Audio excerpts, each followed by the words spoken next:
next. This is the pathophysiology of it. And so we can see the injury has happened, and then you get the Schwann cells disaggregating from the axons, and the macrophages coming in, and sort of I think the Wallerian degeneration seems to happen along the nerve all at about the same time. There is a little bit of proximal to distal stuff going on. Actually, the first thing that happens is the neuromuscular junction dissipates, and this is why you get for Ashley and the other neurophysiologists in the audience, why you want to make sure, if you do an early study, that you are not fooled by that, because your neuromuscular junction can actually drop out. You do a CMAP,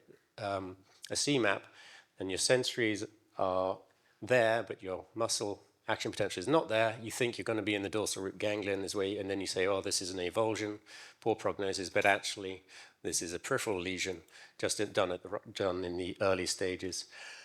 And so the muscle is denervated. So this is in the acute phase after 2 or 3 weeks. We've got a lot of axons. So here we can see that the top line is the same, no change. The bottom line, we can see that there's been a huge drop again, but not quite as much. So when you're stimulating proximally and then stimulating distally, there is a little bit of a difference. And this is after Wallerian degeneration has happened, so that now you know that most of that problem is axon loss, and only a little bit of that problem is neuropraxia, right? So that means the recovery from remyelination is not going to be that great. So you've probably got about 90% axon loss, 5% demyelination causing the weakness that you see there. Yeah, click on that for me. And this is just to show you we're still looking the same. No change in the single motor unit that's firing fast. Next, I can do that. And here, let's say 2 or 3 weeks, we start to get the first few muscle fibers are unleashed from their axons, and they just start firing on their own. And if you press play there, this is called a fibrillation potential. It is not a motor unit. It's metronomic. It's the very first one that comes in. And these change in amplitude over time, and they change in the amount that come in. So if you, after another week or two, we'll actually get this one. Press play on this one. And then suddenly there's all of the muscle fibers are just going crazy because they've lost all their axons. So whenever you see this, you know there's been a lot of axon damage, possibly complete neurokinesis even. So that's what happens after about a month there you're at. And then we get through to the next stage of the pathophysiology that we are connecting to the nerve conduction studies and the EMG. And here you're getting the remyelination, right? So this is where we get the first phase of a system of improvement is remyelination, and we get the second system of improvement, which is collateral reinnervation. See the little branches coming off the distal ends of the nerve. And a motor unit can actually collaterally reinnervate to multiples of its own size. If you have a young kid with polio, they can actually have massive motor units, 5 times or more bigger.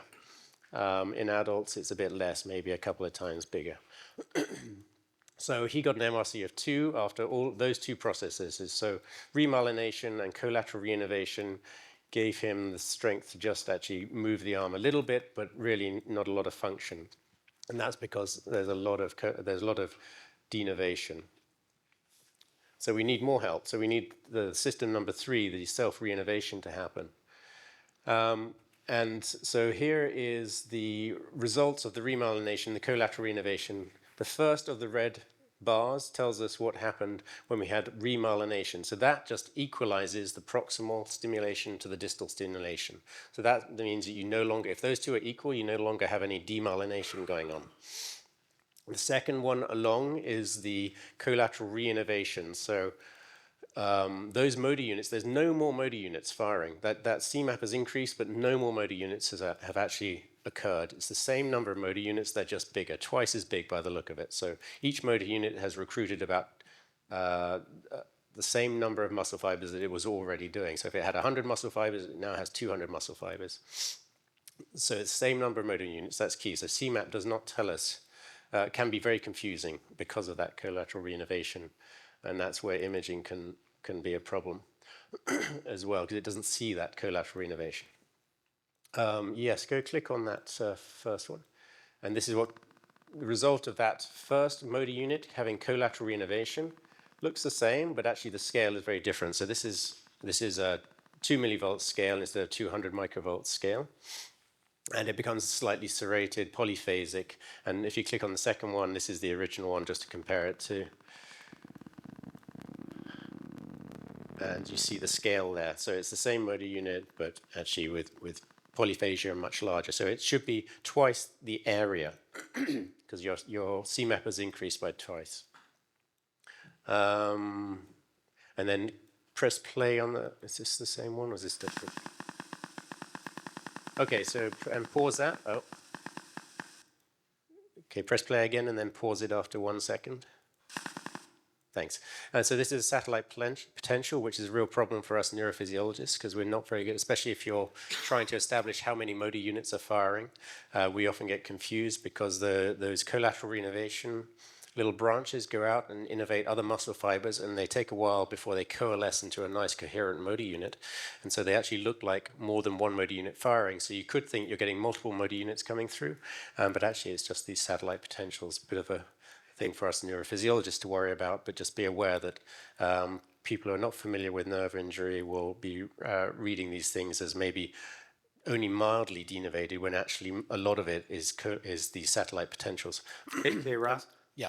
Let me interrupt real quickly. So this is essential to my practice in that if somebody comes in, they have a completely paralyzing injury, and Ross can find anything, a single motor unit in there.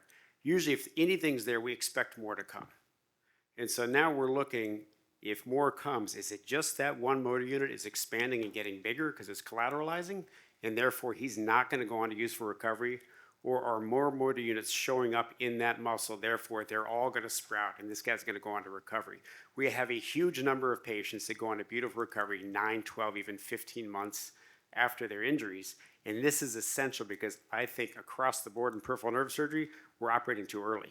We're doing operations that didn't need to be done. And these are the nuances of how to answer these questions. Does this guy need an operation or does he not? And this is how to pick those two apart. Is that okay? Absolutely, yeah. And we can actually, now we're starting to be able to automate this process. So we can tell you what stage of reinnervation we are, how unstable the motor units are, how many of them are there, the power of the signal, and give a much more quantified approach that will answer your question: should I do surgery or not do surgery? Should I wait? Should I get in there? Should we do a transfer? Is this ever going to be any good?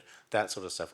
We can do that. We're not paid to do that because there's no CPT code, but we can do that right now. I know I'm behind here. Oh, was that me? Yeah. Yes, play that one.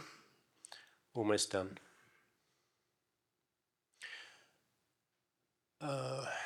So yes, so now we have, this is the reinnervation part, the exciting part. So the red nerves, we've got fairy dust, growth factor stuff here that really attracts those little neurites, little podophilia with the little growth cones coming out, the yellow things on the left, that you'll see, orange things, sorry.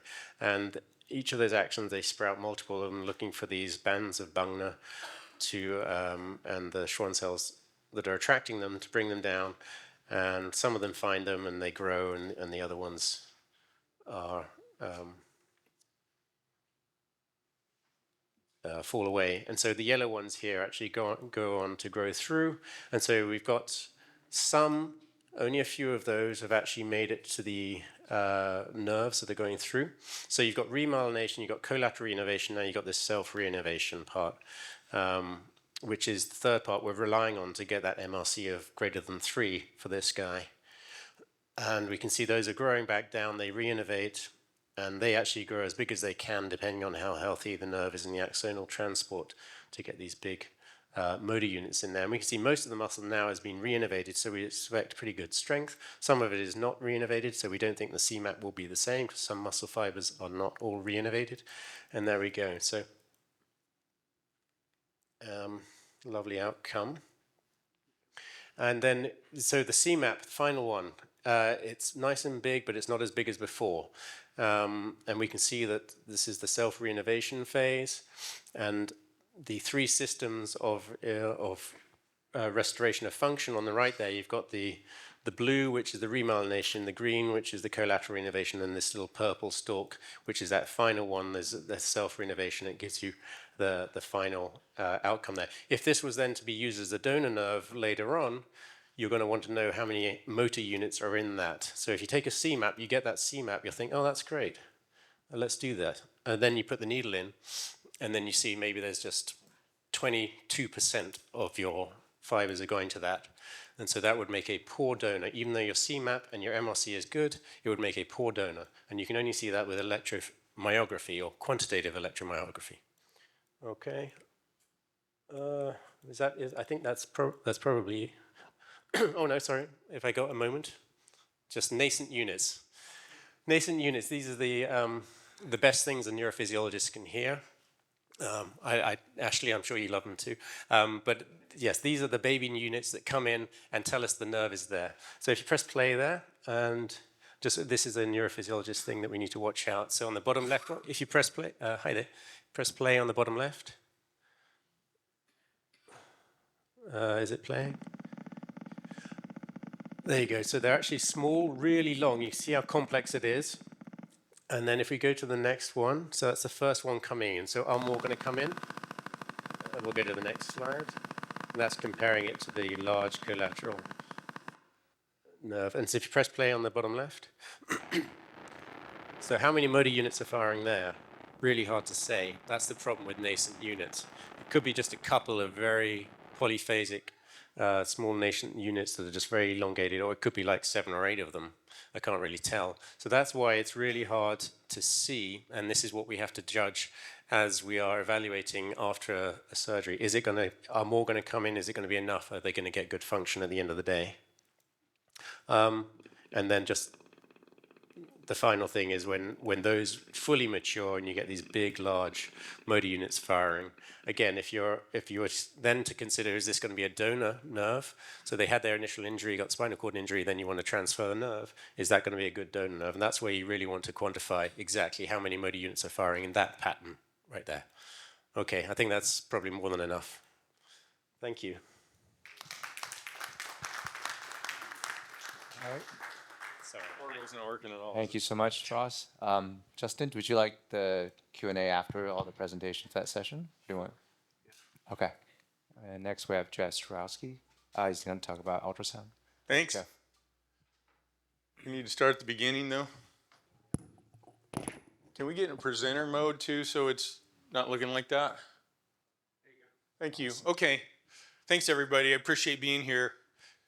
I got to figure out how to advance this. Let's see here. Okay, we're going to skip over my books there. So objectives of this talk, I'm going to talk about the brachial plexus anatomy a little bit. So I'm going to mainly focus on that and give some clinical relevance to that. So this is going to be a lot of stuff very quickly. If you're familiar with the Ramones, anybody? It's not that they played short songs. They just played really long songs very quickly. And that's a little bit what I'm going to do, going over some of the anatomy. I want to get people a sense of what you can do with ultrasound in these scenarios. How many people actually is ultrasound a big part of their practice? So not a lot. So this is going to go quick, and hopefully we won't have issues with the clicker moving forward. But I want to at least show you some things that you can see. If people have extra questions about it, we have plenty of good equipment back in the where the vendors are, and I'd be happy to give people demonstrations and practice and things like that in spare time. So we can do that. Okay, so some advantages of musculoskeletal neuromuscular ultrasound over maybe other things. Number one, it's relatively inexpensive, so it's a really nice thing to have in your clinic because you can do it very inexpensively.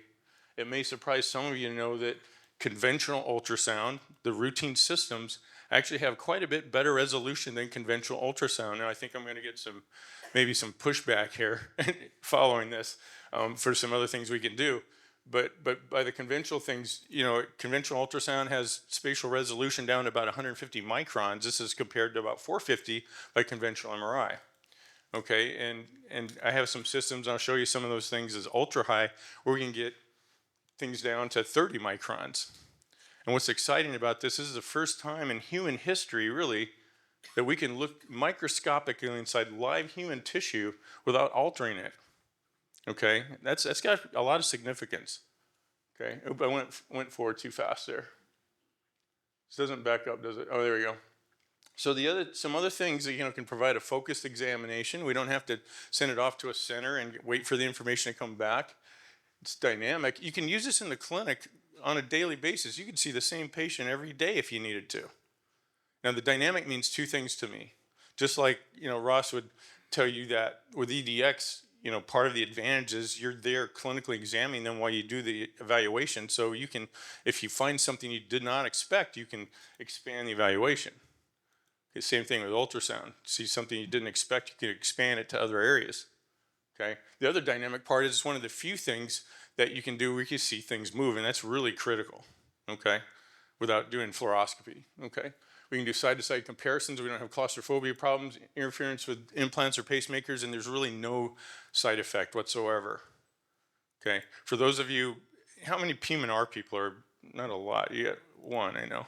So, and you're too young to have gone through this, but we had to actually write out modality prescriptions where you talk, heating ultrasound, and people always ask me, what's the difference between this and the heating ultrasound you get in physical therapy? And the answer is power.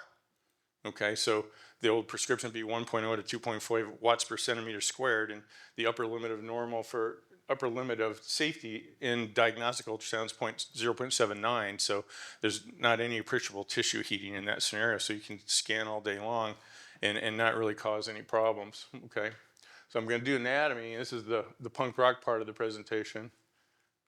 Okay, that's the plexus that we all see all the time. It's a nice image there, but here's the reality of what you guys are faced with, right? It's a little bit more what it looks like. Okay, but here's how ultrasound can help you in advance. Okay, actually, I drew this, so thanks. So the roots are in blue. The spinal nerves actually are orange technically, and then the trunks are in blue, divisions are in green, cords are in red, and the branches are in gray. Okay, so this is a nice, out of any group that we have to teach brachial plexus anatomy, you guys are not it, okay? You guys, this is a waste of your time, but this really works for other scenarios, so I take it a little bit at a time, okay? But we'll talk about the anatomy that's sonographic. So these are the things I want to cover quickly in these few minutes I have here. A review of the normal anatomy. We can identify anatomic variation, which is a value of ultrasound. We can survey muscle denervation quickly, painlessly, extensively. We can identify nerve enlargement, which is critical for identifying pathology. We can identify the fascicular anatomy, which is also critical. Sometimes that gets overlooked, and one of the things we teach and emphasize. You can inspect for continuity. We can recognize masses, hematoma, metallic fragments, scar tissues. We can assess the tissues dynamically, and we can see musculoskeletal comorbidities and mimics. So if those are things that might factor into what we want to look for. Okay. So with ultrasound visualization, let's back to the thing I drew. And if this clicker is not working, we're in big trouble because I got a lot of slides and this is not working. All right. So we can look at these in cross-sectional area, and this is roughly drawn to the relative sizes. So C7 is a little bigger than C6, which is bigger than C8, which is bigger than C5, which is bigger than T1. So we know we have basic normals in what we're supposed to look at, okay? So we can identify some of these roots, and again, if this is gonna go fast, hopefully if I can make the clicker work, but we can see the transverse processes and they're all unique, so that's a way to identify which root we're looking at. So if C4 has this little nubbin, the only of a transverse process. Now the only times we really care too much about that within the context of the plexus, if it's a prefixed plexus, then we can look for a C4 involvement. Sometimes we'll see a branch to the dorsal scapular nerve and to the rhomboid and levator scapula. If we have that scenario, that gives you a sense we have a prefixed plexus, so it's a nice way to identify that. This is really going to be a problem if this clicker's not working. Are you staying in front of it or? Okay, so here's the root level. You guys, killing me.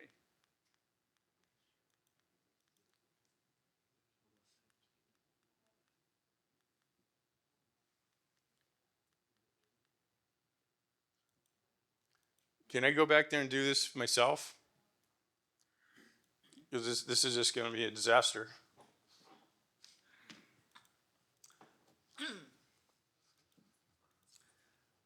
Can you let me just click on them? Okay. I'm going to just talk from back here.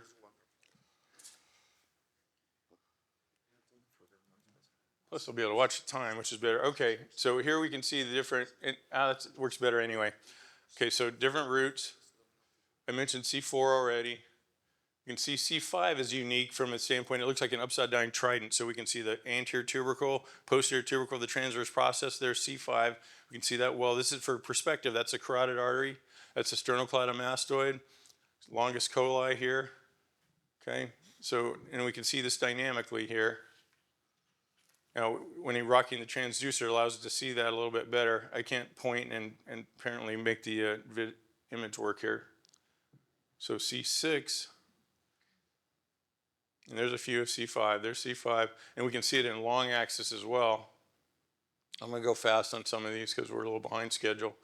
There's C5 and long axis in between the scalene, so we can see the roots as they come out really well. C6 has a much wider transverse process, and it also has a big anterior tubercle. So this anterior tubercle, you can feel this on yourself, on your own neck. It's called, I'm mispronouncing it, but Jesniak's tubercle. Okay, and this is the hypoechoic signal of the C6 root. That's the posterior tubercle. Okay, so we can identify that. This is the C6 in long axis. So this allows us to see any focal enlargement or diffuse enlargement there. This is C5 and C6 together. And this is long axis view of the C5 root and the C6 root. And you notice we can see this really well and really defined. We just can't see through bone. So that's the biggest limitation. Okay, now C7 has a posterior tubercle but no anterior tubercle. So now we've moved into roughly the scalene level. This is the C7 root. They're labeled C6 and C5. Anterior scalene, middle scalene. Okay, and we can move, I'm going to move three of these. C8 comes off the second or the first rib, so it has no tubercle. Then T1 comes from behind underneath the clavicle. So then we have the trunk level, superior, middle, and inferior trunks. And we see those also in the interscalene place, and I'm going to kind of rush a little to get caught up. So middle scalene, anterior scalene. And scanning back and forth, we can see it go between the trunk level and division level.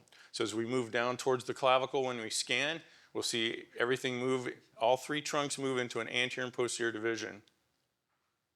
And there you can see the trunk level. And again, I can slow this way down for anybody that's interested in the break period or when you want to look with the vendors. It's the long axis view of the trunk level and division level. And here there's labeled. There's divisions, and the divisions then look like a cluster of grapes as we get down towards the clavicle when we're scanning. Okay, but we can see each division in really good detail. Okay, I'm going back and forth between the trunk and the anterior divisions and posterior divisions. Posterior divisions, as you know, will make the posterior cord. Okay, so speaking of the cords, I'm going to move on down to that.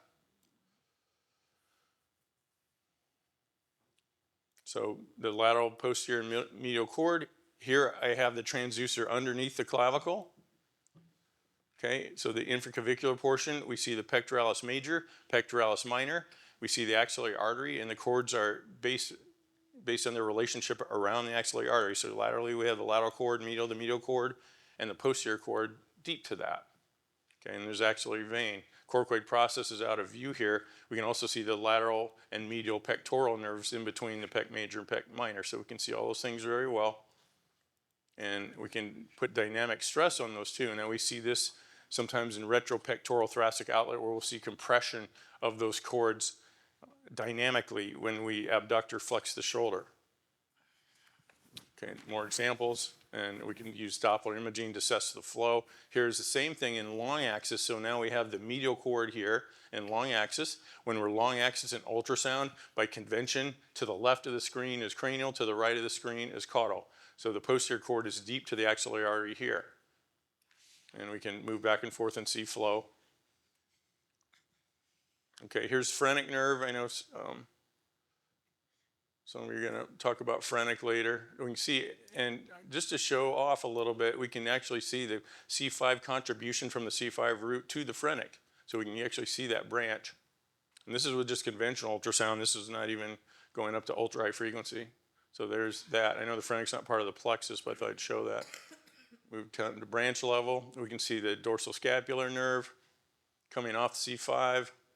As I mentioned, if you have a prefix plexus, you may see a contribution from C4 on that. And that's a way to identify a prefix plexus, a nice way to see it. Okay. And there I get darker. There's the dorsal scapular nerve going through the middle scalene, which is to our left here. Another with a branch.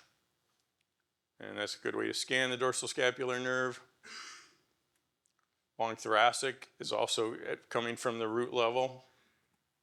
We see that traversing through the middle scalene, okay, and we can see the C5 and C6 contributions to the long thoracic through the middle scalene. The C7 usually goes behind it out of view. We can even see it down on the chest wall next to the descending anterior artery. Now here's the latissimus dorsi and the serratus anterior, and we can see the nerve root there. Now here's a case where we had an outside EMG. Actually, I'm not ready for that case. I'm going to move forward. You can see the nerve to the subclavius. Not that people care too much about that, but sometimes I can use the subclavius muscle then for localization of a plexus injury because it's got denervation right against the pec minor, and which mostly has C8 and T1 with some other contributions. Okay. Suprascapular nerve also, we can see that well coming back posteriorly from the superior trunk and goes under the omohyoid. So we can see that. We can see it down at the suprascapular notch. We can use muscle echotecture to look at a denervated side versus a non-denervated side. Lateral cord. Okay, so we can see the lateral pectoral nerves in between the pec major and pec minor. We can see the musculocutaneous nerve. It's really conspicuous after it goes through the coracoid process. There's a long axis view. We can see the lateral cutaneous nerve of the forearm and continue to follow it distally. I just showed a little nerve conduction study for it. Okay, here is what I call the clock. This is the branch level of the brachial plexus. So when we do this, anterior is towards the left. So this is the musculocutaneous nerve, coracoid process. There's the medial root of the median nerve, lateral root of the median nerve, ulnar and radial over here. And as I progress, you'll see the labels to make that easier to see.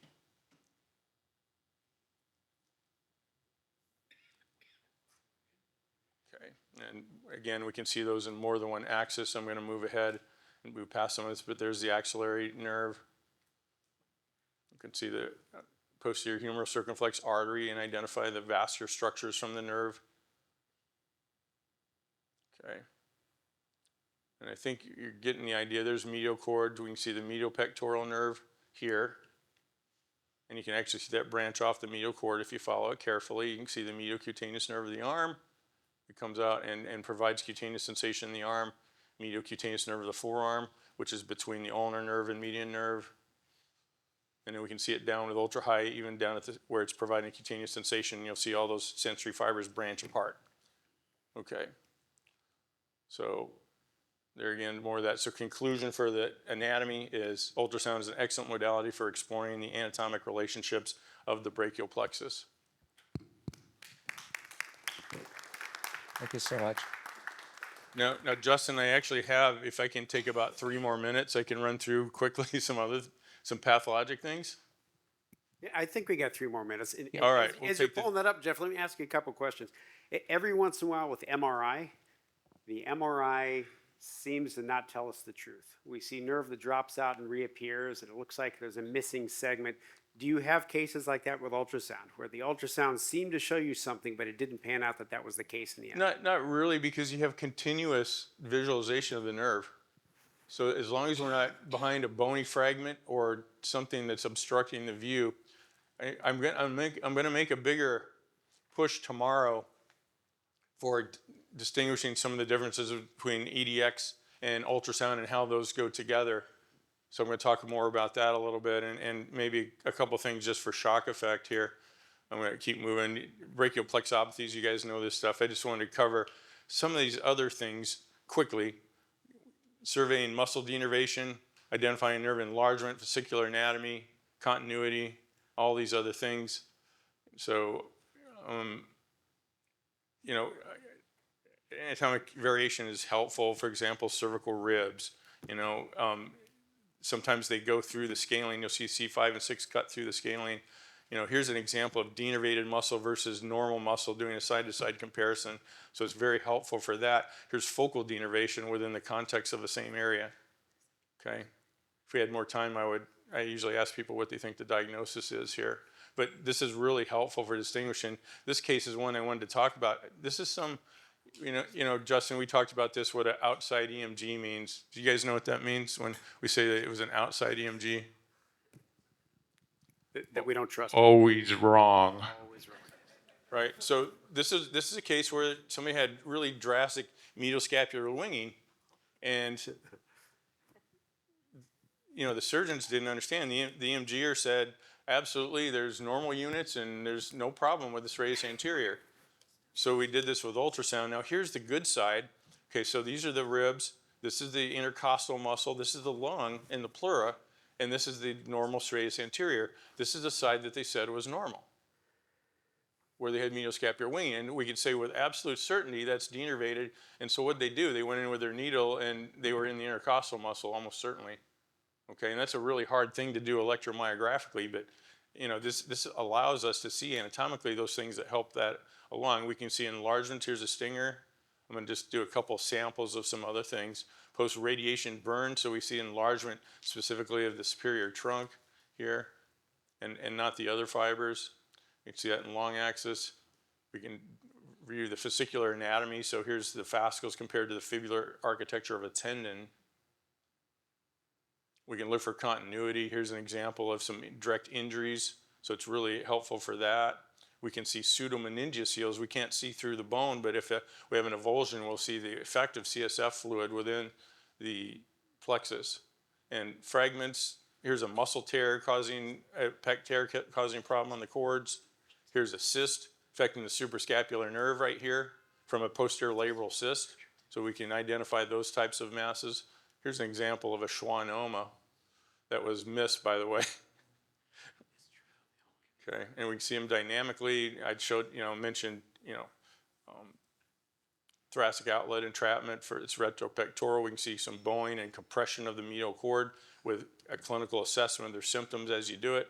Here's an example of fasciculations. So we actually see things spontaneously here.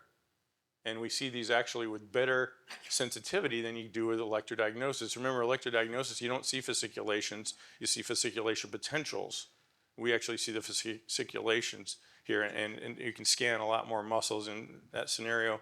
And not to mention that ultrasound helps us with procedures. This is an example of doing chemodenervation within the pectoralis minor here, and we can do joint EMG guidance and ultrasound guidance. In this case, my residents were gasping almost because the pec minor was completely recruiting fully when that needle got in there and it went through the pec major. It was completely electrically silent, and then we can make sure that we're accurate with where the injectate's going if you can see the flow there. Okay, and musculoskeletal co-mimics. So I got a really cool case here, but we're out of time. And so my concluding slide is that. Thanks. Thanks.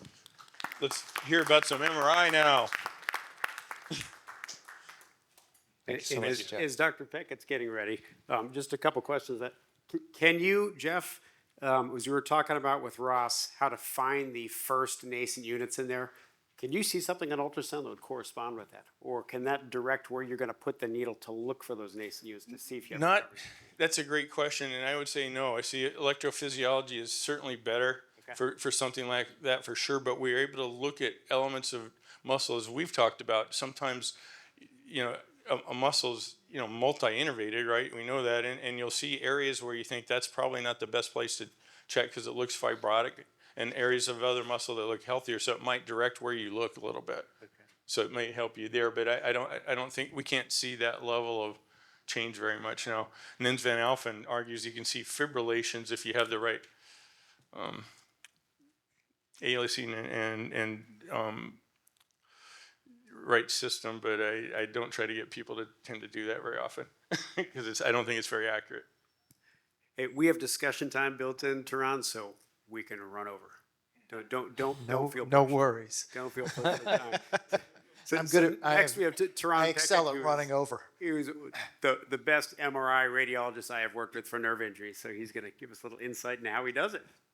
Do we have the clicker? Because I'll try from the front. Is this it right here? All right. And if I need it, I'll have you help me, go front and back. Okay. So my name is Tehran Peckett, and I work for a company called Shields Health in the Boston area. And we have a network of MRI centers. We have about 80 machines, 45 centers, and I am, for better or worse, in charge when anything goes wrong. And I'm in charge of how we do the MRIs, the protocols. I'm basically a physicist and engineer who does radiology. So I thought I would take this in a pretty different direction. Instead of just showing you a bunch of brachial plexus cases, which you probably know more about than I do, I thought I would show you how we do MRI and how we try and get rid of some of the variability that we see from study to study. I think some of you probably work with fantastic radiology departments and get great images, and maybe some don't. And so this is what we do to try and get the best imaging. So let's see if we can advance here. I consult for GEMR Systems and also for Change Healthcare, which is McKesson PACS. And if we can move on. Okay, so here are 9 tips for the brachial plexus MRI. We're not going to go through these right now. We'll go through them at the end because I'm going to show you each one of these, with the exception that because of the way we're doing this, I cannot show you the real-time 3D because I can't get my other program up. Maybe later on we can do that. So let's just jump right in. Okay, first is super simple, and it's the only word slide I'm going to show. 3T versus 1.5T. Probably some of you don't have a choice. You have the machine that your department has, and that's it. But I will tell you that the difference is just how much signal you get. More signal, that's our currency. We can spend it going faster or making better images.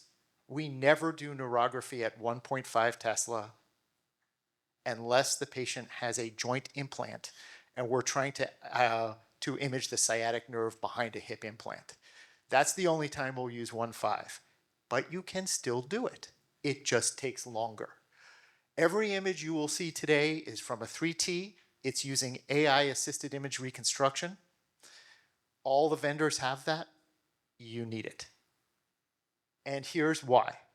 So let's see, is there a laser pointer here? Well, let's try that. Okay. So on this side, we have a brachial plexus with Air Recon DL, which is GE's version of AI reconstruction. Without the DL, I don't know if it projects very well, but you can see that there's more noise. Maybe these aren't quite as sharp. But the truth is, you can do it. You don't actually need Air Recon DL to do it. But at the same time, if you use the same time and parameters, it's always going to be better. Siemens has it, Philips has it. Here is the same sets of images, except here we've taken these and everything you're looking at is 3D. The previous slide was 1 millimeter thick slices. These are 11 millimeter thick slices. So we've just put them together. And you can begin to see that you can identify things a little bit better. But where it really makes a difference is when we go to unilateral imaging. Okay? We image the brachial plexus both bilaterally, and then we move the patient in the magnet and do unilateral imaging. I'll tell you why in a minute. But now you can see that with the AI-assisted reconstruction, there's much less noise. You can see everything much more clearly. The same time parameters. If you double or triple the time here, you'll get pretty similar results, but you'll also have a lot of motion. So we'll just take a minute here to talk about why we do unilateral and bilateral. Let's see if it's on the next slide. Okay, so here's the bilateral. Whoa.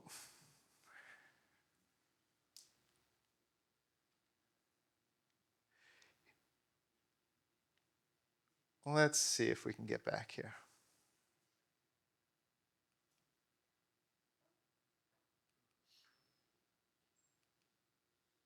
Oh, I think I may have a problem because it's just kind of doing itself.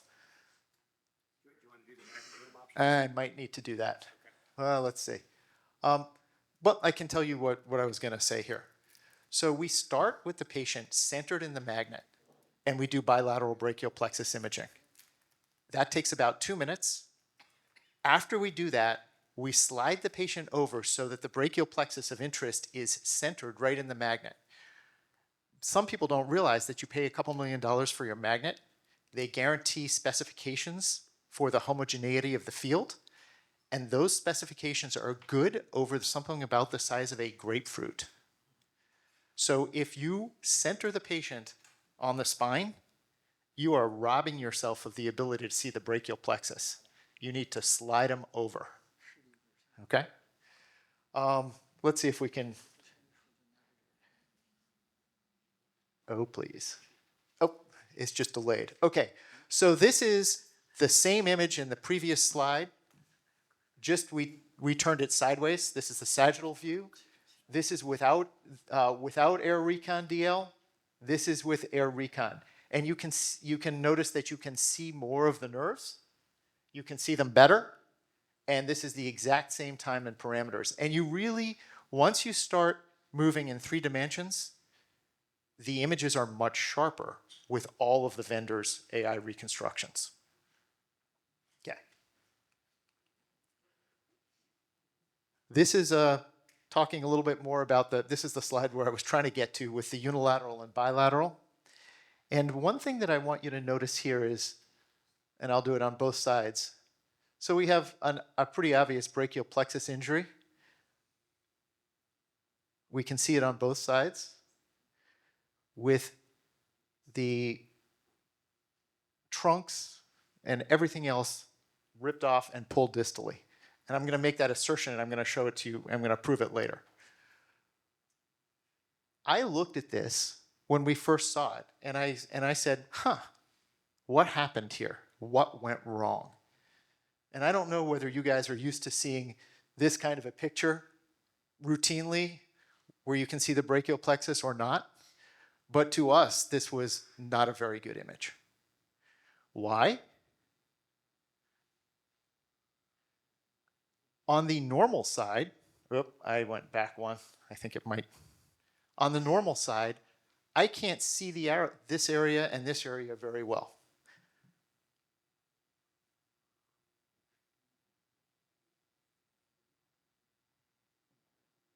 Which hopefully brings me to my next slide. Yes, okay. So now we're going to talk about kaolin pectate or kaopectate. And here's where I got it. This is off of Amazon. This is a 1-gallon jug of horse antidiarrheal. And we got 2 of these horseshoe collars. Total investment about $75. And here are the 2 collars, and here's the kaopectate. And we fill up those collars, and by the way, I didn't show it here, each of those should be in double plastic bags because this stuff is terrible. And if it were to leak out into your magnet, you're probably talking $200,000 worth of damage on the table. So we just put it in a couple of plastic bags. And then we put the collars, usually I have 2 hands to do this, around the patient's neck. And we put both of them on. And the reason is that the neck is a little skinny thing, the shoulders are big, and MRI is only good at tuning the parameters for one area. You cannot, in the same picture, do both. So we take the trick of trying to make the neck thicker with the kaopectate. So now you have the neck, the 2 collars, and from a magnetic point of view, because the human interacts a lot with the magnetic field, something called dielectric effect, this results in having a thick neck, a thick brachial plexus, and we can get much better imaging with one set of parameters. And we do this for every patient. Here is a particularly bad brachial plexus volunteer who happens to be my son, because he has a thin neck and big shoulders. And this is just to show you that here's without, and you can't see the brachial plexus. This is just the scout images. Here we tried putting on a water bag, one of these bottles filled with water. It's very hard to see here, but there's one bottle here, one bag here, and there are 2 bags here. So what's the result? And we're waiting. We're waiting. Is it a video? Nope, it should. I'm just trying to click the slide. Okay, there we go. So here's the brachial plexus, and you basically on him, and this is why we used him, you can basically not see the brachial plexus. And this is typical. Sometimes you put patients in the magnet, and without these tricks, you can see nothing. Water makes it worse because of ghosting. Here is with 1 bag of kaopectate, you can begin to see the brachial plexus on this side. And here's with 2 bags of kaopectate. And now, these aren't perfect, but you can see the difference that using the kaopectate makes. So back to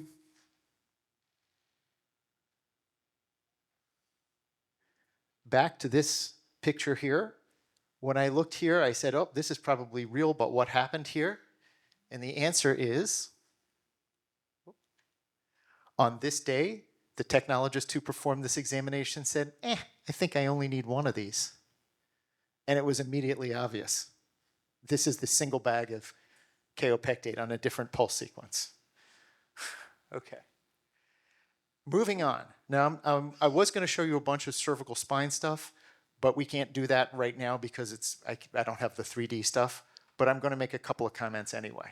Do you want to go in the back and run it? I'd have to connect my computer and all that stuff.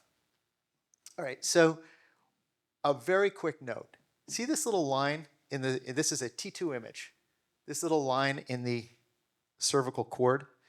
We have got, Dr. Brown has had, we've had, I don't know, 5, 6 patients who have been referred to Dr. Brown, and they either do not indicate that there is a nerve root avulsion or are equivocal about it. And they all have this little line. I think this is Wallerian-like degeneration. If you see this in the cord, you need to look really hard because there's almost always a nerve root avulsion.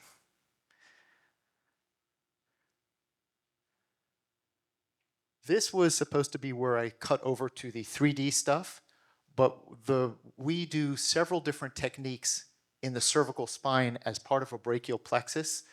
This is a cube T2 3D. This is something called Mensa nerve. But the most important sequence in the cervical spine is a coronal fiesta, or KISS. You can see the rootlets, the ventral, the dorsal rootlets. You can count them. You can take this, look at it axially, coronally, sagittally, in whatever plane you want, and figure out what nerve roots are intact and which ones are not. There's a lot of discussion about should you be doing myelography. I think my answer to that is we are occasionally wrong in the brachial plexus about what's connected and what's not.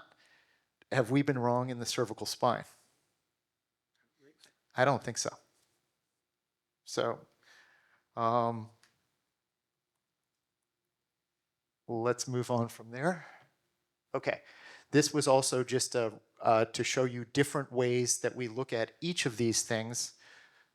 These are all 3D images. The bottom row is called Mensa nerve. This is a cube stir image. This is where the transected brachial plexus is. And how can we tell exactly what parts are there? So routinely, we should be able to see the suprascapular nerve. This is a Mensa sequence, and this one I'm going to show you. I was going to skip it, but this is the best I can do. Here's the suprascapular nerve. Here it is. And here it is connecting to this mess over here, showing that that's where the superior trunk has to be. And this is typical. We can almost always see the suprascapular nerve. Oop, went one by.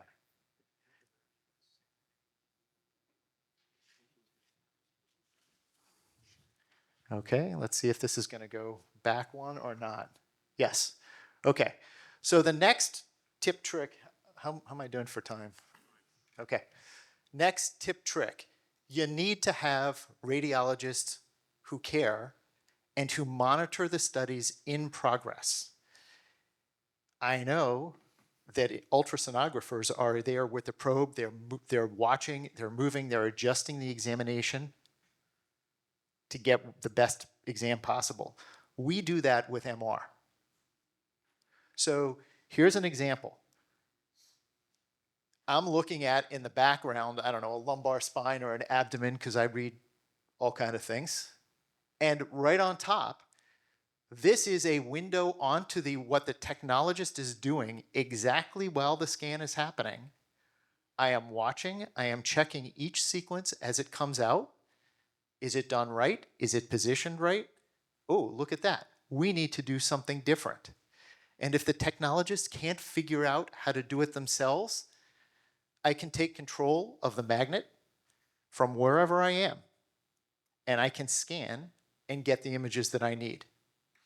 So this is real-time radiologist-directed MR, and that's how we do it.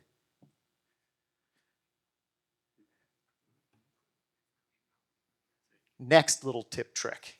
We always, unless there's an allergy, we always perform brachial plexus MRs and neurography with contrast. We do it without, and we do it with. There are a bunch of reasons, and probably if you ask people, they'd say, well, how am I going to see the neuroma without contrast? Or, well, I want to see if the nerve enhances. Actually, those are true, but they're not the most important reason. The most important reason is because it gets rid of the stuff you don't want to see. So if you look at here, you have all kinds of vascular contamination. Here, you've got lymph nodes that are in the way. These are all little vessels. And when you give contrast and do a stir sequence post-contrast, most things that enhance will turn dark or black. And that gets rid of your vascular contamination and the lymph nodes. It's really important when you're trying to figure out whether you're looking at a nerve or a vessel. Here's the same thing. And this, now we've made them thick sections. These are like 20, 25 millimeters thick. This is what you're looking at without contrast. This is what you're looking at with contrast. So we always do without and with contrast. A little note to be careful of: if you have a schwannoma, which enhances, it will turn dark on the stir imaging post-contrast. So you should do pre and post.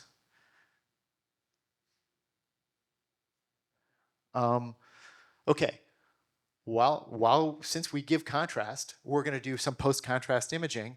And here's a little plug for one of the less important things, but I like it, is to do subtraction imaging. So this is a C5 root that's on the same avulsion injury. And here is lots of scar, granulation. Dr. Brown can tell us what he found. Important note: I can tell you what's here anatomically, but I can't tell you whether that is any good and whether it's going to be graftable.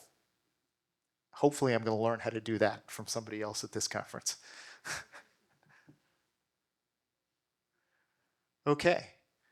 This is just, again, showing these are the ends of the nerves of the brachial plexus on a stir image, and here is the enhancing granulation scar around it. And scar neuroma, I can't tell. And so let's just go through the things that we've talked about. We talked about 1.5 versus 3T. 3T is better if you have it. AI-assisted image reconstruction, that's Air Recon DL on GE, Deep Resolve on Siemens, and I think they call it something Speed on Philips. They all work, they're all good. Bilateral and unilateral. Moving the patient to the sweet spot of the magnet, important. If your techs don't want to do that, just do unilateral. We like the bilateral so that we can tell first, but it's really important to get the brachial plexus centered in the magnet. Kaolin pectate. I showed you why we think that's important, and we can tell right away if it's not used or not used properly. If you're doing C-spine for nerve root avulsion, please do a KISS or Fiesta C in the coronal plane and look at it in 3D. Use 3D. Every image that we do a little bit of 2D just in case the 3D fails. In the case of metal in the cervical spine, the sequences are very susceptible to that. Engaged radiology team and real-time supervision and modification of the MR while it's happening. We do that. Honestly, our techs are good now. I almost never look in the brachial plexus. But for lumbosacral plexus, for arm, hand, knee, every time. Gadolinium for vessel suppression and subtraction imaging for post-contrast. Those are the tips, and let's see if we have anything else. I think we don't. Okay. That's it. All right, thank you so much, Tona.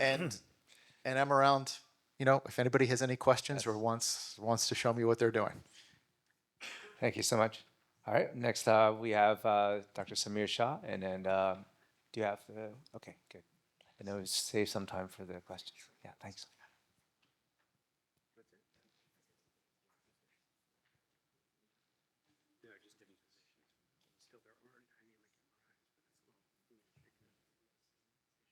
All right, so today, as we're pulling up the next talk, most of what I'll spend time on today is maybe trying to look a little bit in the future, a little bit of ultrasound, a little bit of MRI. So hopefully you realize that there's a time and place for each of these modalities. This is, in a way, a little bit more of a general talk. This is not necessarily geared just for brachial plexus injury. This can be used throughout the continuum of nerve injuries.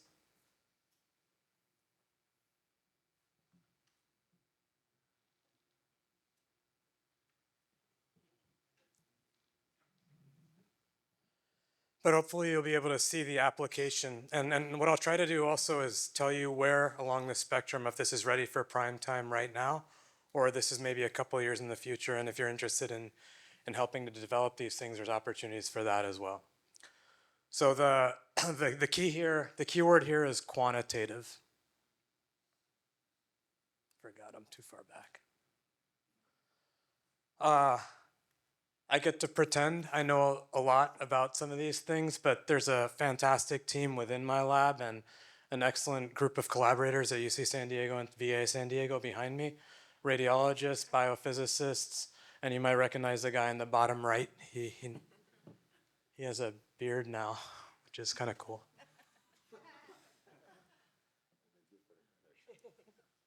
All right, so the clinical challenges this audience is very familiar with. I'll run through a couple of these anyway. Preoperatively, we're interested in understanding whether surgical exploration or repair are required. So is the nerve intact, and to what extent? If there's a clear transection, no problem. But if it's not a clear transection, classification is challenging without surgical exploration. And then is the regenerative environment permissive? So if we're looking at the distal stump of the nerve, if we're looking at the end organ, if there are too many barriers to regrowth, even a perfect surgery is not going to work.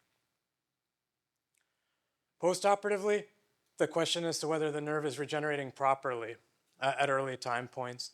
And then ideally, can we predict functional recovery even before some of the cool little beeps that Dr. Mandeville presented? In my view, there's probably no magic bullet. Medical imaging may be a useful strategy.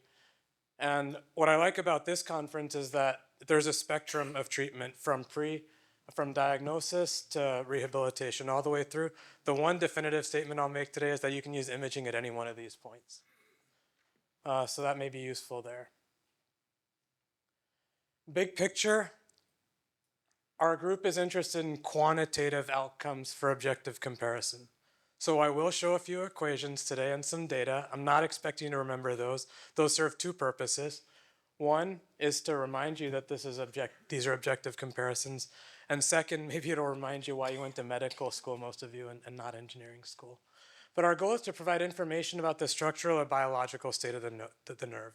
So assessing geometry and continuity is great. We think we can do better. And so when we think about clinical translation, our goal is clinically feasible imaging protocols, or in the case of MRI, pulse sequences.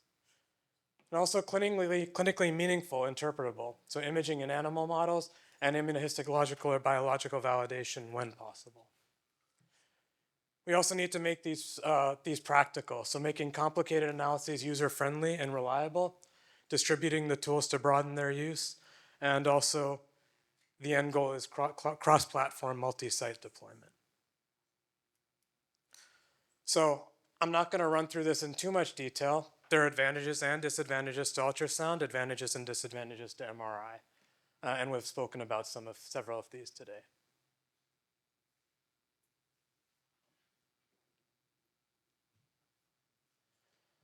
So I'd say this is where the state-of-the-art of quantitative ultrasound sits right now. You have a nerve. I'm showing the median nerve by design. You outline the nerve, and you make a measurement as to its geometry. For carpal tunnel syndrome, this works great. Probably the one disease in the nervous system where you don't need fancy tools to treat. Most of this, you're getting areas, and you have a whole database full of median nerve areas across the spectrum of population, and you can make a diagnosis. It's valuable. So occasional diagnostic value. If you go into any other part of the body, if your disease or your injury is more complex, a little less useful. There's no structural insight. Using these same images, we can look at echogenicity or echogenic continuity. This has also occasional diagnostic value, and at least you're starting to get some structural insight. You can see if you've got fascicles there, you're losing fascicles, maybe it looks a little dimmer, looks a little sharper. What we're doing here is we're taking all of those different gray values inside that nerve and just counting how many of them are bright, how many are dim, and what that pattern looks like. If we do something even a little bit more complicated, we'll call this textural analysis, because I think the English actually makes more sense than the math, which is GLCM, gray level concurrence matrix analysis. If you think about texture, what is that telling you? Do you have sandpaper or do you have smooth marble?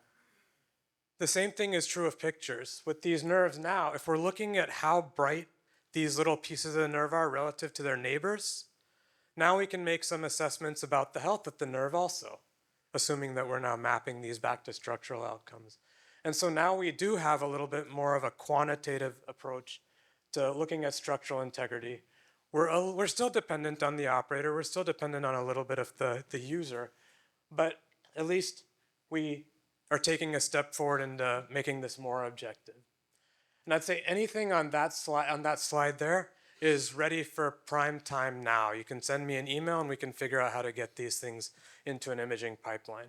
And so now, even with these simple tools, we've gone a little bit beyond just circling a nerve and making a measurement of geometry or just assessing assessing continuity, which are still essential, but limited in their diagnostic utility. For ultrasound, what your B mode image is in ultrasound is at the bottom left over there. The actual ultrasound data is a high frequency waveform. There's amplitude data, phase data. There's high data density, which goes away when you make a B mode image. A lot of processing and compression. And it's great for visual interpretation. It's great to show in the clinic so your patients see what you're looking at. But there's a wealth of information in that raw RF data, and that remains available for analysis, even on clinical scanners. There's usually a feature to unlock and then ultimately pay for. But this raw RF data is available if of interest. So what can you do with that raw data? Many of you have heard of elastography. And I'm not going to go into the details of the physics of all of these. I just want to give you some of an appreciation for some of these things which are out there. Here you're measuring the mechanical properties of a tissue. So for nerve, this is great.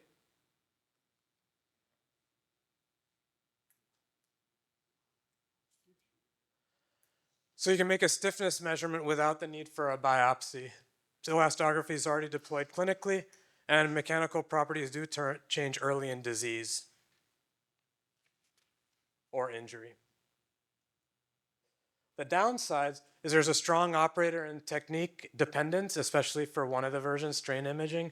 There's limited spatial resolution. Nerves may actually be too small of a target in configuration, so you're getting the nerve and its surrounding tissue. And it assumes simplified tissue mechanics. So it's been used very well for things like liver or breast, which are kind of homogeneous. Nerves are not that. So some good and some bad. The methods that we're working on, this is very complicated, spectral-based outcomes. Other types of properties, attenuation, backscatter coefficient. These are fundamental acoustic properties of the nerve. And with these, high diagnostic value, well deployed in liver and breast, strong insight into scatter size and distribution. So now we're looking at all of those little bitty parts inside the nerve, which are responsible for the B mode image and which are frankly responsible for whether the nerve works or not. And it's more objective, it's platform independent.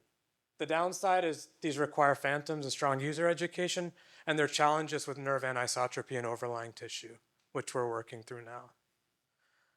I'd say if we can all get to that previous, to the acoustic backscattering type of analysis, that's fantastic. There's so much information, and it's really mapped to very specific structures.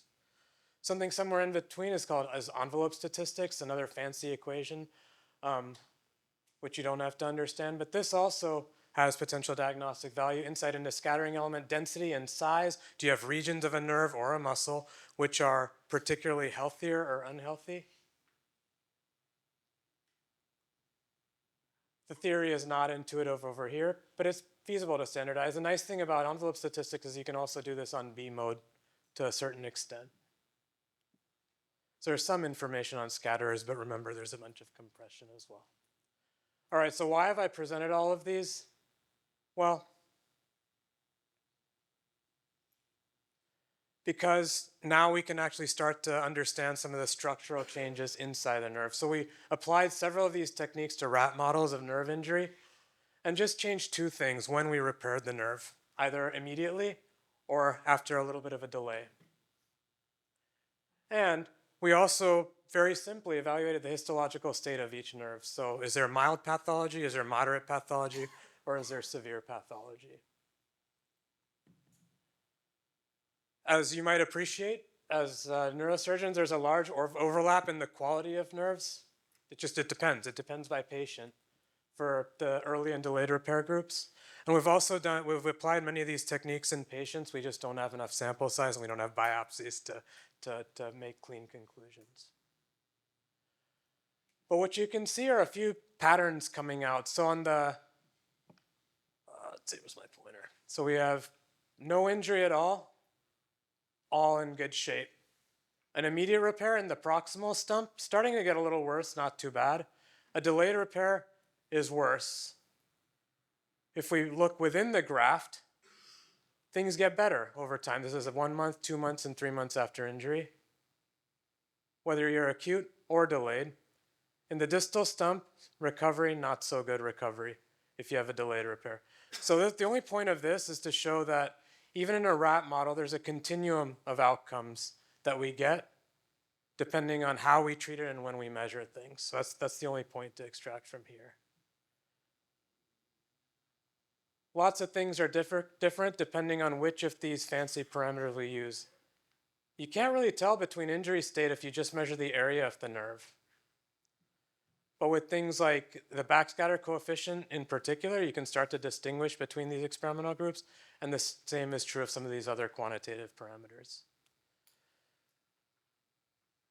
We can sort of correlate these with things like collagen. It's not perfect, but the more complicated the models, as I'll show you in a little bit. So here, in fact, this slide, what we're measuring with each of these quantitative outcomes is something different. If we're looking at cross-sectional area, we've got nerves health based on shape in the area. Textural analysis gives us nerve properties at the pixel level. And these other fancier approaches give you subpixel properties. What if we put them all together?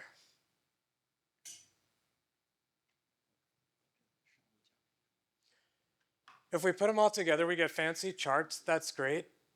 This is more of a method slide than anything. But what this is showing, so what impact does this have diagnostically? The couple points from this slide are that each one of these fancy multi-parametric analyses is sort of picking from all of these different quantitative outcomes. If you look at the 4 biggest contributors, it's area, backscatter coefficient, mu, which is one of the envelope statistic parameters, and one of the GLCM parameters. So each one of these quantitative approaches is important in its own way. In the best case, we can put them all together. And then make diagnostic decisions. So these are in rats, and in fact, in some ways, rats are probably more complicated. The nerves are a lot smaller, and they're a little bit, because of the size, are a challenging target. But the accuracy of detecting no injury versus severe injury, pretty darn good, with relatively small sample sizes if we put all of these different approaches together. And the same thing is true of no injury versus some injury at all. If we're looking at the gray zones, so is it, if we're just trying to use a binary classifier, if we want moderate versus severe injury, not bad, but not as good. So there's still some work to do, but we're starting to be able to make diagnostic decisions. How am I doing on time? Do you want to see a couple of MRI slides? All right, so quantitative MRI. The echo times for most conventional clinical MRI sequences, such as the very beautiful work that we just saw, are typically on greater than several milliseconds. There's a branch of MRI called ultra-short echo time MRI, where the nominal echo times are about 100 times shorter than conventional sequences. And this allows the evaluation of tissues like bone, tendon, cartilage, and what we're arguing, also nerve. And so within this class of UTE MRI, there's one particular sequence which looks at water transfer from free water to bound to something. So that's sort of the simplified version of this. And what's nice about this is in a collagenous tissue such as nerve, it's insensitive to the orientation of collagen. So if you imagine a nerve, there's a very definitive orientation of that collagen along the nerve. This is insensitive to that collagen orientation. And so same set, we've done other UTE and conventional sequences as well, same acute and chronic repair in a rat. Also done this in patients a couple times with similar trends. And what we can see is that this UTE MTR metric is reduced with nerve injury and actually recovers some over time. I'm interpreting that graph for you. And it very sensitively and specifically distinguishes between injured and non-injured and at different time points. And not bad for distinguishing between our acute and our delayed repair time points as well. We do see similar outcomes for UTE T2 star. This is actually better. And we've demonstrated this feasibility in the clinic with similar trends. And here also, The nice thing is now we can map these outcomes to things like, is there more collagen? We thought that it would actually be collagen that this thing correlated to. It turned out that it was actually the loss of myelin that was correlated with this outcome. So now we might be able to see, are there neurons coming back at an earlier stage of recovery? Are we seeing that myelination at an earlier time point? In the end, it's probably all of the above. These are complicated In tissues. myelin versus Schwann cells, they have to have wrapped and become myelin. Presume that's our guess, yeah. But we just because it's the fat itself, and so Schwann cells have less of it than the actual wrapped myelin. That's our thought. The multiple sclerosis field actually uses this quite effectively to look at loss of myelin in the brain. So these are structurally complex, but we're making steps towards understanding not just do we have a diagnostic outcome where we can give you a number and say, yeah, trust me, we know what we're doing, but hopefully the data is showing that we can ground these numbers in biological reality.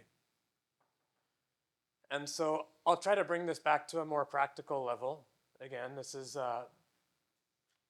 some in the present and some in the future.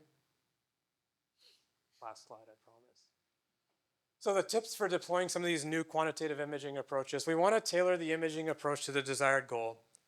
If the goal is just to look at continuity, you don't need any of this. If it's a clean break, no problem. If you're trying to understand something about disease progression or something more longitudinal, then maybe there's utility here. If you can standardize operator and acquisition settings as much as possible, you're comparing apples with apples. Somehow we have to account for nerve heterogeneity within and across individuals. There's no one case that's similar, which is the most challenging part of studying the peripheral nervous system. And so if you're able to create databases of normal, that allows some comparison, either individually or if we have a group like this, maybe as a group, we can make these databases.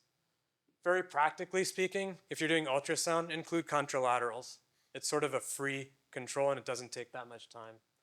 If you're using MRI, unilateral scanning might be preferred, and so maybe you can include nearby uninjured or non-pathologic nerves. Scan your colleagues across demographics if you have a chance. Scan your kids. Apparently that makes sense for some things also. Controls are going to be imperfect for peripheral nerves, but building larger databases is going to help us as a field move forward. And then feel free to ask folks about boring questions about practicalities. Image type, do I save it as a JPEG or do I need something more complicated? Save your data. Are there useful presets on your settings which will allow you to quantify things moving forward? There are simple ways. There are multiple entry points into quantitative imaging, and I'm happy to speak about this more down the road. Thanks.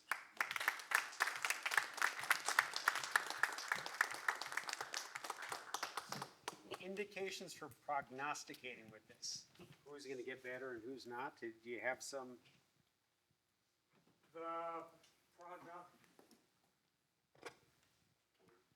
I think the prognostic value is probably dependent on three different aspects. One is actually the location of the lesion.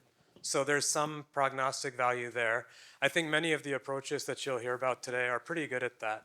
I think the other couple points are with quantitative imaging, if you're imaging the distal stump of the nerve, wherever the injury is, whether it's brachial plexus or somewhere further distally, as well as the quality of the end organ, I think this is where the prognostic value is going to come in. If we can map these values to the structural changes going on in the muscle or in the distal stump to see if there's a barrier somewhere else as well, is the muscle too far gone for there to be hope, then I think that's where the prognostic value will come in. It potentially changes within that distal nerve as axons enter. Do you think those? I think, yeah, that we do see.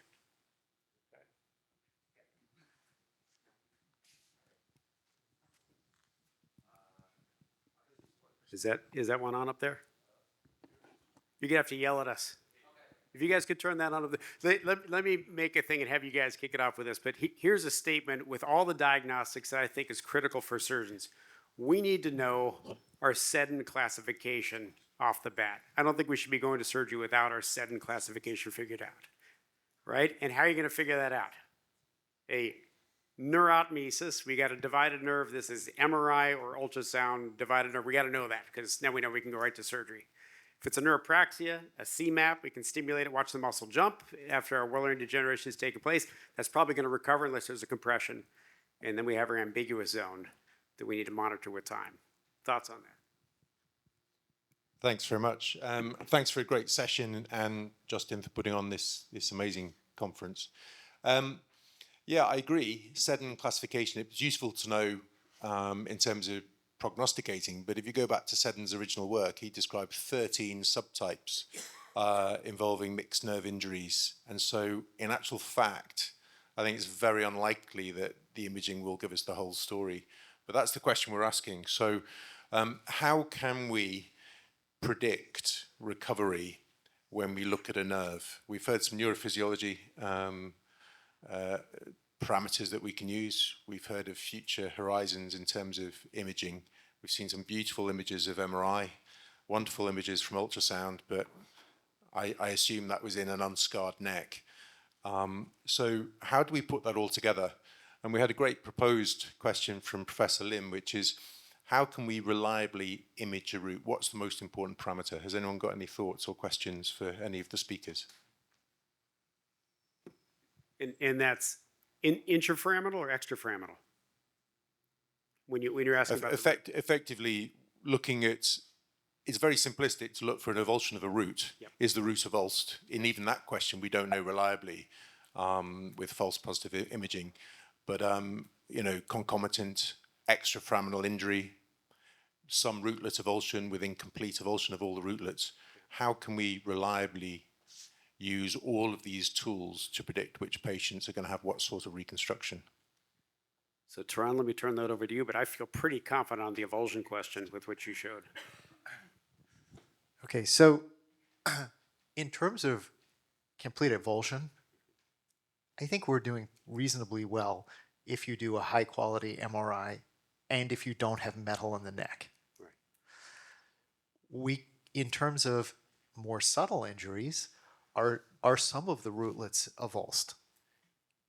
We actually we'll spend some time looking and comparing carefully, lining up the image so that you see the right and the left in the same plane, and seeing, are there more rootlets on one side than the other? And if not, we discuss it and say, well, maybe this one isn't so good. And you can look at the ventral and the dorsal rootlets. I think there's some papers out there about counting them. I'm not so good at that. I just say, oh, well, there's more on this side than that side. Once the nerve is inside the foramen, it becomes very challenging. And I don't have a great, extraforaminally, I think I do reasonably well. If it's avulsed or partially avulsed from the cord, I think we're okay. The neuroforamen is a problem that I'm still working on. And the thing that we're using now is Mensa nerve imaging for looking at that, but I'm not yet confident of how good we are. Yeah. I want to add to that, and I think you know, this ultimately leads to, you know, surgeons deciding what's graftable or not. And then that's the question I always get, you know, for us, those of us that do a lot of root grafting and stuff. And but you know, we combine an exploration and look at the fascicular functioning, mushrooming, all that. But you know, it's really hard to put it together when you don't have the long-term outcomes, because you say it's graftable, and it seems like, you know, a lot of the papers, you know, especially ones in radiology, it's always like that the confirmation seems to be the surgical finding. But unfortunately, surgical finding is also very biased. And so, like, you know, I could have my teacher who's been doing this for 50 years, and he was like, it's graftable. But then you're like, the outcome's pretty bad, you know, and like, you know, so you never know what's really graftable. So it's a never-ending loop. Another question I want to put out there is actually, I think we know enough about C5 because C5 seems to be ruptured more often. But my question is actually about T1 and the so-called T1 hand, you know, because I've seen images where there's like a large pseudomeningeal seal around that region. We don't know where the origin of that is, but you have a patient that has a hand that's working. It's weak. It gets better a little over time, but there's an assumption that something is going on there. Is it coming from that T1? And I've been told, I'd love to get you guys' opinion on this, is that there's something going on, but the T1 root behaves very differently than the C5 and the C6. And then especially when you have a large pseudomeningeal seal over at that region. and but you can't explain what's happening. And Bertelli explains that maybe it's a T2 hand or it's something that's coming from T2, but I don't know how you can prove that from imaging. And I'd love to get some feedback. And Justin, you must encounter these C5, C8 injuries or so-called T1 hand. And I love to clarify this too, because when I say T1 hand, I don't know, is it the same as a C5, C8? I mean, I count right, but I'm just saying, I want to kind of So a clarify couple that. thoughts off the bat. When imaging was poor, we looked for the pseudomeningocele. We looked for that little CSF outpouching, and we said that's probably an avulsion. Now that we have these KISS sequences, we're looking at that little rootlet come off the cord and head to the foramen, and then we're looking outside the foramen and see, do we have a root that's coursing down from there? So you can have a partial rupture of the dura, you can have an outpouching of CSF, but if those rootlets are still heading right on past that, that becomes irrelevant. And I think that's often the case in those hands that are working. We still have some, and you may have the dorsals out and the ventrals in, or 3 of the 5 ventrals in, but the other 2 are missing. When the cord is lateralized to the frame, and it becomes a little more ambiguous, but usually there's something you can follow out. But how many rootlets are in T1? Because compared to a C5, because the C5's got plenty of rootlets that you can evaluate. T1, I'm very confused. I also agree with Expert Dr. in Lee. T1 is very difficult to show with the MR because the T1 is very short and add the first rib, so very, very deep. Another is the pneumonia effect. So the T1 MR is very, very difficult to show. So I also meet the question in the clinical with the T1 hand. How can you decide it's partial injury of the T1 or completely? So sometimes it's very, very difficult. So I think the intradural may be helpful. Intradural, the rootlet, anterior rootlet, contrast with the contralateral side. So this may be helpful. Generally, because the T1 or C8 nerve injury generally with the ganglion, a pseudoganglion intradural. But you should see the rootlet carefully comparable with the normal side, whether the rootlet is intact or exists or not clearly. So only with this, sometimes most difficult with the 3-dimension reconstruction for the T1 nerve root. Very, very difficult. So this is a question for the MR for T1 is very, very difficult. So also the ultrasound is also difficult. Ultrasound is for the T1 is very, very deep. For the C it may be okay. For the T1 it's difficult. So this is a great problem for the diagnosis of the T1 injury for the MR or for the ultrasound. Very, very difficult. I'm so glad you have Dr. Wayne here because he's like the world authority to dig out like the lower trunk when there's a large pseudomeningocele and do the coaptation. No, you're such a, like I don't dare to touch a pseudomeningocele. If I have time, I show the case. We do the exploration, the proximal of T1, very short. We can find the T1 no root. Very interesting. It is really difficult because the first, after the first rib, we from the MR, we can see very short T1. We can make it proximal. We can find it, but the operation is really difficult. Very interesting. So Anil was going to come and tell us how he doesn't need any of this, and he would have been loud and we could have argued a lot. But I have to say, a lot of people sell this as if when you open up, magically we know it all by looking at it. And how many times have I been in a scarred up plexus and I have no idea what's going to recover and what's not, and scratching my head. Yeah. On these T1s, though, if Tehran can show me rootlets coming out and I can see a root below that, even if he has no function, I'm going to sit on that because most of the time, at about 9 months, those fingers will start flexing. Yeah. And so I'm trusting my imaging. I'm putting all my trust in that, and I'm just working with the upper end of the plexus. What do you do with that? That was a question, or Yeah. What do you do in those scenarios? You go in there and nothing's working. Absolutely every root you test it. The long thoracic's out. Are you done? You close up? and how do you mean how do you predict somewhere down the line that it Yeah, might self recover somebody's gonna for the wake up or hand? not. Well, you just don't see those come very often, and if you don't do something about it, so you mentioned there are cases where we probably explored, did something that we probably didn't need to do. I would say hand is a good example, and but most of them, when you wait out, they don't come back. That's just my experience, but I don't have a control group to compare. Yeah, and I wonder for those of you, especially Dr. Wayne, like who do hand, how do you predict that in cases, do you do something about the lower trunk and the median nerve, or do you just let it wait out? And for me, the MRI would hold a very significant. I use MRI a lot, so MRI would really help out. If they tell me that there's something going on in the T1, that something's intact, then I would consider waiting it out. But then I think when they present like 1 month and they present 3 months, you see something different. There's something. There's like a little bit of twitching.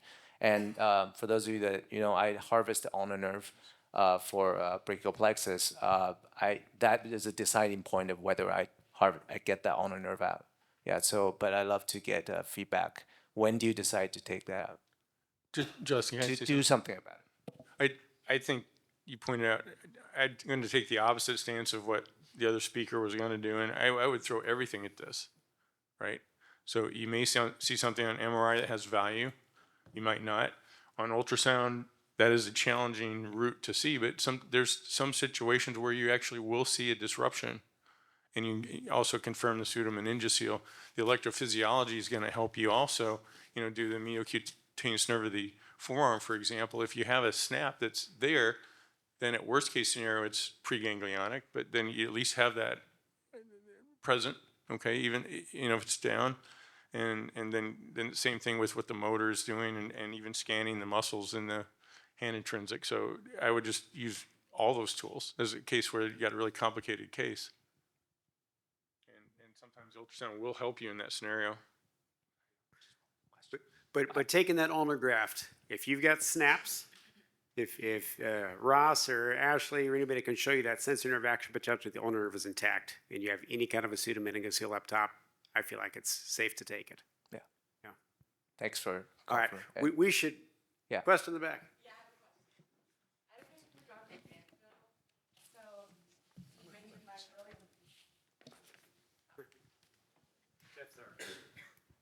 So you mentioned early into recovery when you're trying to do EMG, and you often see a lot of nascent motor units, and it's hard to determine whether they're nascent versus mature motor units that can actually connect to the muscle long term and establish a connection.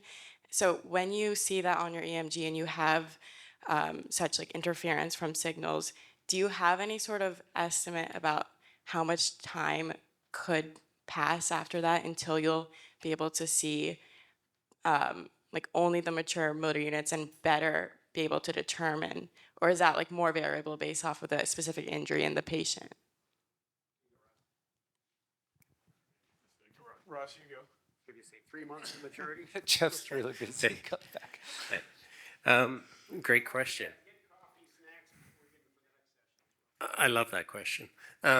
Yeah, so when you see some axons coming in, and you see these lovely little nascent units coming in, and then they're going to mature over time. They're going to get stronger. At what point do you say there's no more coming in, and what is there is what you're going to get, and then are those going to create any more strength in the future? So you may have a few motor units coming in. They may be unstable, but you're not getting a good response. But you know how unstable they are, and so they're probably going to get stronger, and therefore the strength may get better. So that's something that is a great research topic, which we are doing at the moment. That's the short answer. Is we don't know, but we will do soon. Probably because something you're going to do, I imagine. Dr. Mendevo, since it's your I just want to do one small question before we end this session. But who here actually, out of all the clinicians, and who here uses any of the modalities we mentioned for postoperatively atrophic muscle that's trying to reinnervate after a nerve transfer, nerve grafting? Who uses these modalities to see if they're innervated? And I don't. I'll be honest. I use my physical examination, but it's very controversial. but who here uses something? Because I've been argued, people telling me like, they send, do you have post-op EMG to prove that your transfer works? I'm like, I don't. I have my MRC, and and MRC is very biased. So I love Dr. Lim. So, Johnny, I'm glad you asked that question because actually there was something I wanted to ask Ross Mandeville. Probably the first sign of muscle reinnervation and is not not M1, but when the muscle becomes tender, right? We call that the tender muscle sign. We published it Yes, sometime ago. intercostal chest pain or something. So that was David Chuang's pinch sign. And so if the muscle is not connected to the brain, you squeeze it, you don't feel anything. Once the muscle becomes connected to the brain, you squeeze it, you can feel pain. So I was wondering if anybody else uses that. And if Ross, what would you see on the EMG as this muscle becomes reinnervated before you get M1? Yeah, that's a good question. So if you've got all these other nerves going in there that are feedback nerves from the Golgi tendon organs or something like, or some of the pain stuff going in there, how does that correlate? It probably gives you a good surrogate marker for the motor axons going in there.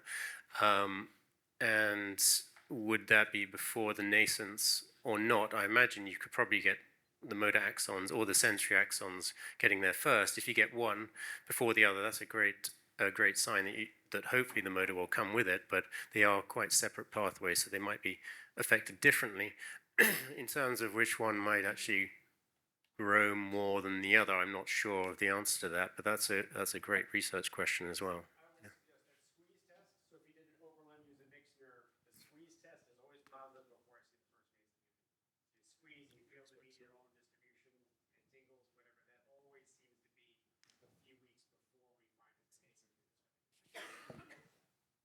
Maybe because it has a... Yeah.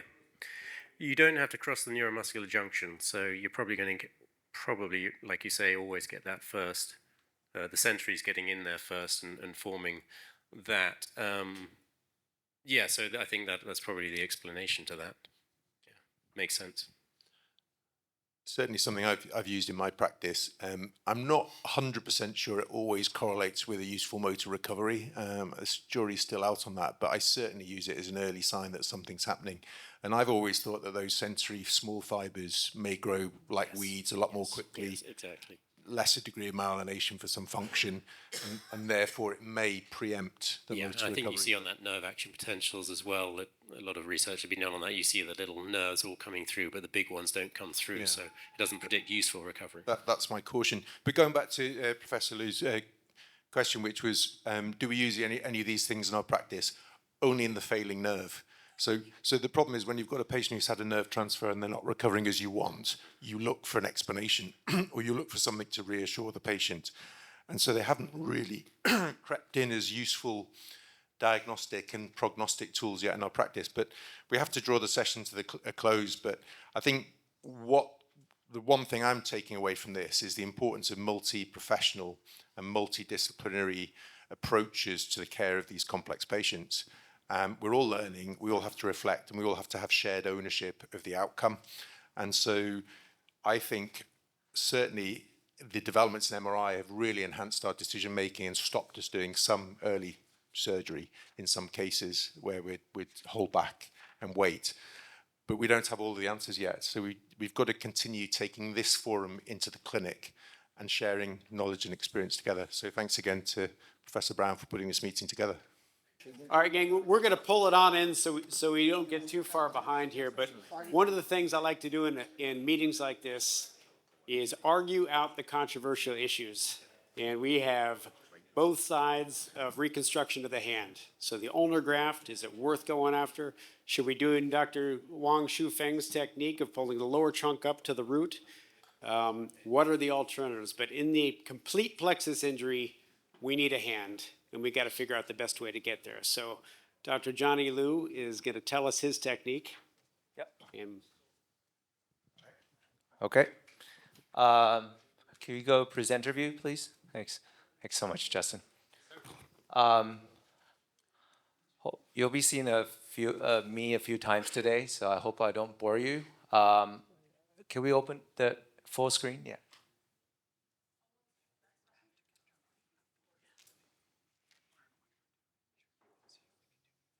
No, that's the that's another one. So very interesting. We're starting off with something that's actually the hardest, trying to innovate the hand.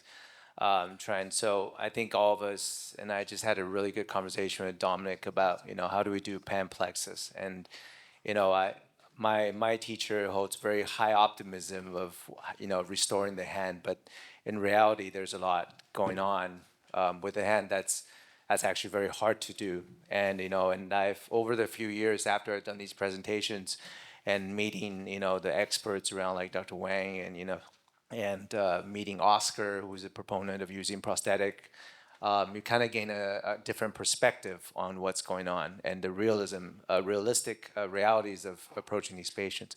Can I? Sorry, can you turn on? Can you make the full screen for the vascularized ulnar nerve study? Okay. If it's not working, then we can do the next presentation while you. Yeah, so I kind of switched up at that, everyone calls it the vascularized ulnar nerve graft, but the name itself is actually a little bit confounding. So it's not really a rename, but just a kind of something that makes more sense, is that when you're harvesting the entire ulnar nerve as itself with its pedicle, I think it's a flap. And in those of us that do a lot of flap surgeries, that's where it actually makes sense as an actual free ulnar nerve flap. So we just got this published in PRS as an ideal innovation, but it's nothing new, to be honest. So, a little bit of a disclosure for those of you that know me. I did my training. I did 10 years of practice in Changgung. I worked at David Trong and Tommy Chang, but I recently just moved to New York to MSK. And so life is going to be a little bit different. This is not going down again. Okay. So I was looking forward to the talk and having Pablo and John Noel and Anil, especially to get some discussion going. But we're gonna kind of move ahead. So when we have pan plexus, nothing's going on, and it's very difficult. But we have so many things to do, and I made it much more simpler by just saying shoulder, elbow, hand. But there's so many other things that we want to do, but we can't do. But in honesty, that's kind of the three main functions. And when I say hand, it's actually really just about sensation, getting some form of finger flexion. To innervate the hand, and this is a picture I think Dr. Pertelli told me that it came from him. You need, if you want to use extra plexus donors such as the intercostal nerves, it's very hard, especially if you put it into the median nerve. It's a very size discrepancy. You need it for other things, which, to be honest, holds more priority for shoulder and elbow. But the median nerve, you need so many axons, whether you connect it to the lower trunk or you connect it to the median nerve itself. And so we need something with just as much axons to provide us with that source. So the rupture root as part of the brachial plexus is where we can dig from that. But we need grafts usually. And Dr. Bertelli wrote this paper. I'm going to mention him a lot in my study because he's an idol of mine. He wrote these where he published using the rupture roots, especially for pan plexus injuries, and then to go after these distal targets like the muscocutaneous nerve or the radial nerve. And he uses the certain nerve grafts. So if you read this paper from JNS in which he talks about using different physical examination signs, I find these two hard to do, relatively hard to do, but they are very, very helpful to kind of know what's going on. I think it's based on kind of the presentation of the long thoracic nerve, the protraction, the scapula, to kind of allow you to see what's going on with the C5, C6 if it's ruptured. And according to him, he does mention that he has a 80-90% in these pan plexus injuries of a ruptured C5. But for us, and in the manner that we talked about the MRI, we use the MRI a lot in our center, and we have kind of done a classification which published this to look at the rootlets. And I think it's very, very helpful in ways that you can look at the ventral and the dorsal rootlets and you quantify them to provide you with a kind of a sense of how healthy that nerve is before you explore, so you don't waste time. Sorry.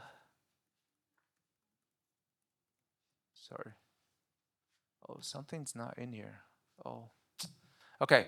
And then we talk about the nerve graft, and the nerve graft is a problem. Nerve grafts, when you have a nerve graft that's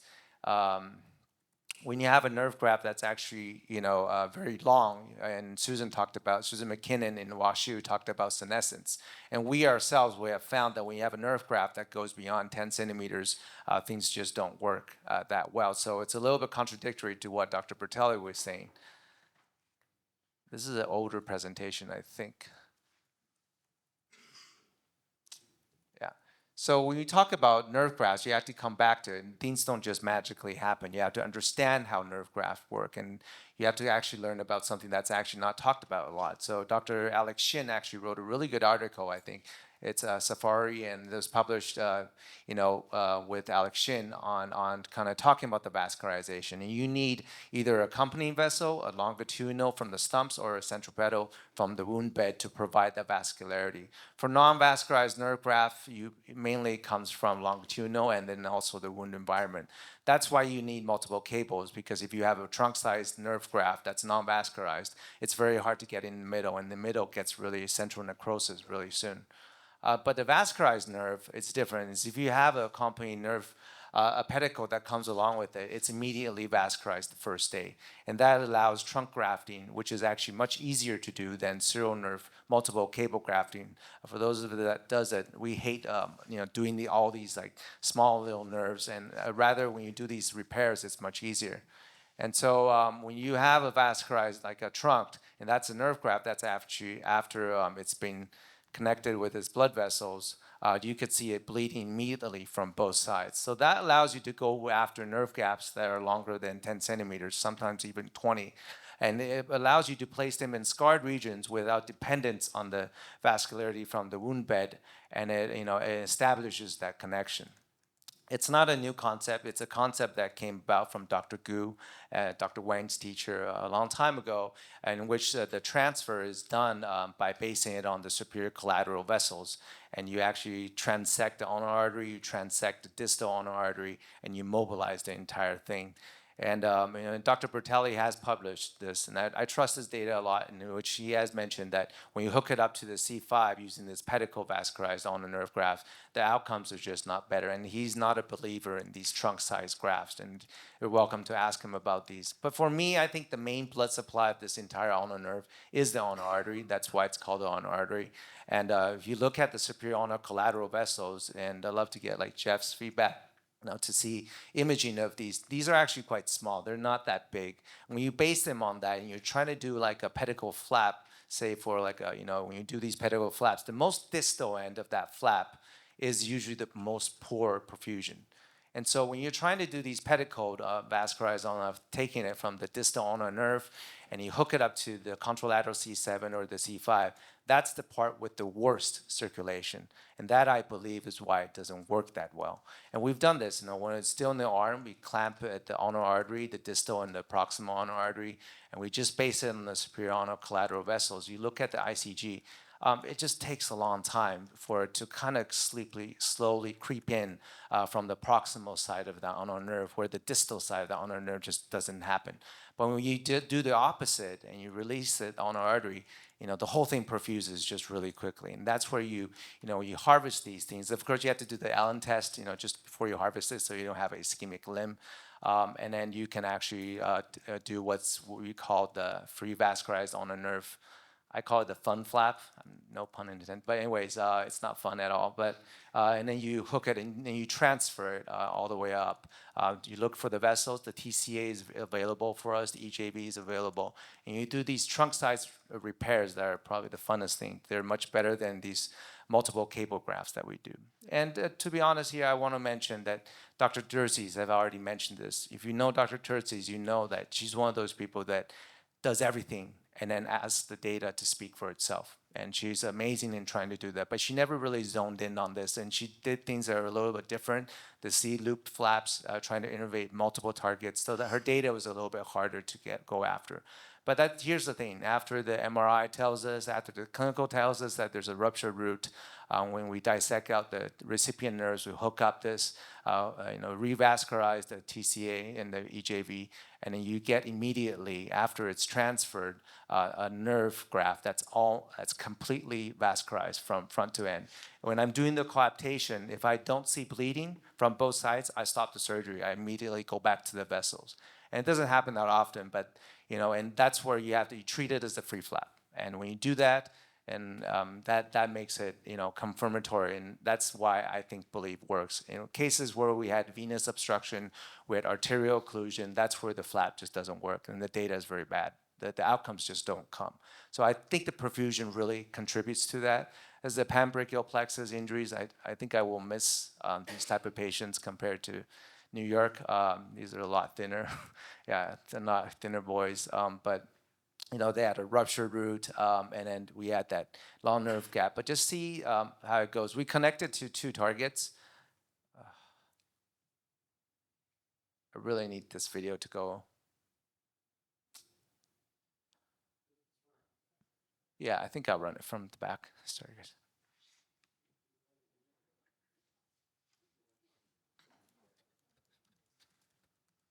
I think I'll just play it if you can let me. Yeah, I know. So yeah, it's working. And you see the elbow flexion. Let me use this, please. Thanks. Makes it faster. Yeah, and it's supinated. And then you look at the hand. It's not moving. It's not automatic. Okay, if you look at the hand, you actually see the thumb moving, especially the MCP that's moving. It doesn't reach the FPL. It doesn't really reach a little bit of the FPL, but it doesn't reach the thinner muscles or this. So the intrinsics definitely don't come back. Another case like this, panbrachial plexus injuries, a nice very ruptured stump that was provided by the MRI. And then you could see, again, you could see that kind of a supination and pronation that you can see with this patient. And then, where can I get it to work? Now I want to show the finger flexion. It's gonna be it's not responding.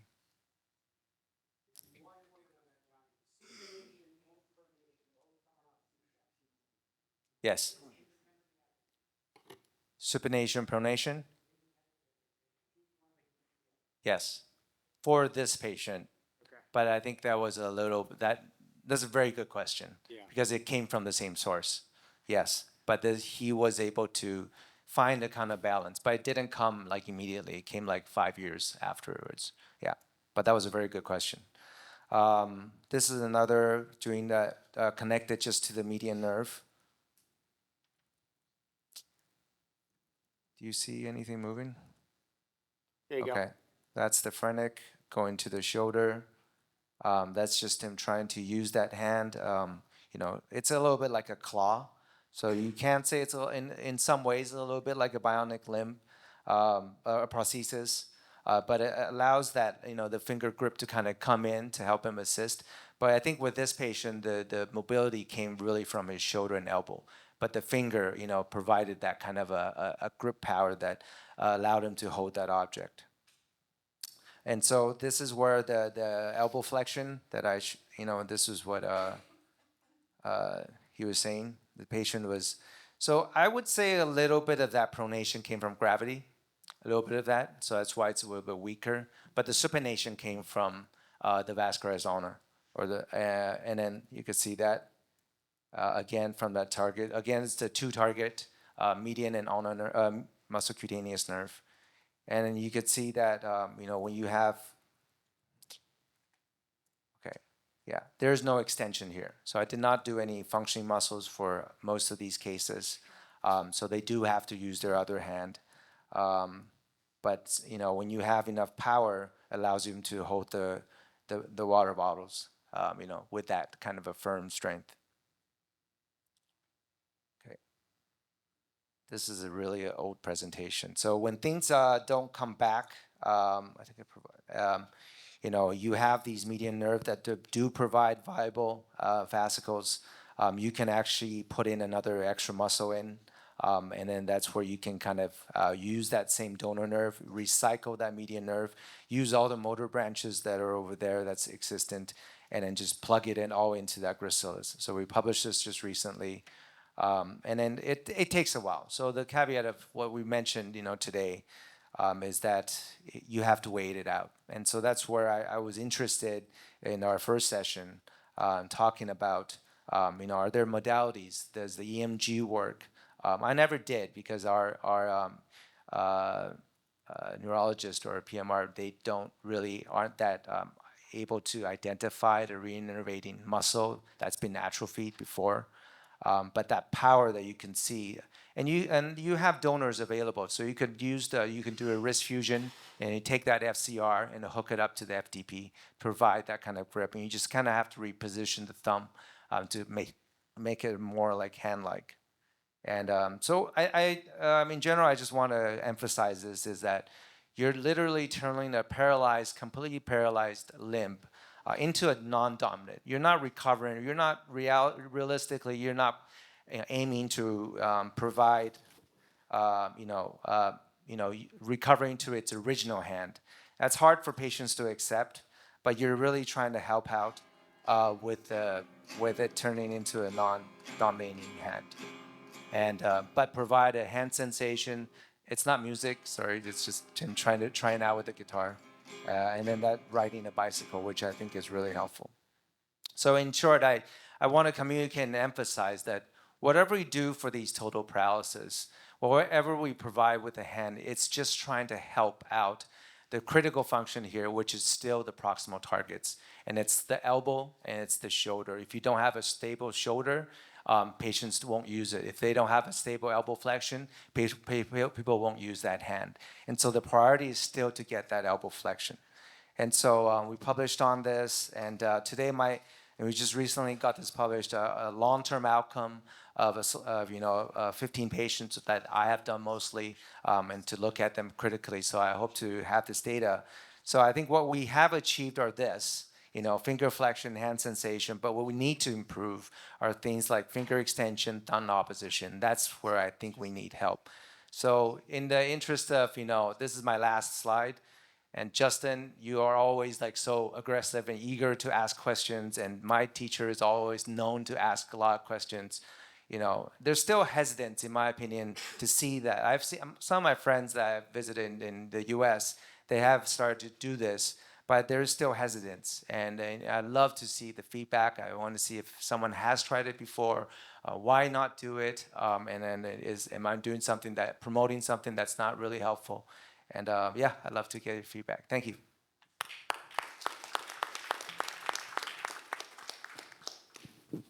I think if you have a lot of videos, it would help in the back. Save it to the end, and then we can argue after everybody's presented. We'll do that. So can you throw up that one that I just downloaded there?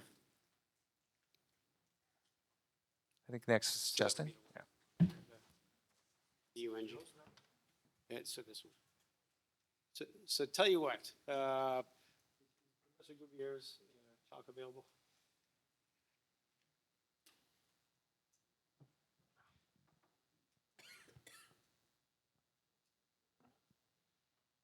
So Johnny, while we're waiting to set up the next talk, sometimes you distribute it to elbow flexion and hand. Sometimes you go just for the hand. I would be a little hesitant to distribute that to two destinations since hand is so hard for us to achieve. So you have to harvest the dorsocutaneous branch of that ulnar nerve in order for you to reach. So you don't take the main ulnar nerve and you took it into two targets. You have to harvest the dorsocutaneous. And because it branches much earlier than where you collapse the distal ulnar nerve, you can reach the muscle cutaneous easier. So I do still prefer two targets. And like I've mentioned before, it does create kind of a gross claw-like movement. It's not independent motion. And that's where I feel, but the patient, the elbow flexion is really key. So I'm a believer where to innervate the muscle cutaneous nerve, I like using this fun flap. I like to use the vascularized ulna because I have very high success rate with that. And I prefer to keep the intercostals either for a separate function or like a salvage procedure where I need to do a functioning muscle. And I do the Doi technique, where I can put it as an additional thing to get that finger extension. But it's very hard for the patient to control. Yeah. All right, I'm going to do Pablo Zancoli's, but we'll bump it and have you. Yes, sir. How long time after you do the C5 with the ulnar nerve graft to the median nerve? How long time we got the finger flexion? The patients began a little finger flexion. How long time after the operation they began to finger flexion? That's a very all finger extension. Yeah, and I'll be very honest. How long time they began? At least like 1 year, more than 1 year. More than Yeah. how long? Such as 1 year and 2 months, 1 year to 3 months, 1 year to 5 months. This is very important. I think the hand sensation. It's only very little, not too much. Yeah, but the hand sensation will come. So I use Tinel sign and hand sensation as a guide to help me evaluate. But as Justin has mentioned, when you hook up to two targets, there's sometimes a little bit of a steal phenomenon as well. Nerves more proximally, obviously, or preferred motor innervation that Dr. Burchard mentioned before. They go to the more proximal targets first. But the time, that is key, and I would say it is longer. It is definitely sometimes 18 months. And then I prefer to do FCR to FDP. I use the FCR to connect. And I know that's something Anil talks about a lot from your experiences, the direct coaptations. And another question is C5 is not very big. C5 is very thin, not too big. Yeah.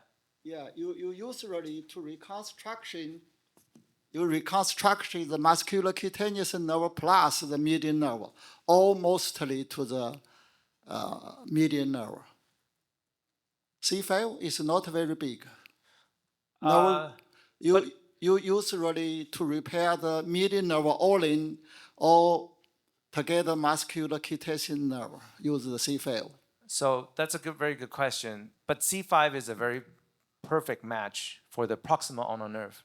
And the dorsal cutaneous nerve is a perfect match, in my opinion, for the muscle cutaneous nerve, especially, as it branches off that lateral cord.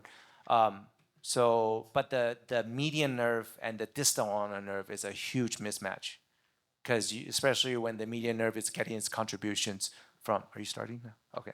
When it's getting contributions from the medial and lateral cord, that is a very big mismatch. And a little bit, that would explain why there are cases where they get good sensation, but no motor or very minimal motor. In some cases, better motor, yeah. So connecting at that level, I think that is the problem, yeah.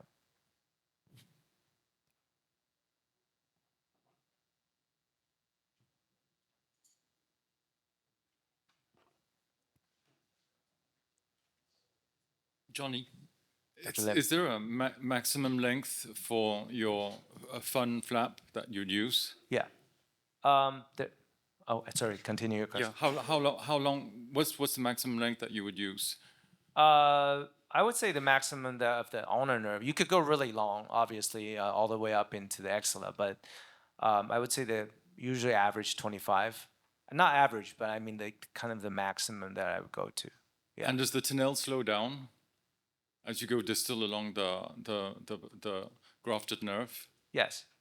The A lot? Tinel still follows. You mean after the I recon? mean, say you've done your vascularized ulnar nerve, right? Yeah. And it's 25 cm. Do you find that the Tinel slows down? Oh, slows down. Yeah. If you have a longer nerve? I mean, if you're monitoring the nerve regrowth with a Tinel sign. Okay. Yeah, that's a good question. So I only need the longer ones when it's a contralateral C7, not for the ipsilateral C5. Ipsilateral C5, when we have a root, the average distance, I would say 15 to 20. We are a little bit shorter in Asia, yeah, but I'm shorter. But anyways, Usually 15. That's why I get really significant different outcomes from ipsilateral side versus the contralateral side. And the contralateral side, that's where I'm not as, doing this. I do think the contralateral C7 to the lower trunk that Dr. Wang, innovated and described, I think that is a much better way. But it's very hard for me to. But for the ipsilateral C5, that for me is the go-to. But I'd love to hear about the ipsilateral to the hand opening that Dr. Wang will talk about today. Keep chatting while they get loaded up. But one of my hesitancies, Jeremy. Was he ready?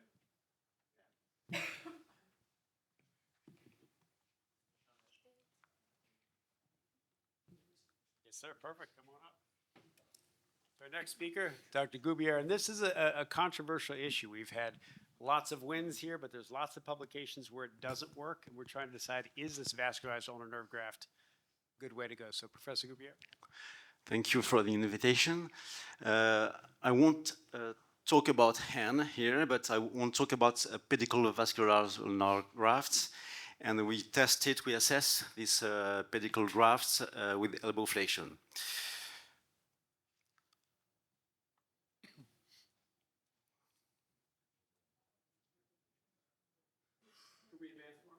Props. Okay?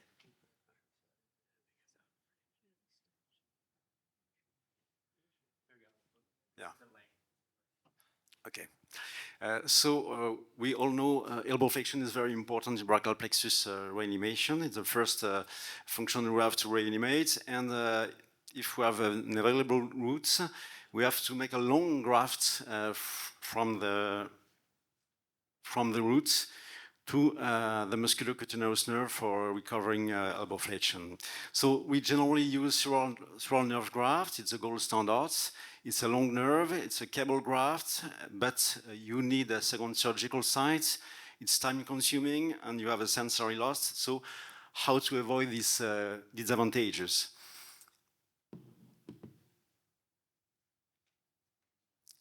So we can use, in this case, the ulnar nerve graft, vascularized ulnar nerve graft. Ulnar nerve is expandable in the total brachial plexus palsis. It's the same surgical site. It's long enough to reach the roots and the musculocutaneous nerve, and it's vascularized, of course. And the diameter matches perfectly with the diameter of the available roots. So we make the hypothesis of the hypothesis we made is pedicle vascularized ulnar nerve graft is a reliable graft for elbow flexion reanimation. So Johnny Liu has perfectly described the intrinsic and extrinsic blood supply of the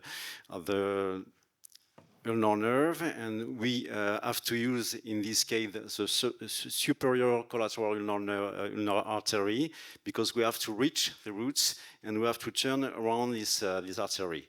So this technique is relatively simple. You have to make the dissection of the nerve until the wrist, to divide the nerve at the wrist level, to be sure that you can reach the roots, and you have to turn toward the proximal pedicle. You have to turn the nerve to reach the roots, and you make a rotation around its pedicle.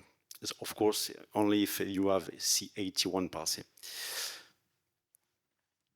So we have a series of 21 patients, about 29 years old.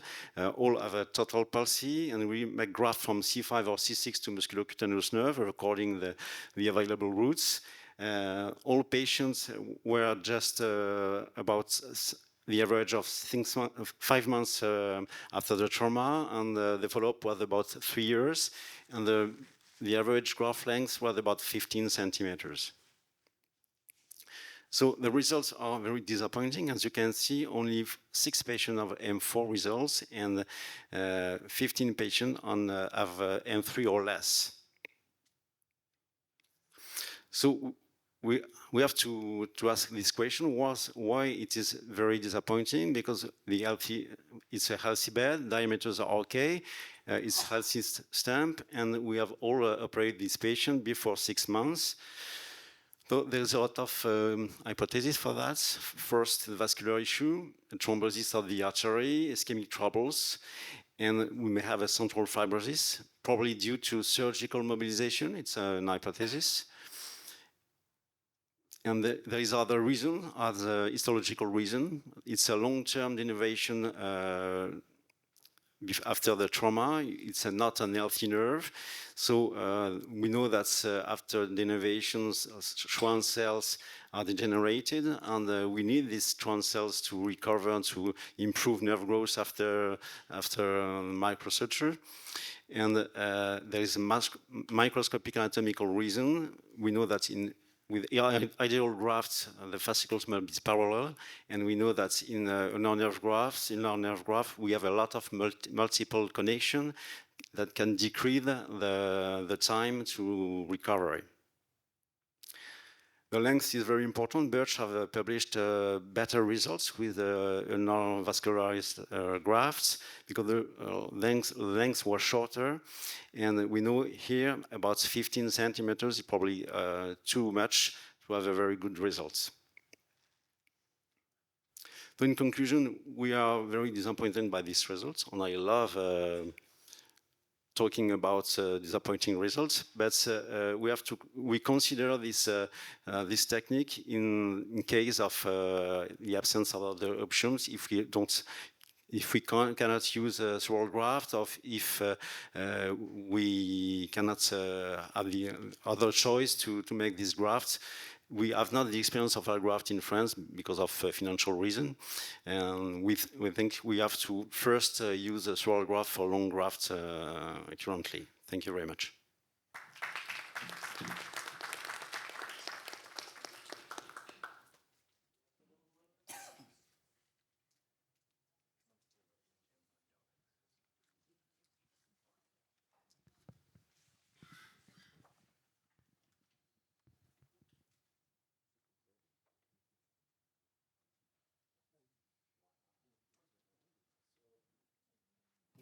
Just to have a discussion while we're waiting for that one to come up, we think about what makes a good graft, right? And a good graft is, as you mentioned, a size match. It's vascular. It's what else do we need? It's got its own blood supply. It has its own Schwann cells. This is what a good graft is. What could possibly be better than a vascularized ulnar nerve graft? I don't know, but we don't have to forget that this graft is not healthy. It's a denervated nerve. Yeah. So if we use sural nerve, it's a healthy nerve, and that's why I think our results are better with sural nerve. And it's a shame because an ulnar nerve graft is easy to perform, and effectively there's a lot of advantages, but the results are disappointing, and we stop it now. Yeah.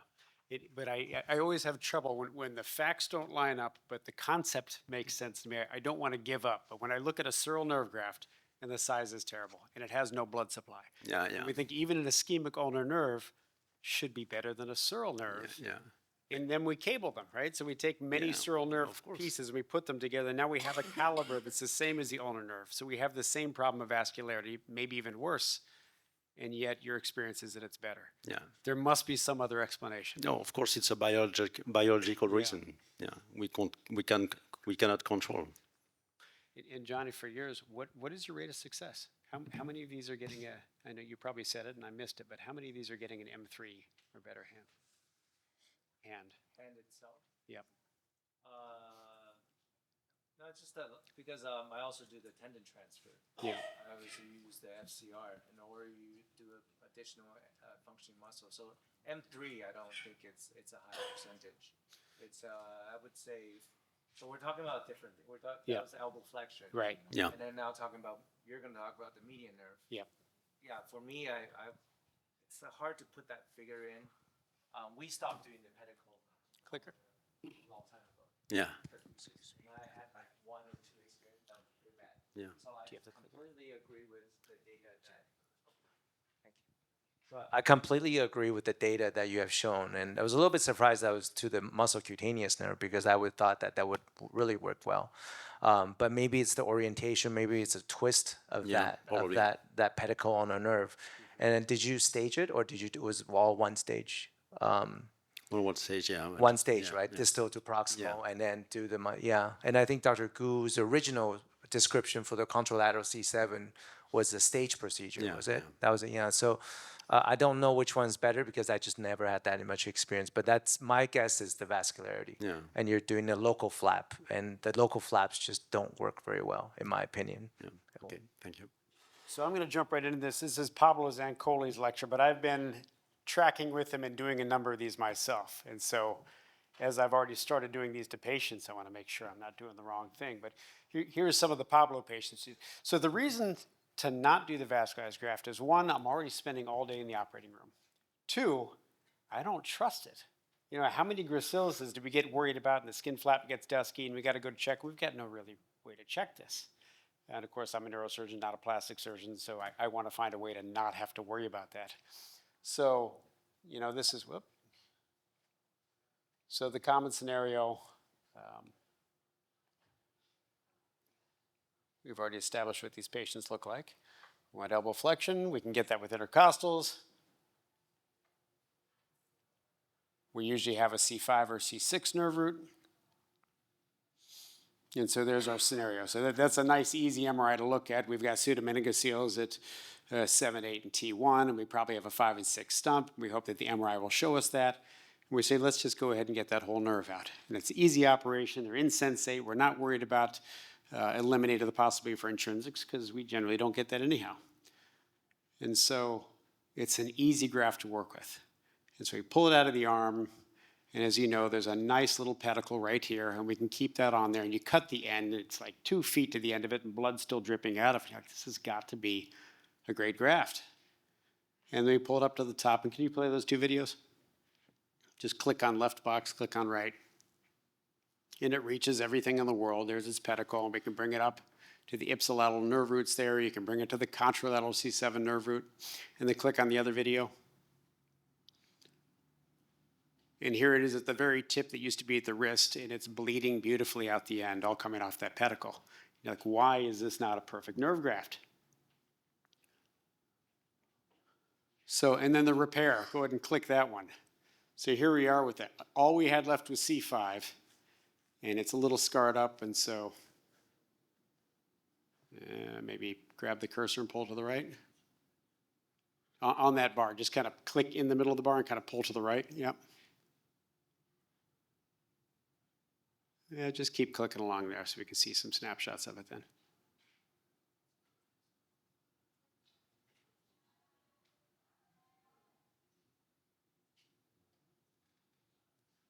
Not going to go, huh? All right, so here's my ulnar nerve I'm trimming here. There's the trimmed C5 nerve root with it pouching out of the ulnar nerve. When it's cut, it's a beautiful size match. The operation is easy. It's bleeding out of both ends. They're like made for each other. It's perfect. Like, why would I not want to use that? Scoot it all the way to the end. Just grab that weight bar and pull it all the way to the right.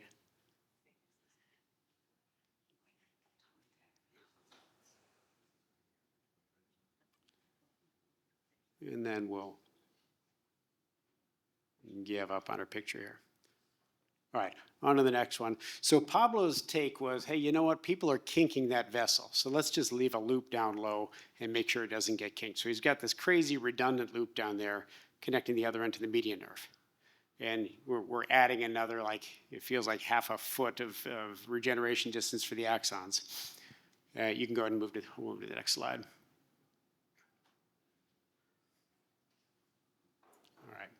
All right, so here's the approach. So we have the ulnar nerve flipped up to the neck, connected to the C5 nerve root. If we have C6 available as well, we peel off the dorsal ulnar cutaneous. Now we have 1 to 5, and we got the other 1 to 6. It heads down to the arm here. We leave its vascular pedicle without a kink, take redundant median nerve, and then send that down to the hand. And so we want, as we know, hand sensation, and we want the hand to close.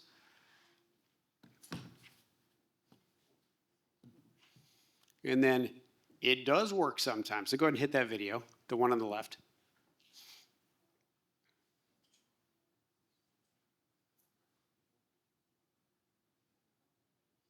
So there's his FCR.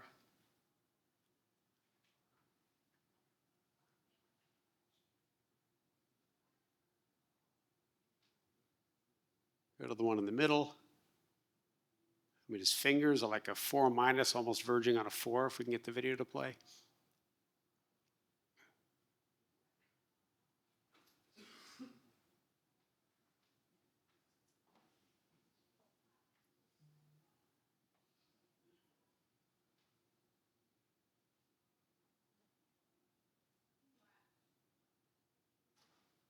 Maybe back it up again.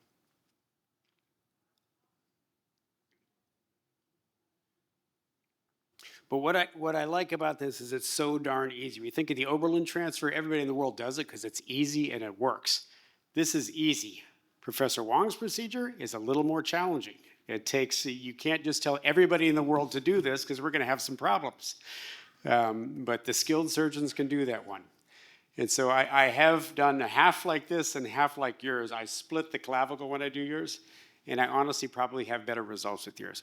But I can't ignore this and throw it away because sometimes we get good results here. But how do we determine who's going to get the good result and who's not? I'm sorry, we don't have better videos than that to show. But with that, Professor Wong, I want you to go ahead and present your case, okay? How about this case? How old about this case? How old is the patient? How long ago? How old is the patient? No, 17, 18 years old. So I think it's not all the cases to the erect. For the very young, for the younger children, for the younger people, just like such as younger than 80 years old, also the graft is okay. Okay. Younger than 18. Yeah. So you would say when you get beyond 18, you shouldn't try this. It's older, more than 20 years. Yeah. You do the long nerve graft with no good result. For the children, for the adolescent children, it's okay. Okay. No, that's 20? helpful. Dr. Wayne said 20 years old? 20 or what? 20? 20 years, yeah. 20 years old. Yeah, around the 20 years less, I think this is especially the adolescent. Professor Wong, presentation. W-A-N-D. I've done them in more than, I've done in some cases 35 and 40. So I think the key here is not whether it fails or not. I think the key here is inconsistency and the lack of a reliable outcome. I think that's the key because there are cases where you get home runs and then there are cases where it's complete failure. And that tends to be the problem with Plexus, is that Plexus you have these very variable results. So for me, the reason why I do this, number one reason I do this is because I feel if this doesn't work, I still have something as a backup that I can use with the intercostals, with the spinal accessory, as a functioning muscle. But if you use those two donor nerves immediately with that first reconstruction, a lot of times you can't do anything else, and you're kind of just stuck. That's kind of another reason why I like to use to do these extra, the vascularized ulnar or the contralateral C7. But I didn't want to interrupt Dr. Wang. Sorry. So Professor Wang is always ahead of all of the rest of us. He always invents the procedure. We have to come see what he's doing because he makes things work that none of the rest of us can make work. So Professor Wang, show us your procedure for recovering hand. Yeah, my practitioner, good morning everyone. My practitioner is Microphone. Is the residual nerve root direct repair the lower tract. So I do this about more than 2 years ago. We began from the contralateral C7, transfer to the residual nerve root because a lot of doctors are afraid of the contralateral C7. They are afraid. They not like to do the contralateral C7, especially in Europe with the American. So we began pay more attention to the residual nerve root. The nerve root usually to the elbow flexion or sometimes to the shoulder abduction. For the lower tract, it's rarely reported. So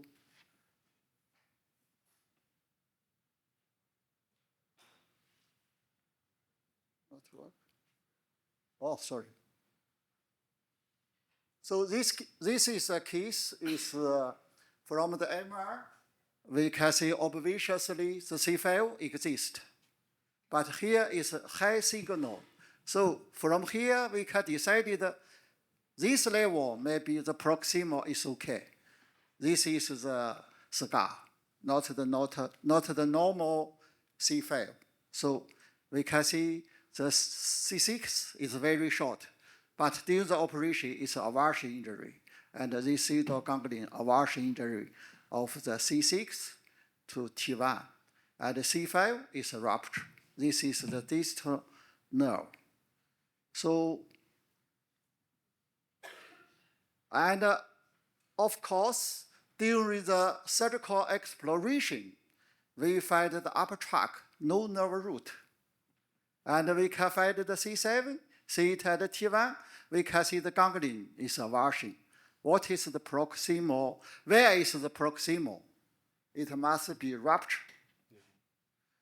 Because the proximal, at the continue with the spinal cord. So there is a short, no nerve root. When you do the surgical exploration, you not find the proximal stump. It must be rupture. You should do the surgical exploration to the proximal. Not think this is an avulsion injury. It is not. If it is an avulsion injury, you should find the proximal nerve root. You cannot find it. So, and we should cut the nerve root to the proximal until we can see the fascicle. And the C5, generally only one fascicle. And the C6, we can see several fascicles. So sometimes it is very difficult for you to decide which level is normal because it is a rupture injury. So we generally use the nerve root for hand function reconstruction. It must have some length, not too short, not too near the foramen. Generally, we use the pharyngeal nerve cross as a level. If it is proximal to the pharyngeal nerve cross, we generally use it for the elbow, not for the hand, because the quality may be not very good. This is my personal experience. So this is the C5. This is the anterior scalenus. So you can see it is distal to the cross with the pharyngeal nerve. So this is C5, this is C6. The C5. Professor Wong, to restate that, if the healthy nerve is proximal to the phrenic nerve, it's not so good. Don't use it for the hand. Yeah. Is that right? If it's distal, then it's a good route? Really. I think that's okay. This is my personal experience. Okay. So if the C5 is very, very short, near the foramen, proximal to the pharyngeal nerve, we only use the elbow, not for the hand, because the quality is not very good.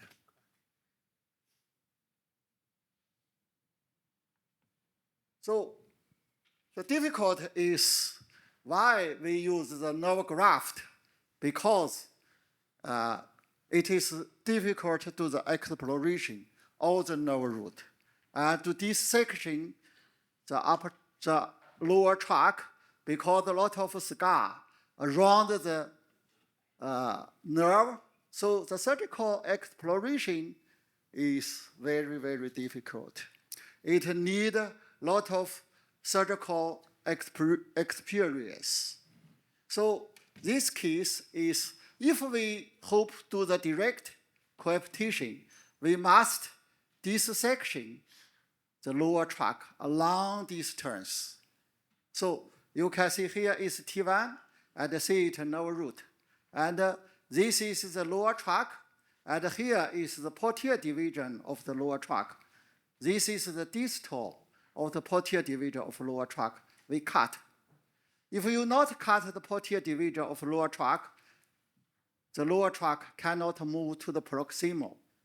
You know, because the lower tract mostly is avulsion injury, the injury level is more proximal, and the lower tract is no problem. We can use it as a receptor nerve. So this is the lower tract. This is the origin of the posterior division of lower tract. So this is the lateral cord, and this is the medial head of median nerve. This muscular cutaneous nerve. Generally, we do a total brachial plexus. We give a total plan, not only repair the finger flexion, not repair the elbow flexion. We should give a total plan. How should you reconstruct the elbow, shoulder, finger flexion, elbow extension, finger extension? You should have a total plan. So if we have two nerve root, C5, C6, we also hope to repair the C7. So you can see this one is the C7. And this is the anterior division of C7. And this is the anterior division of upper tract. This is the posterior division of upper tract. This is the posterior division of lower tract. Three posterior division compose the posterior cord. So this is the radial nerve. We dissect it long distance. And we adduction the shoulder. It can put to the proximal. And the direct repair is not difficult. It's not difficult. So the difficult is you dissection and you do the surgical exploration. If it is sometimes it's difficult, you can do the osteotomy of the clavicle. My personal is rarely do the osteotomy of the clavicle. If you do the osteotomy clavicle, you can from the normal level, from the median nerve, from the other nerve to the proximal. Not difficult. So you should first from the detail to the proximal, not begin at here. It is very difficult and dangerous. From the subclavicle is easy. So we can see the C5 and the C6.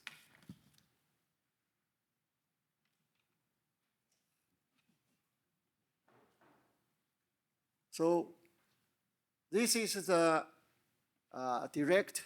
We can see the C5 to the C7. And the anterior division of the C7 to the posterior division of lower tract. We hope the C5, all the nerve regeneration to the radial nerve. You know the anterior division of the C7 to the median nerve.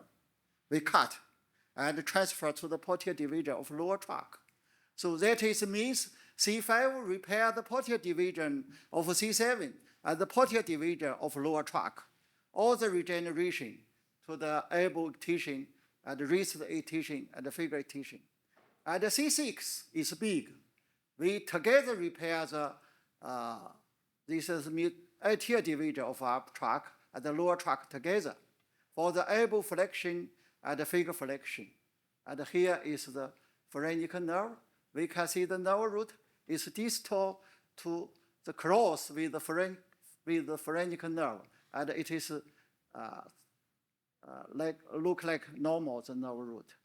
So this is we use two nerve root repair four function: elbow extension, elbow flexion, finger extension, and finger flexion. So because I have a lot of cases, this is about several years ago. I published a paper about for the finger flexion is about about 66%. If the nerve root is good, it is can achieve good result. Generally, after you do the operation, generally at 1 year or 40 months, it began the finger flexion. 1 year or 40 months, it began. And generally, in the young people, generally 2 years, it is achieved M4 or more than M3. And in the adult, such as 30 years old or more than 30 years old, generally 3 years, we can achieve the M4 or more than M3. So because Dr. Bahadir not come here, I only two days ago I finished the PPT, not very good. So we can see some case.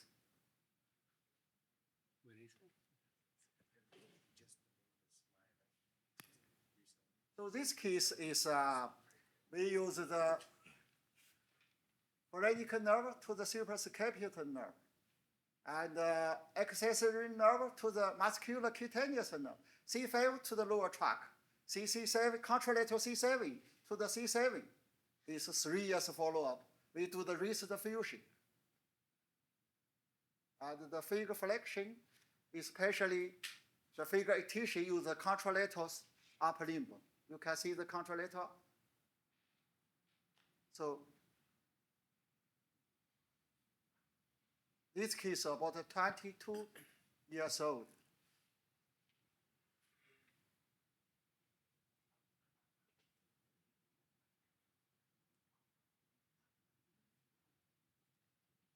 This is the active grasp. Need the hand reach, then grasp. And you need the hand reach the material and grasp and move and drop for function. I think this is the active grasp. This is very important. So your hand must reach some things and then grab and grasp and then move and then drop. All is active. I think this is very important. So can I restate everything that you've done here? So you've done phrenic nerve to suprascapular. Yeah. So deep breath is moving the shoulder. Abduction. Okay. Then we have the C5 nerve root stump, and that's going to the entire anterior division of the lower trunk to make the fingers C5, close. Because the C5 is not too big. Yep. We only to the lower tract, not including the musculocutaneous nerve. Okay. If you use the C6, you can to the musculocutaneous nerve to the lower tract together. So this case, we use the accessory nerve to the musculocutaneous nerve. Then you use contralateral C7 To the C7. to C7, but you're switching the posterior division to the posterior division of lower trunk. So we have triceps and finger extension. Yeah. Are we achieving finger extension? Yeah. The finger extension, you can see is from the contralateral C7. Yeah. We can see that this side hit to this. Hit to this, hit to the adduction. Okay. So you can hear, hit to the adduction, the finger extension. Okay. So this is from the contralateral C7. So this is also a case about 24 years old. We also use the contralateral C7. We use the C5 to the lower tract, and I use the accessory nerve to the suprascapular nerve. We use the phrenic nerve to the posterior division of lower tract for extension. And we do the wrist fusion. We can see the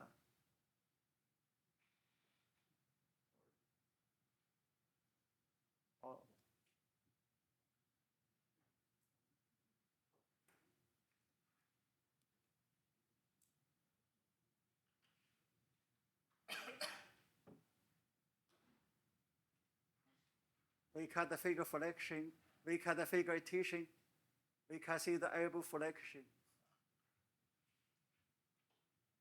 The shoulder abduction is also okay. We can the picture. That is really good. So this is another case. Also have the two nerve root.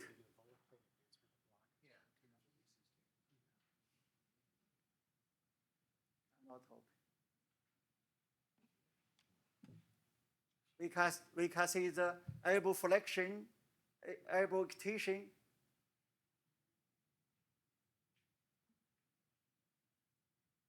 We do also do the wrist fusion and the finger extension and the grasp.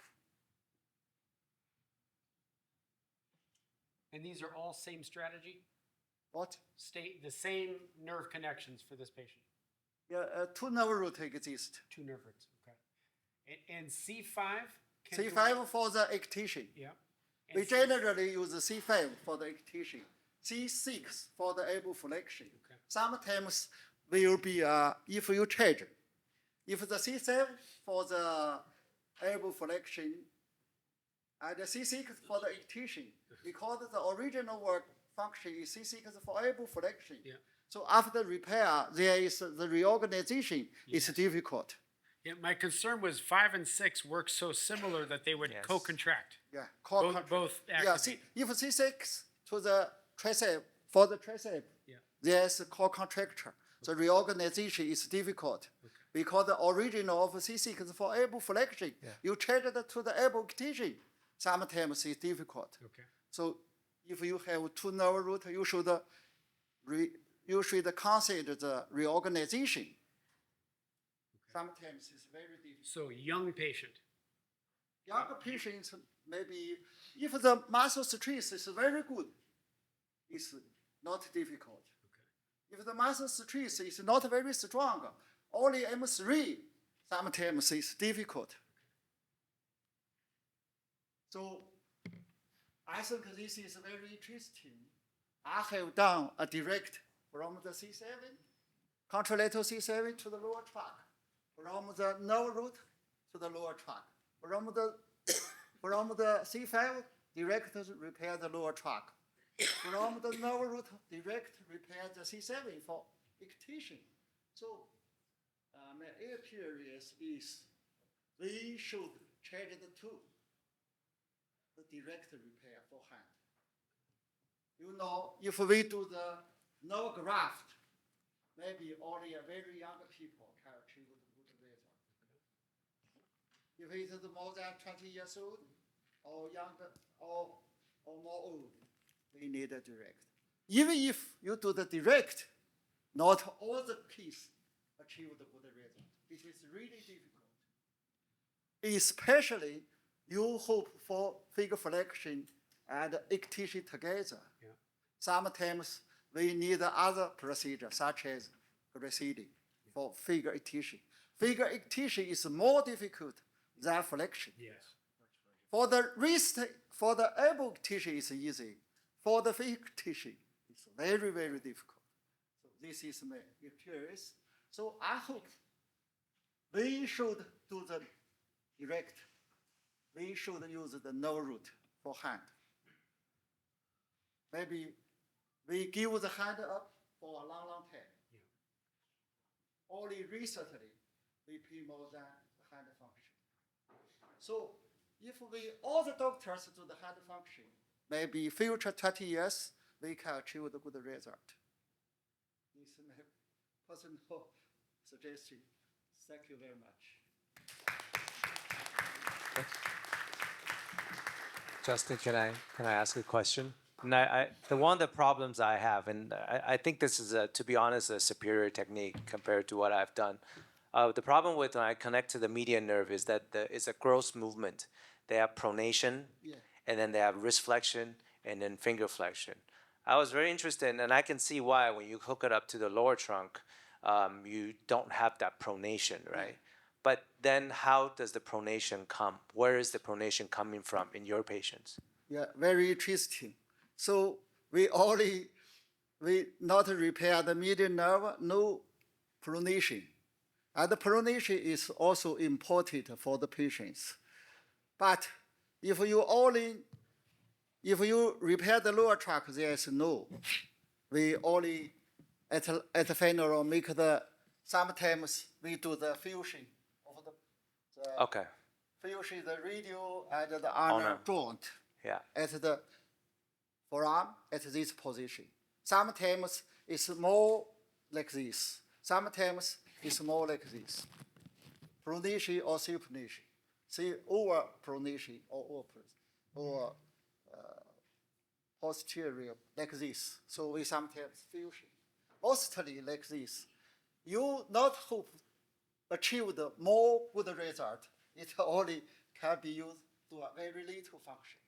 Even if a very good this because I know this, and the reorganization is, even if the nerve root exists, it is also very difficult for the reorganization. But for the younger people, very young, it's easy. Yeah, because the gross movement of the wrist flexion and the finger flexion is very, some patients don't like that, it's annoying. And I see that you have the extension to kind of counteract that. But I still think fusion is important. I think the wrist fusion helps with the stability.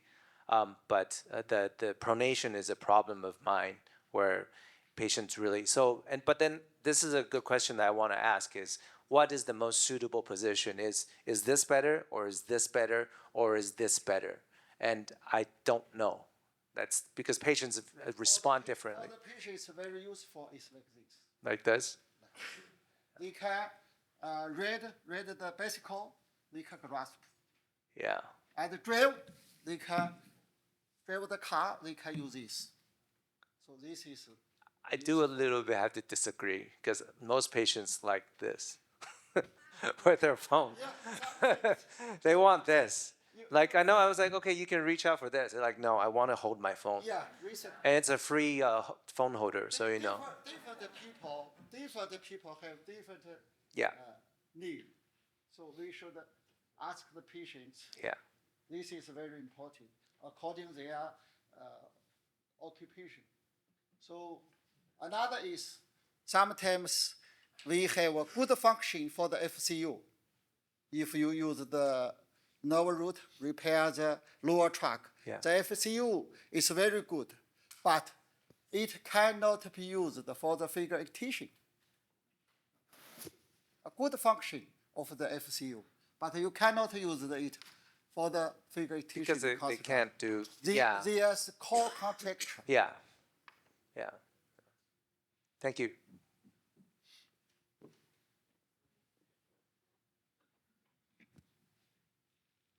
So Professor Wong, I just wanted to put this up.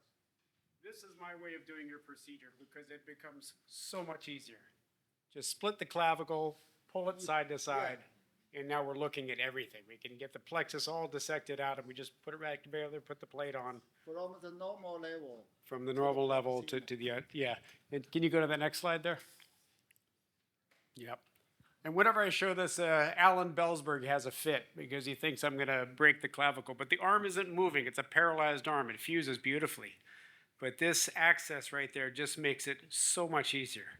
We're looking at the entire avulsed and plexus pulled south. We have the phrenic nerve and the C5 nerve root up top. And this is one of the first ones I did your procedure on.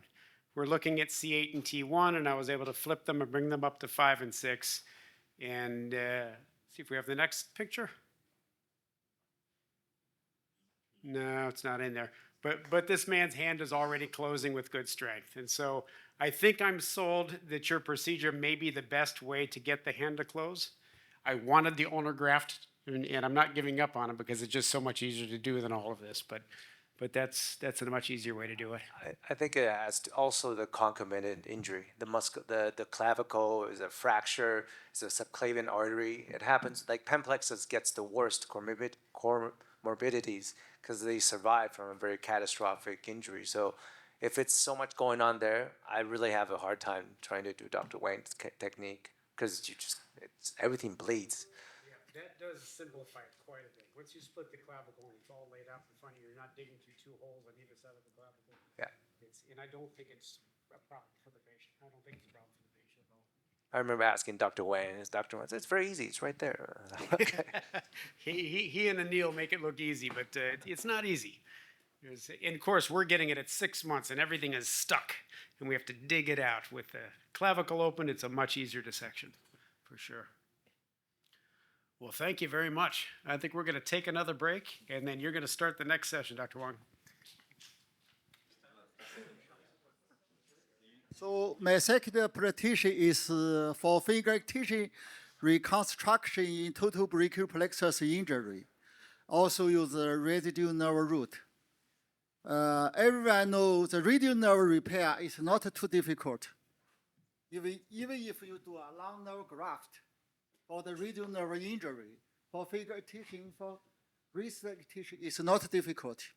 Such as humerus shaft fracture with radial nerve repair.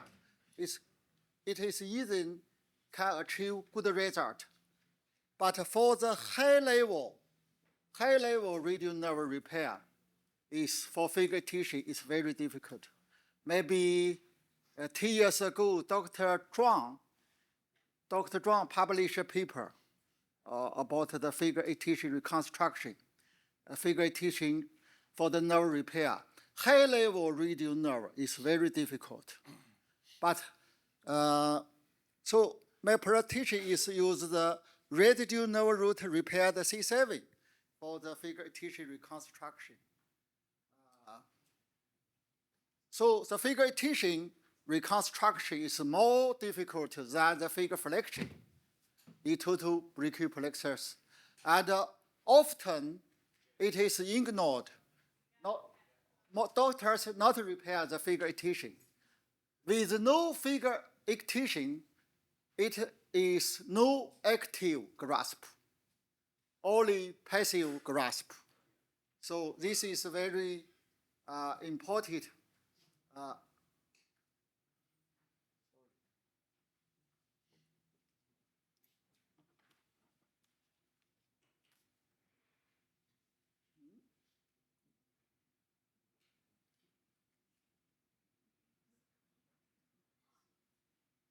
So this case is a total brachial plexus injury. We can see the C5 nerve root exists. Every case, we like the MR. MR is easy. You can see it directly. Ultrasound is also similar as the MR, but ultrasound needed the doctors have a lot of experience. I like the MR, so we can see C5 exist. And this is the C5. So this is the pharyngeal nerve. If you use the nerve root as a donor nerve to repair the heart function, it must be distal to the pharyngeal nerve cross, have a normal fascicle. Otherwise, more proximal, you can only use for the elbow. So this is the nerve root of C5. So I think the surgical exploration, you can see this is the C1, T1, C8, C7, C6. But the C5 is a defect. So we can, from this picture, the C5 is a defect. The C5 must at the proximal.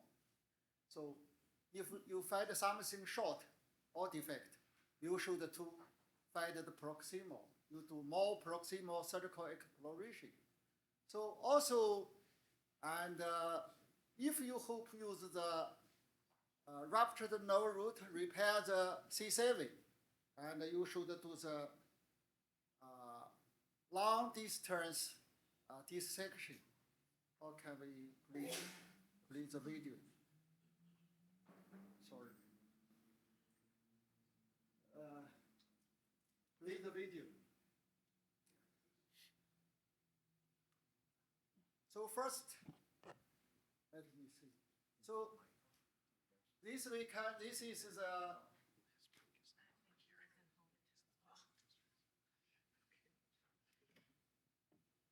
cut.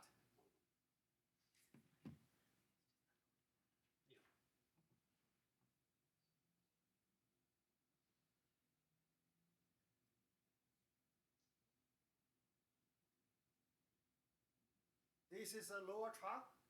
Oh, sorry. This not the lower trunk. This is accessory nerve. We cut off. Axillary nerve. We cut off. Axillary nerve. We cut off.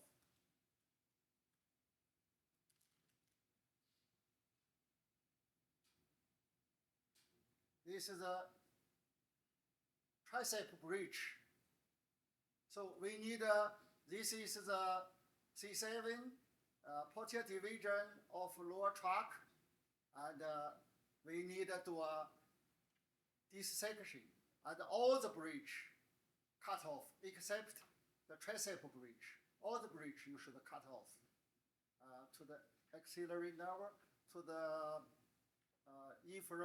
sorry, and all the nerve branch you should cut off. And just like this. So you can see this is the middle track of the C7. And here is the anterior division of C7. And this is the posterior division of upper track. And here is the posterior division of lower track. Posterior division lower track. Posterior division of middle track. Posterior division of upper track. You can see this is the posterior cord. And the big bridge is axillary nerve, you cut off. So this is the proximal, this is the head. And this is the inferior clavicle incision. So this is the radial nerve. We can see we transfer the anterior division of middle track to the posterior division of lower track, just like this. Here is the C5. Here is the C7. This is the anterior division of C7. This is the anterior division, posterior division of lower track. We use the anterior division of C7 direct suture to the posterior division of lower track. The posterior division of upper track we give up because we cut off the axillary nerve. We hope the C5's nerve regeneration to the posterior division of C7, posterior division of lower track, to the tricep, to the radial nerve. So this is the dissection. And the plan, if you should do the direct coaptation. So another is, after we release, we can adduction the shoulder at this position. We can see the C7 move more proximal. More proximal. We can easily finish the C5. So the shoulder must be moved adduction and elbow flexion and easily move the C7 to the proximal. So most doctors ask me, how can you overcome the defect? How long you can overcome? By the dissection, by the shoulder abduction, or elbow flexion.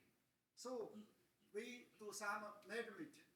So this is the C7, this is the radial nerve. After this is the dissection about, again. Again.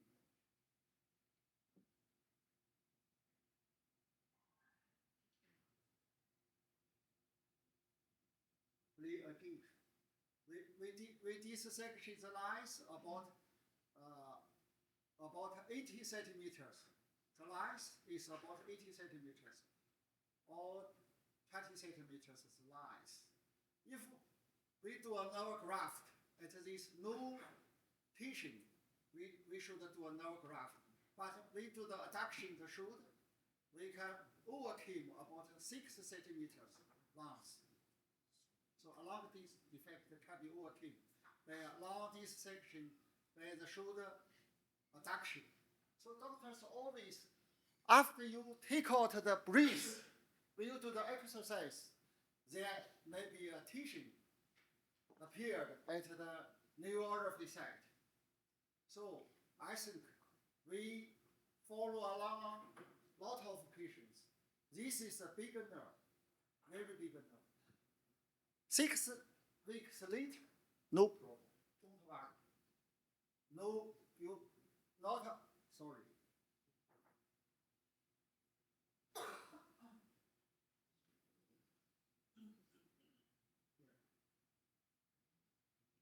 So this is the material in this series about 64 cases of the nerve root, residual nerve root repair the C7. I think the injury, the patients is in this series there is divided into 2 groups. One group is older than 30 years old, and another group is younger than 32 years old. There is 27 cases in group A. In group B is 37 cases.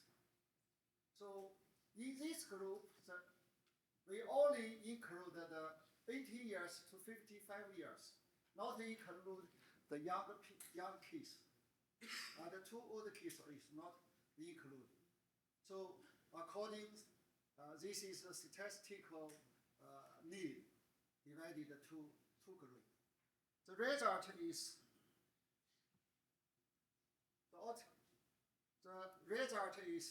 the gap overcame by the dissection, by the adduction of the shoulder, at least 4 centimeters. And the follow-up is 2 years long. And this is the exclusion, younger than 40 years old or older than 60 years old. Preoperative delay is longer than 10 months.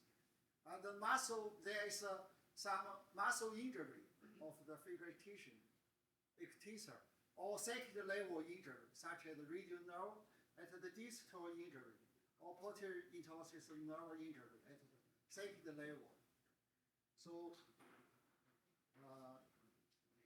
C5 must be have a normal fascicle beyond the close point of with the phrenic nerve. And we also do the MR. The intradural of the C5 ventral root or dorsal root is normal.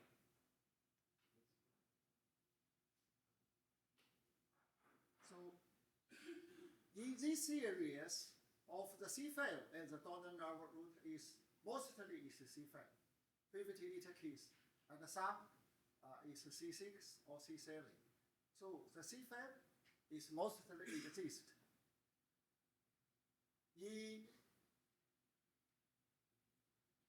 So we also use, after the C5 direct repair the C7, we use the MR to the examination whether they are continue, especially after 3 months after the operation.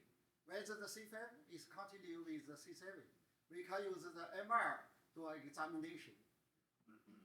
So MR, this is the contralateral C7. We can use the MR to monitor the contra C7, and also we use the MR to check up the C5 is continue or contralateral C7 is continue. So MR very useful. So you can, this is the contralateral C7 to the lower tract. We use the MR from the perispinal root. It's very interesting. So this is the result. So if the in group, if the patient is younger than 32 years, it achieved a good result for figuritation. If it's older 32 years old, we can see the figuritation result. Raise the finger is not good as the young people group. So the age is very important. If you hope to recover the hand function, I think it is not older than 40 years old. If it is older than 40 years, it's rarely used nerve repair for hand function recovery. So this is the result of the total group of 64 cases. Is 43, is 40% for figuritation. It's very, very difficult, even if you do the direct repair. So we can see this case is, we can see the C5 rupture, C5 to the C7. Very good function for the figuritation. This contralateral C7 for the lower tract. And we can see this case is 80 years old. And we use the C5 to the contralateral C7 to the elbow and figure flexion. Now, if we have 2 nerve roots exist, we not use the contralateral C7. We use the 2 nerve roots, one for elbow flexion and finger flexion, and another for extension. And the result is also improved than use the contralateral C7 because the reorganization of the C7 is more difficult, especially for finger flexion. So we can see some result. This case is, we can see 2 nerve root. This is C5, this is C6, this is C4. We have 2 nerve root and 3 years. Finger extension, finger grasp.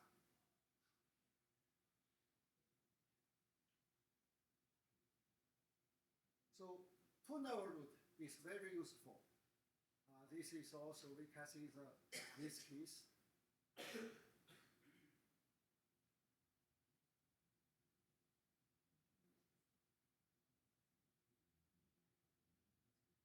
And this case is a special injury, and is we do the shoulder fusion because the distal avulsion of the cerebrospinal nerve.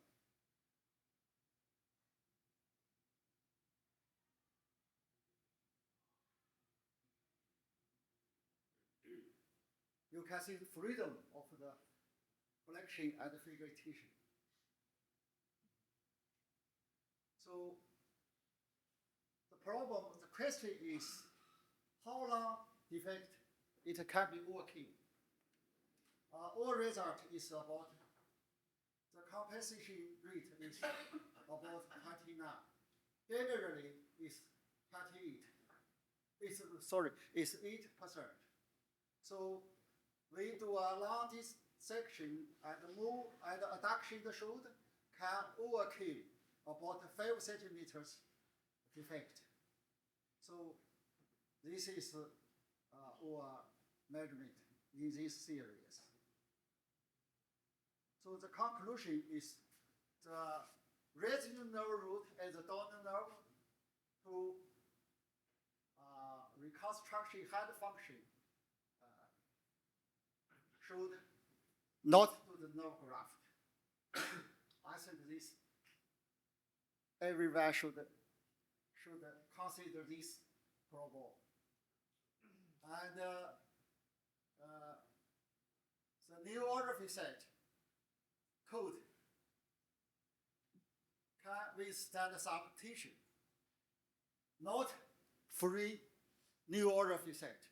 If you do the free tension neuropathy set, there must be to the nerve graft. At last, there is no function. So this is maybe challenging principle of nerve repair. Maybe you need a long time follow-up, but this is very important. If no tension, you must do the nerve graft. You do the nerve graft, the hand no function recover. So this is very interesting. So thank you, everyone.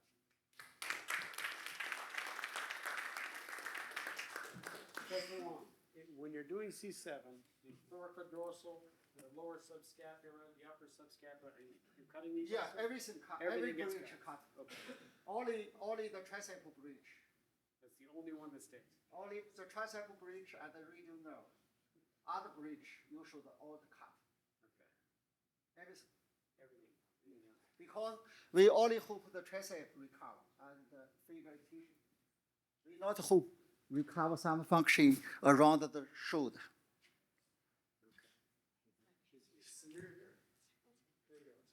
You see how just pulling the arm, the contralateral shoulder to overcome, like, what, 5, 6 centimeters? Same thing you're doing with the radial. Yeah. So the question now then is how.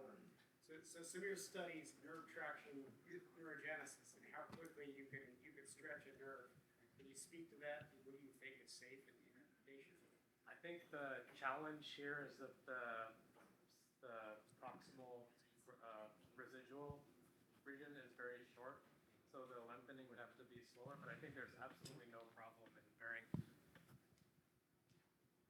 I think if you can protect the immediate repair, so there's no problem. The nerve will adapt, the distal and the proximal stump will adapt with the as you regain joint mobility. Where do you think the length is coming from It's got to be the distal. It's probably the distal stump. So After axons enter, then it becomes. maybe not. I think that, so we're finding there's a Japanese group that's also done some nerve lengthening work. The distal stump lengthens more slowly than the proximal stump, but there can be some plasticity there. So it's probably fibroblasts, so extracellular matrix, which is stretching, but that's fine.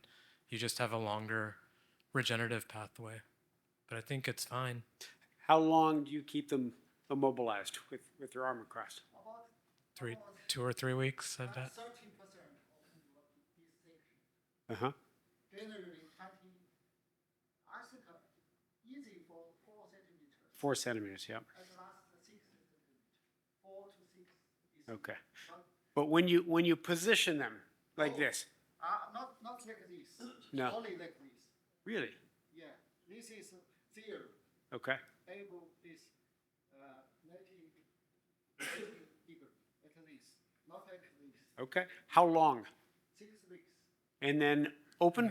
6 weeks, and then do the rehabilitation, and then not too.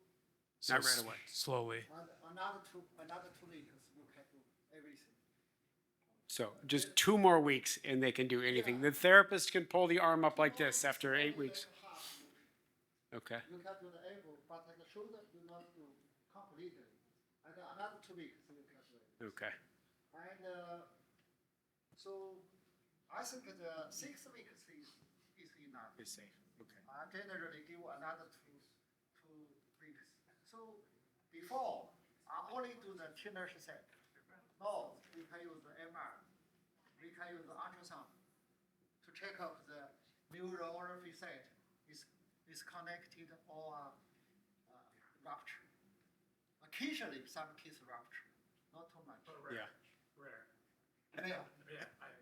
How many people are flexing elbows and knees to put nerves together end to end and avoid grafts? Jorge, I think I've seen you do it, yeah? Sorry, what's the name? When you flex a joint to put a nerve together, you're doing that? Yeah, I've done that. And Johnny, are you doing that also? Yeah. If I'm doing Yeah. a direct repair, I do whatever you You need. do whatever you can Yeah, to get whatever direct you need. repair. Of course, the contraction and everything, but 2 weeks, I think is enough. And the patients let you know that they don't like it too. Yeah. And so 2 weeks is what you do. So if you were putting a sciatic together and you had to overcome. No, not 2 weeks for like. I'm sorry, but that's Dr. Wayne's thing. But I would go even longer than that. Yeah. Yeah. Uh, Right. 4 weeks. 4 weeks for median or ulna around the elbow, so they can reach, and then after the 4 week start extended 5 degrees every week. Yeah. Yes. So In sciatic nerve, the same thing. I've done a number of common yes, peroneal nerves that sciatic flex the nerve knee. And, also.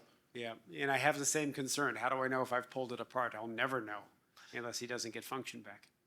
So I think I'll go even longer. Well, you can put emo clips at the. You choose like 1 centimeter, and you can follow up with the ultrasound. Yeah. Yes, John. Can I ask a question about Professor Wang Jiao? This, I think this is one of the most innovative. Yeah. You know, in taking the anterior division of the middle trunk and hooking up to posterior division of the lower trunk. That's amazing. I think it's brilliant. Yeah. That's brilliant. But the one that I want to ask is, how do you get PIPJ to extend? That doesn't make sense to me because. The PIP, if the EDC's muscle strength is achieved M3 all over, you can do the Zecoli Zancoli. There you go. second stage. You must do the second stage. The patient can use the hand. If you not do the second stage, not fix the wrist, not do some works for the Zecoli, such as some opposition, it cannot be used the hand. The patient flexion like this, the activation like this, he cannot grasp. So the first important, you should fix the wrist, fixation, fusion. Fusion the wrist. Must be fusion. Lot of patients, they not accept the fusion. Yeah. Especially the children. They wait. I follow the that patient, about 50 years, he not like do the fusion, his mom. At last, he must be fusion. Because everything is called contracture. Yeah, it's like Not a massive movement. Not like the radial nerve injury, not like the medial nerve injury. Everything is called contracture. Yeah. At least, he also like this. Yeah. So it's not easy. So yeah, because the PIPJ thing, it doesn't. It's hard for me to get that to do that. So the patients, the finger flexion appeared. You give a breeze. Otherwise, like this. Usually they do this. Yeah. You do lot of times operation, no recovered. Yeah. And so when the patient's finger flexion appeared, give the breeze every day. But some patients do this very good. Some patients not good. So that's why I was talking to Justin, saying that we do volar plate advancement or capsulesis to kind of get a little bit of that. Like this. And Yeah. that's what I'm going to talk about later. But even with Dr. Doi's results that I see, sometimes I just don't. I see this and it's like, yeah, it's wonderful, but they can't put a ball in there. It's just like that. And I think the longer you wait. So I know you also do the contralateral C7 for this side. So maybe in a way you kind of give innervation and let at least the not as much contracture of the PIPJ. But it's just incredibly, I don't see it that much, even with Professor Tron's results. Yeah. So you do the volar plate is your primary procedure? Volar plate just to give it a little bit more space. But I don't do Dr. Wayne's technique for that. That's very. I haven't tried that before. But I mean, it's such a common problem. So that the house loops, if you use the house loops where you wrap the tendon around the lateral band of the extensor compartment, bring it around to the opposite, so you pull it and it straightens the fingers out. I started with that, but I had so many problems. Either the swan or it would stretch out, but the volar plate was much easier. Which one? I think it depends on the patient. I think brachial plexus is probably different than tetraplegia, depending on the pattern of the lesion. But I think you also have to, in a way, educate the patients because, for example, patients who sit in a wheelchair, they have the tendency that they want to correct their deformity by stretching their fingers, and they do this all the time. And then, of course, as you say, the house stretches out, and then they get like a claw finger deformity. I think if you have a motor and you can do an active intrinsic, that is probably the best. But if it's purely passive, then I think the Sankoli is more stable.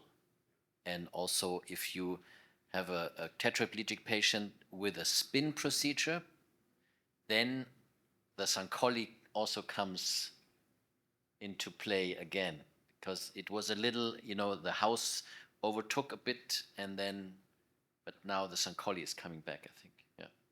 I think you'll never get IP extension that he showed unless you do some kind of a secondary procedure. It'll never happen. Yeah. But it's a beautiful result. Yeah. So the balance. Yeah. Balance is important. You should together advanced repair.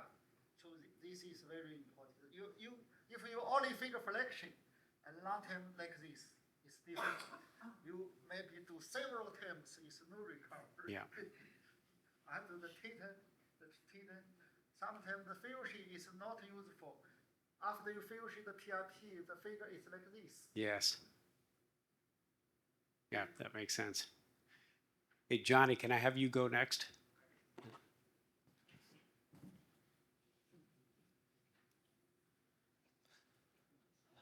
All right. I think I'll talk from the back because the videos I want to make sure they work.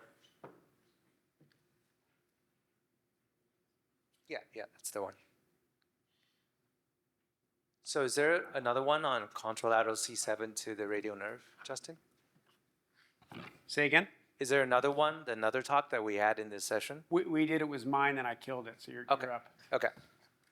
All right, so mine's not going to be limited to just pan plexus, and there are limitations with FFMT, but I see that it's much more popular now with the advent of it. So this was the original, what I thought it was going to be about.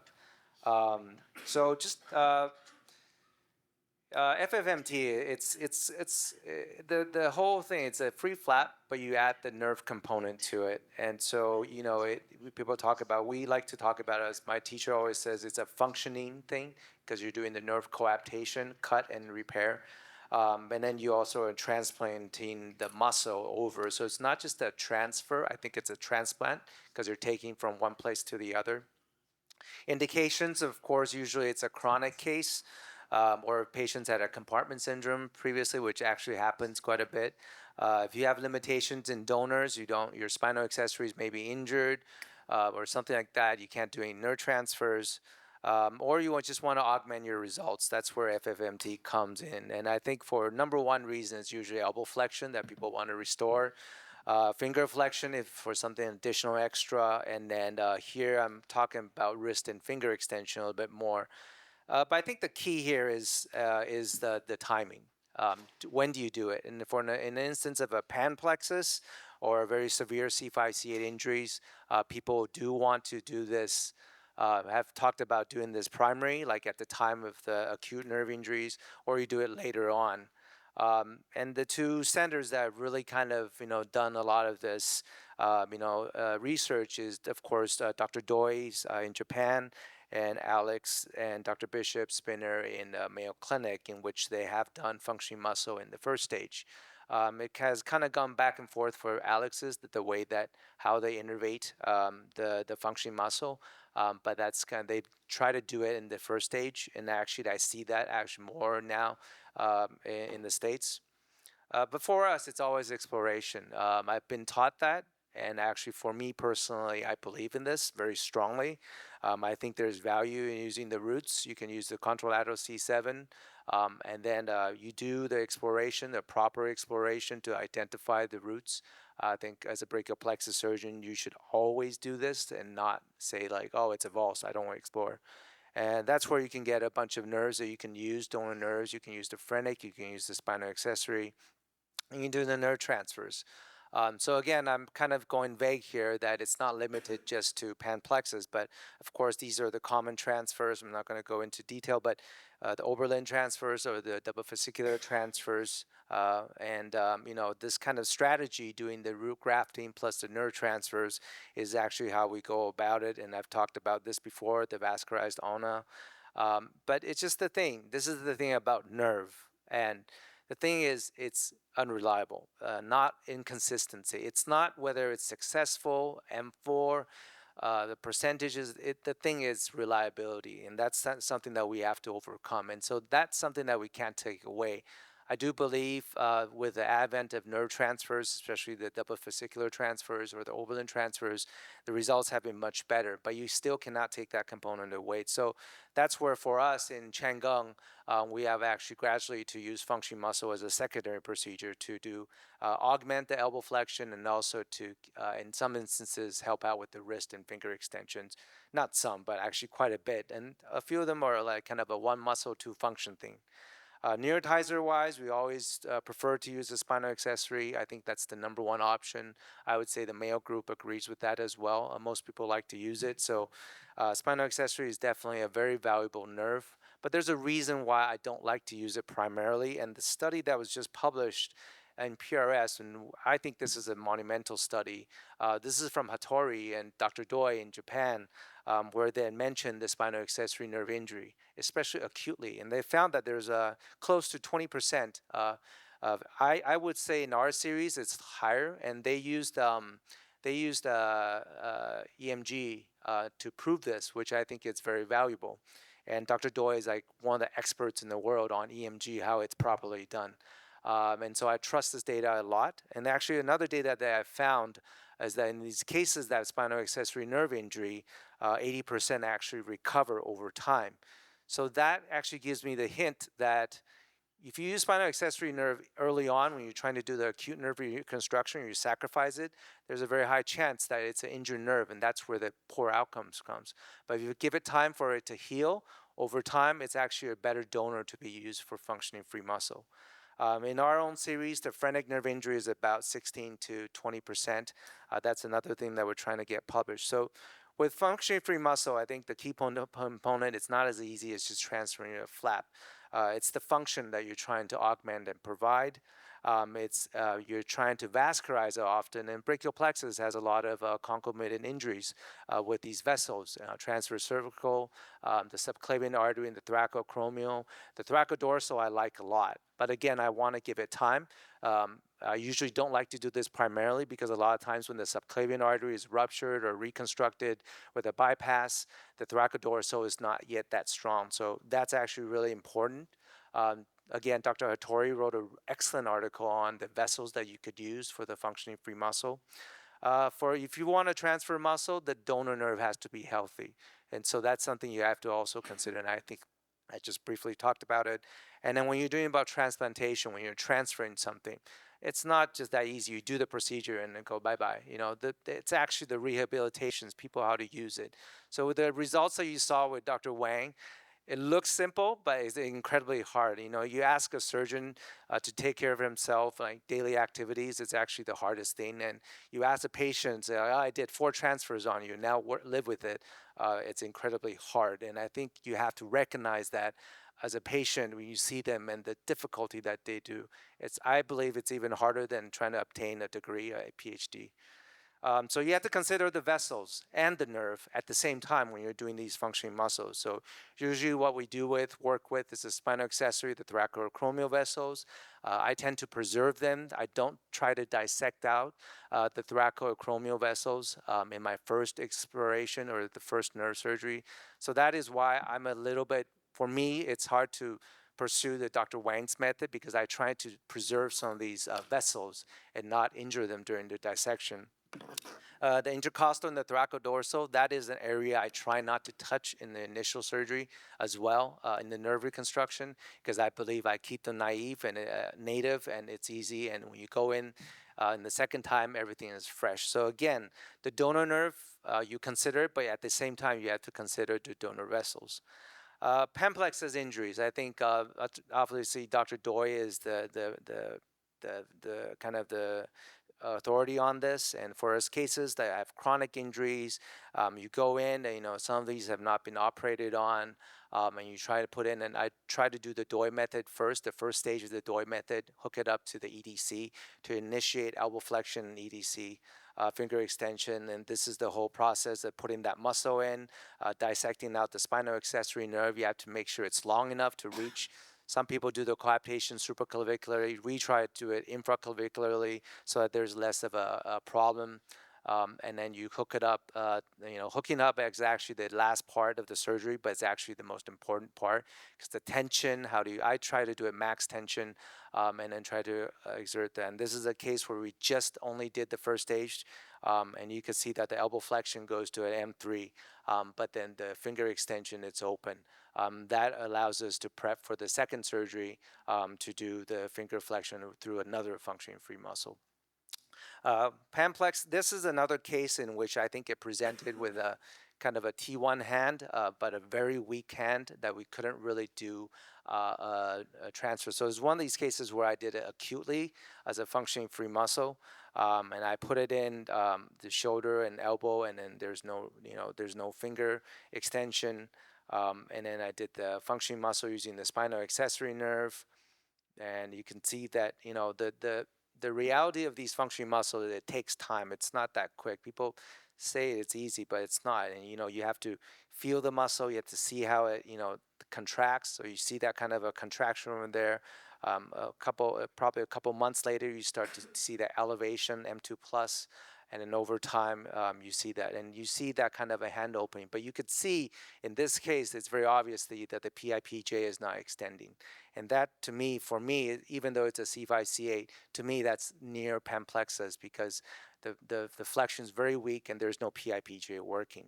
A C5-C8 injury. So I'm actually here to understand too, what's the difference between a C5-C8 and a T1 hand. I thought it was the same initially, but I think there's a small difference. But anyways, a C5-C8 injury like this was earlier days for me. It was in 2017, I think. And then that's post-nerve transfer. So what I did, and Dr. Lim, you see this, I used a hypoglossal with a nerve graft to suprascapular.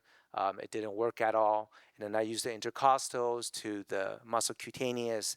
And the outcome was, there's an elbow flexion of M3, but if you put any weight on it, it cannot withhold anything. There's no wrist extension going on. There's no wrist finger extension at all. So I had to go in and actually do another functioning muscle in to help out with the elbow flexion because I think it was too weak. M3 elbow flexion is not good enough. It should be at M4 with supination if possible, but that's kind of my marker of success.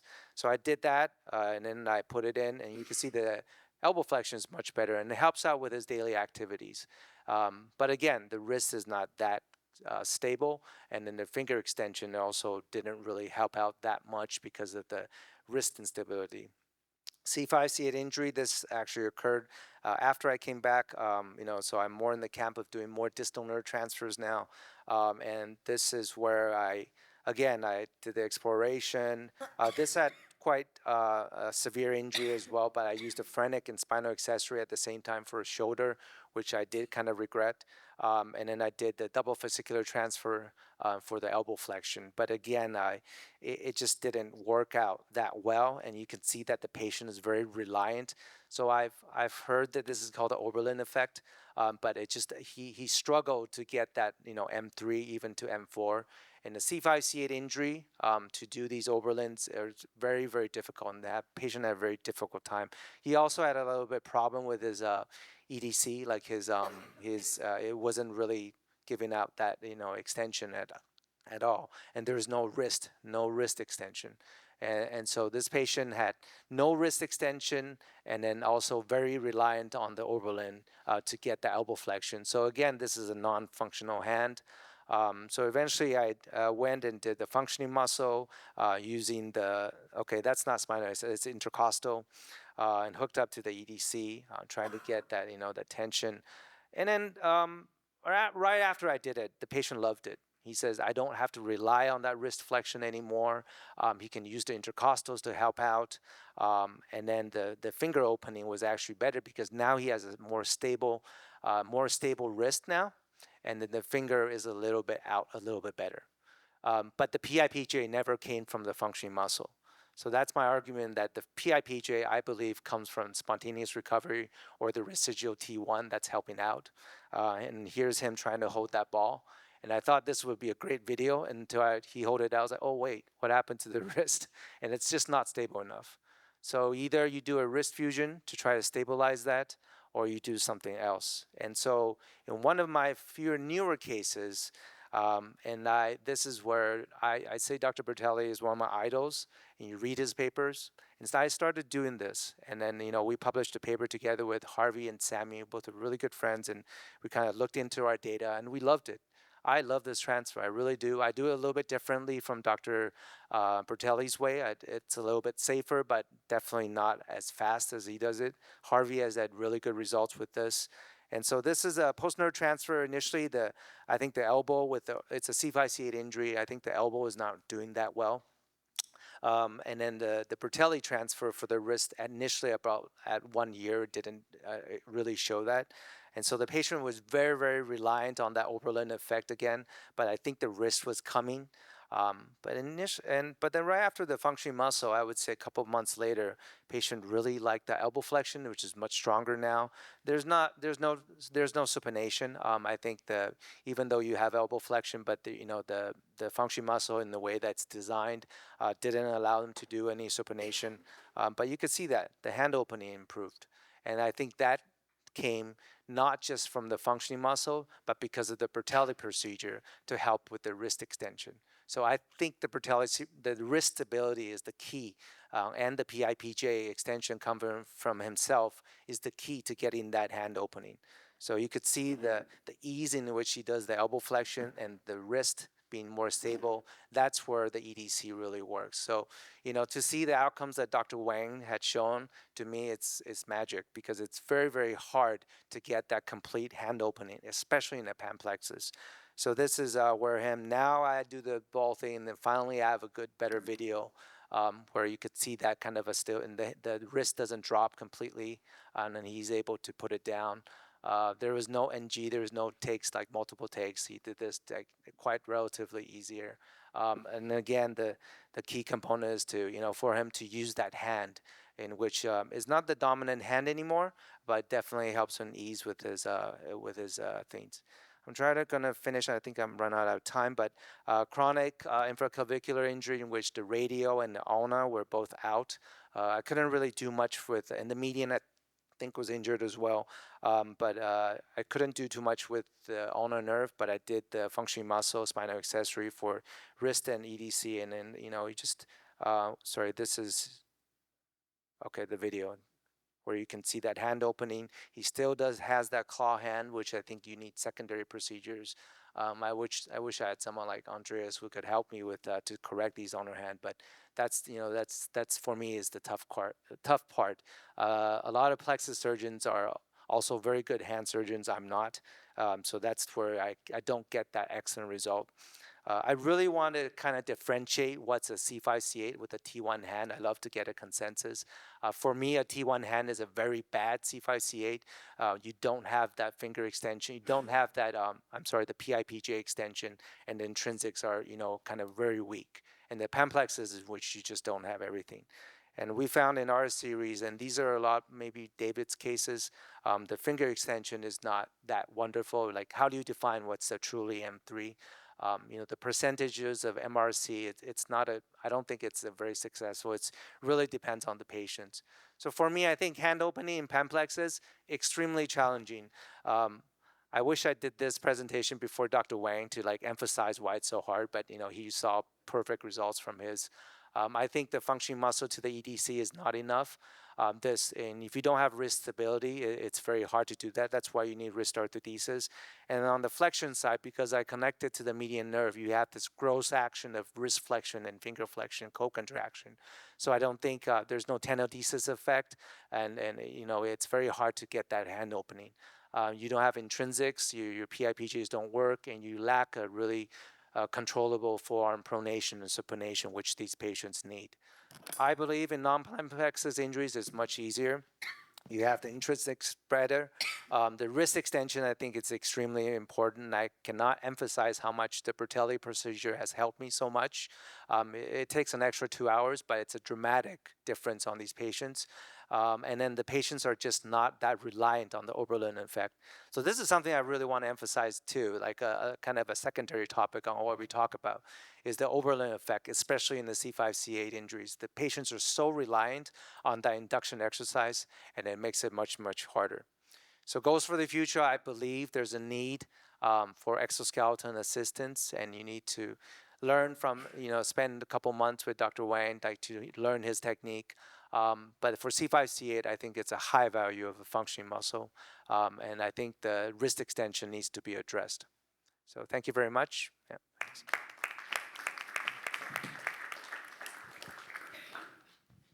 Hey, Johnny, I missed what the Bertelli procedure was exactly. The PQ branch to the ECRB. Oh, gotcha. Yeah, sorry. He's done so many, so yeah, I should have explained that. I have a question. What is, in the practitioner, what is the C5 to C8 injury or T1 hand, the difference? You miss the C5 to C8 injury, another is the T1 hand. There is some difference. That's what I want to clarify, because initially I thought it's the same. And then I've seen some T1 hand presentations, and I mean the person I should go reach out to is the person who wrote the paper, Dr. Bertelli. Like, what is an actual T1 hand? I feel like a T1 hand is something that the T1 is probably partially injured, and so that explains why the intrinsics are out and the PIPJ is not doing that well. But I feel the C5, C8, when you talk about C5, C8, it's something that T1 is probably still intact. But I would love to get you guys' interpretation. Like, no difference? Dr. Wen, no difference? Yeah, very interesting. Very interesting. Some T1 hand is also have finger tissue. Some lost the finger tissue. The standard is like this, only finger flexion. So use this for difference. The T1 hand is not enough. If it is T1 hand, it is no elbow tissue, no pectoral major, no latissimus dorsi. These three muscles is very important. Pectoral is in the sternal head, the sternal pec. Zero sternal head. Not according to the finger tissue. I think you should no tricep, 0. Pectoral major, 0. Latissimus dorsi, 0. And only PL, no FCU, no FCR, only flexion. So because the finger tissue is different, mostly like this. Some case is like this. Yeah. Some case is the EDC not functioning. And some case is maybe like here. And so I think they are same. But maybe the clinical you do the clinical examination, maybe the patients sometimes it's like this. Also, they no tricep, no pectoral major, no latissimus dorsi, and no FCU. So this is very interesting. How to diagnose this? Only T1 exists.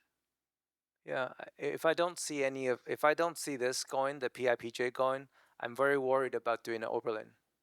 I'm very, very worried where I would say I don't think there's enough of that ulnar nerve to power the biceps. And I'd love to hear for a, your kind of, because for these Oberlins that I've done in C5, C8, they're very bad outcomes. And maybe I should have just done an intercostal to muscle cutaneous. Maybe that's the way. But I like to save the intercostal for something later because I think it's not, in my hands, intercostal to muscle cutaneous is not very good, to be honest. Not wonder. When you make the suture, you make the suture on the whole musculocutaneous nerve, only on the biceps branch. When you That's a good question. Yeah. Because generally you can divide the biceps branch very very proximally to make directly the anastomosis of the 3 intercostal nerves on the biceps nerve. We improve our results with that. With just going into the biceps branch. Pure motor. I go to the muscle cutaneous so that the coaptation is not as, but maybe that's a reason because they're too diverted. Perhaps. Yeah. Well, I asked David, and he's like, "Your technique is not good." yeah. Okay. It's like, okay. I have a technical question for the. Where do you fix the tendon of your free muscle on the forearm to have a good elbow flexion and a good finger extension? Where do you fix it? The distal tendon. EDC. EDC. Yeah, EDC. Yeah, EDC. Very distally. Well, it doesn't reach sometimes, so you would have to take the ECRL, or you can take the FCR or whatever. The ECRL, like maybe sometimes too. For tendon graft. Yeah, for the pen plexus. Okay. For the pen plexus. Okay, thank but if it's EDC. Okay. So another question that Johnny seems to be comfortable with, and I don't know if you are, but when you do a proximal repair and you don't get the hand, the axons are down there, you can push on it and they get the radiating sensory symptoms, but there's no motor function. You will hook up a gracilis to that very same nerve. You will go to intercostals, brand new nerve. Tell me about your thought on that. Yeah, I do it for the on this side for the median nerve. I put a gracilis in, but the outcomes is not. It's a salvage procedure, so I'm not here to say like it's an excellent thing, but I do see the results coming in with using I take the pronator teres branch. I take in sometimes the more distal branches I just plug it into the gracilis.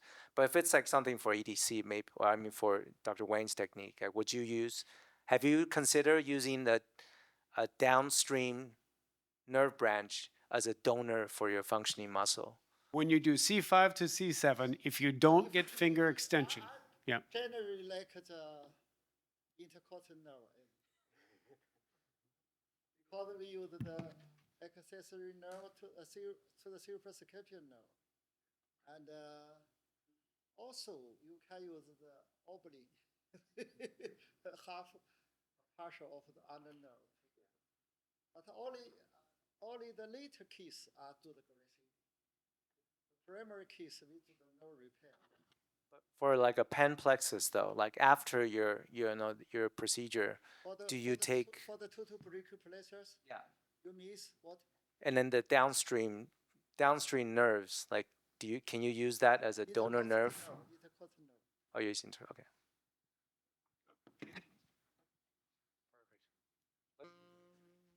Right, welcome to the lunchtime session. I'm Dominic Power, one of the nerve surgeons in Birmingham in the UK, and thank you again for the invitation to be here. We have some free paper presentations, and we've got 3 of us will be marking them, and there'll be some prizes for the best papers in this lunchtime session. But I'm going to kick it off with an acknowledgement to one of our sponsors. So I'm giving a presentation on behalf of Tisium about the development of a sutureless nerve coaptation system.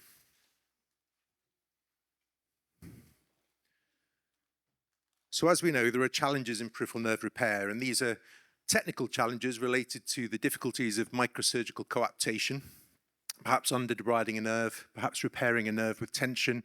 It is time-consuming to do it well, particularly on larger nerves. And what we want to try and do is provide a reliable method of coaptation, removing the uncertainties and vagaries that are caused by technical failures. So here you can see there's a technical failure, there's a neuroma and a digital nerve, and it could be for a number of factors. So for those junior doctors in the room, it could be related to tension at the site of repair. It's very hard to actually get even tension in sutures when you're repairing the circumference of a nerve. And if you have excessive tension and loading on one suture, that may fail, and then fibrosis or scar may create a barrier to axonal regeneration. Those sutures need to be placed within the nerve without damaging the nerve or causing any distortion or inflammatory reaction. If you failed to debride the nerve prior to your procedure, then you may also have a neuroma. And a neuroma is a failed nerve repair with scar and pain. So currently, there's no truly atraumatic method of repairing a nerve. We can suture a nerve with fine microsutures placed superficially within the nerve. We can perhaps put an interposition allograft or an autograft or use a connector-assisted repair. But currently, these involve still suturing the connector to the nerve, even if you leave a small gap to detension that nerve. And we can add fibrin glue, but fibrin glue alone is not enough to overcome the natural tendency of that nerve to want to rupture at the coaptation site. So that brings us on to this discussion of developing an atraumatic solution. My involvement with Tisium started many years ago when I spoke to one of their cellular biologists and said, we really need to pursue a way of bringing nerves together without sutures, just because technically that's a point of failure. And so over the years, I've helped in terms of steering their development, and I'm going to talk to you about that journey today.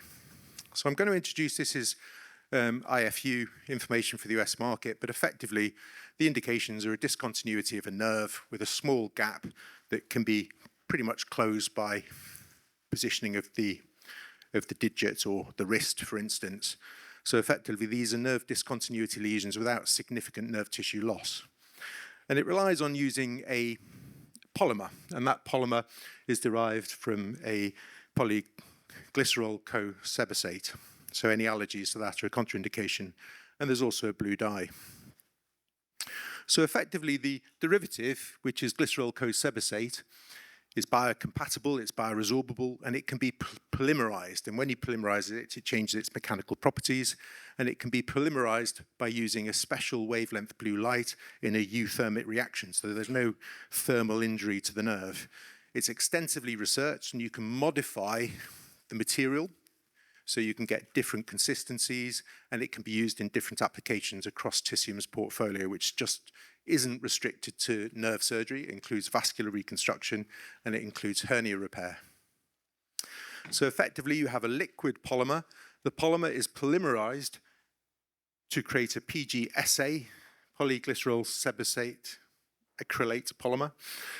And the blue light is what creates that liquid into flexible solid transition. So what's it look like in practice? Well, effectively you have a nerve which you can debride, and you can see the healthy nerve end. The nerve is placed in a chamber which is 3D printed out of the same material. So the chamber actually can be opened along its longitudinal axis and then self-closes, so it can get a preliminary early hold on that nerve. And then the polymer is delivered circumferentially using special forms at both proximal and distal interfaces between the nerve and the coaptium chamber, which is this 3D printed polymer. It's then polymerized with the blue light, and then effectively you end up with a construct which doesn't require any suture placement into the nerve. So it's a minimal touch technique for now bringing nerve ends together. And we know that nerves that are intubulated or placed in a small chamber will find their own way across small micro gaps without any interference. The interference that often comes from misplaced sutures. So the first part of this translational journey is taking this polymer and checking to see whether it's going to be strong enough. So effectively, this is some preclinical work. So finite element modeling, looking at stress concentration. And you can see with suture placement that you get concentration under longitudinal loading, so strain loading of a nerve. You'll see high concentration areas of stress, which are shown in red around the interface. And that causes trauma. It also causes area fibrosis. And of course, those sutures can break, leading to gapping and progressive interposition of scar between the nerve ends.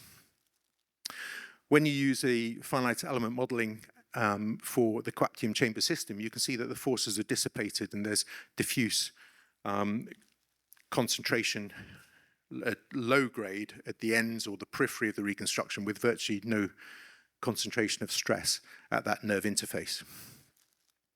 If you load that nerve, and this is for very small nerves, you get an equivalent strength to a microsuture repair. And because of simple mathematical principles, as your diameter of the nerve increases, the force required to break or rupture your repair increases dramatically. So as long as you can do it for small nerves, it will perform adequately in large nerves as well. So you can see it's comparable to suture placement. And with scanning electron microscopy, you can see that the interface between the polymer and the nerve is very diffuse, whereas the interface between a suture and the collagen bundles requires grasping and distortion of that nerve, which can then create scar and also distort the underlying axonal structure in the fascicles as well. The next phase of the journey was some work done in Boston by Professor Eberlam. This is actually to take a rat sciatic model and to repair the nerve using sutures and also to repair the nerve using the coaptium system. And there's several conclusions from this study, but micro-CT demonstrates that you get a much more linear reconstruction of the nerve without that swelling or the partial neuromer continuity that forms after the nerve has been sutured, and that's the micro-CT on the left. On the right-hand side of the screen, you'll see the axon density and the scar. And the high point really is that where you can see in the lower right, there is suture material that causes a fibrous tissue reaction around it, which is a barrier to axonal regeneration. So however well we place our sutures within the nerve, we are causing trauma, stress concentration, fibrosis, demonstrated here histologically. The next phase of this long journey is to take it into humans. And so I was involved in developing a protocol which was undertaken by my colleagues in Australia. And this was taking a small group of subjects who have an injury to their digital nerve and then repairing that nerve using the coaptium system and measuring the outcome. So 12 subjects, multi-center in Australia, 12-month follow-up, reasonable for a digital nerve study. Obviously, this is looking at safety. It's also looking at clinical performance and surgeon feedback on that technique. Again, this is a very brief overview, but the high point really is that we used monofilament sensory threshold detection as an endpoint, pain, and also a functional PROM score using the IHAND, the Impact of Hand Nerve Disorders version 2.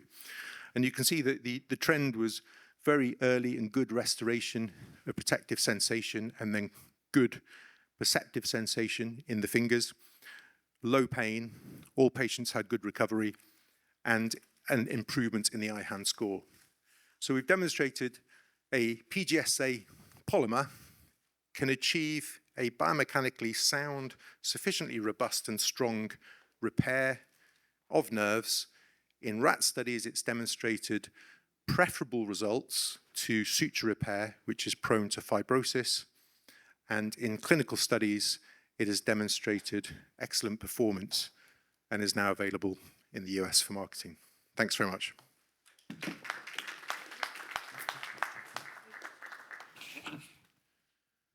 So I don't know if there are any questions about the Tisium system, which I'll take while we're setting up for the first of the free papers. So we've got the free papers to follow. Any questions about this system? And yeah. Yeah, so Luis from Tisium is here, and Tisium have a trade stand. Maybe have a chat to him. It's available at the moment in the US, but it's not yet marketed in any other territories commercially yet, is it, Luis? No. No other questions? I got off lightly. Oh. Yeah, Dominic, can you use it for intercostal nerves, for example, to put 3 nerves in the same connectors? Sorry, use it for intercostal nerve. Can you use it? Could use it for the intercostal. In part of the development work, we have looked at nerve grafting and we've looked at nerve transfers and we've used it in those scenarios. Yes, but at the moment it's just being really sold as a, I think the IFU says it has to be a nerve discontinuity acute, which can be closed without a graft or without a gap. But I'm sure these other areas which we've looked at will open up. But intercostal nerve transfers or cabled grafts, it seems to be particularly good with. When you have something where there's multiple and it's hard to put a tiny little suture in that, I think this. I think one of the things that's very important to be honest about is that when you're doing a nerve transfer, for the most part, we're controlling the tension. So tension isn't really an issue, and we can use very few sutures supplemented by a fibrin glue and achieve a very good coaptation. This is actually a much harder subject group, which is actually acute nerve repair, where the nerve is tending to gap. But of course, nerve transfer and TMR are other opportunities that will come to the fore shortly.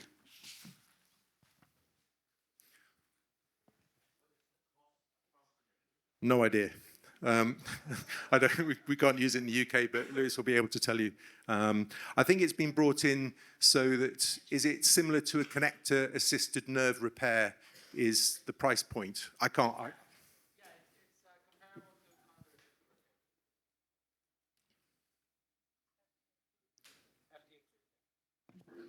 Super. Right, should we move on to the free papers then? Thank you very much, everybody.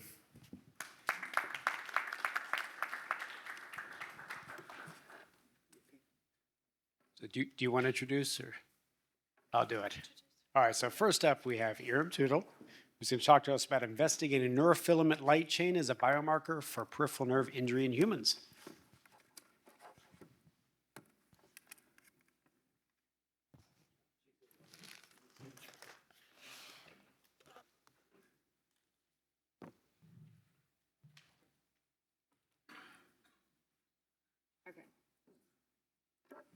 Okay. Can you hear me? Oh.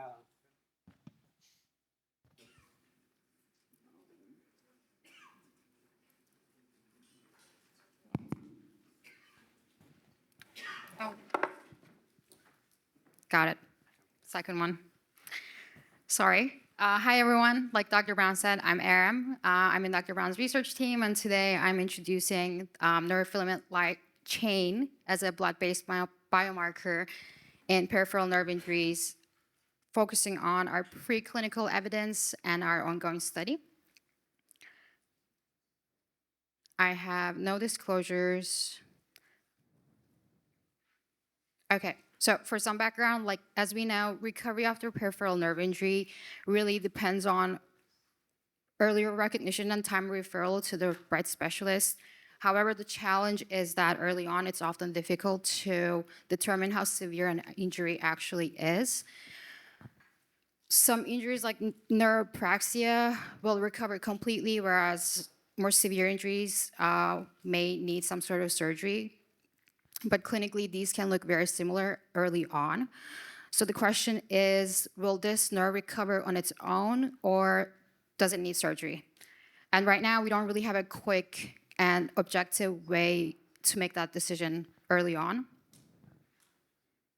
So ideally, we want something that can capture that injury severity in a simple and objective way, and that's where blood-based biomarkers come in. Previous research suggests that circulating proteins associated with axonal injury may increase following peripheral nerve injury. Specifically, neurofilament light chain, which is a structural protein found in axons, is released when there's an injury to the nerve. And it's been already studied in central nervous system diseases such as Alzheimer's and MS. However, its role in peripheral nerve injuries is still not very clear. So to study this, Dr. Wilcox here and his colleagues in UK use rat models to compare two types of nerve injuries. They use sciatic nerve crush to represent a severe injury because it involves a larger nerve with more axons, while a common peroneal nerve represented a smaller and less severe nerve.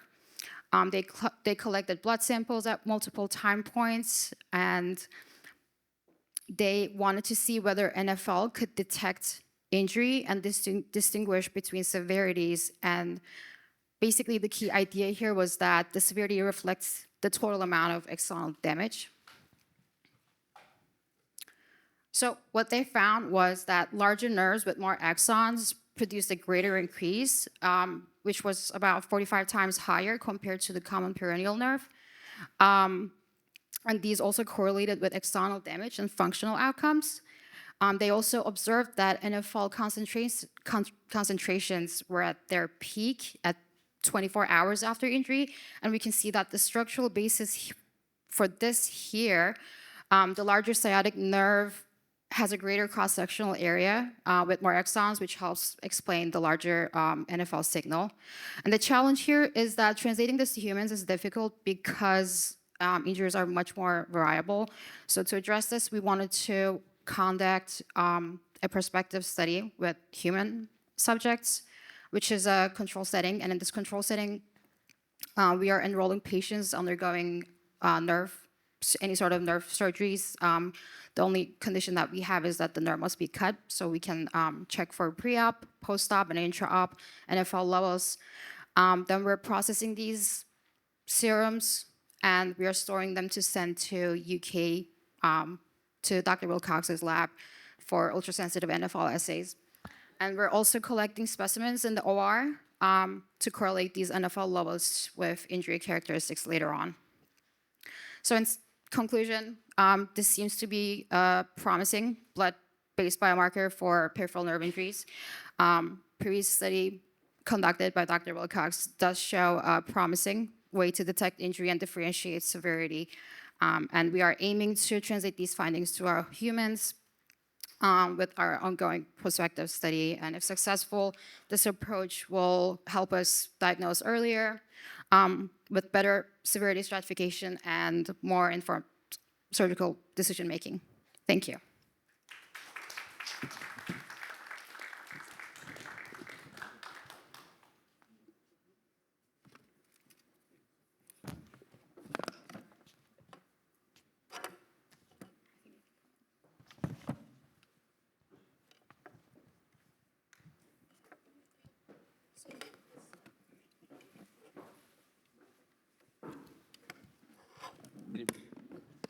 Next up, we have Maya Brinster, who's going to talk to us about conditioning electrical stimulation improves functional reinnervation in non-human primate model of radial nerve repair.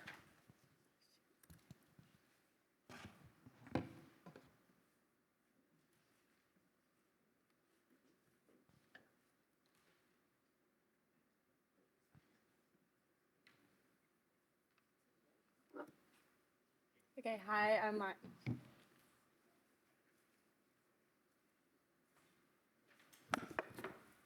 Hi, I'm Maya Brinster, and I'm going to be talking about our model of conditioning electrical stimulation in non-human primates, which improved functional reinnervation following radial nerve transection and repair.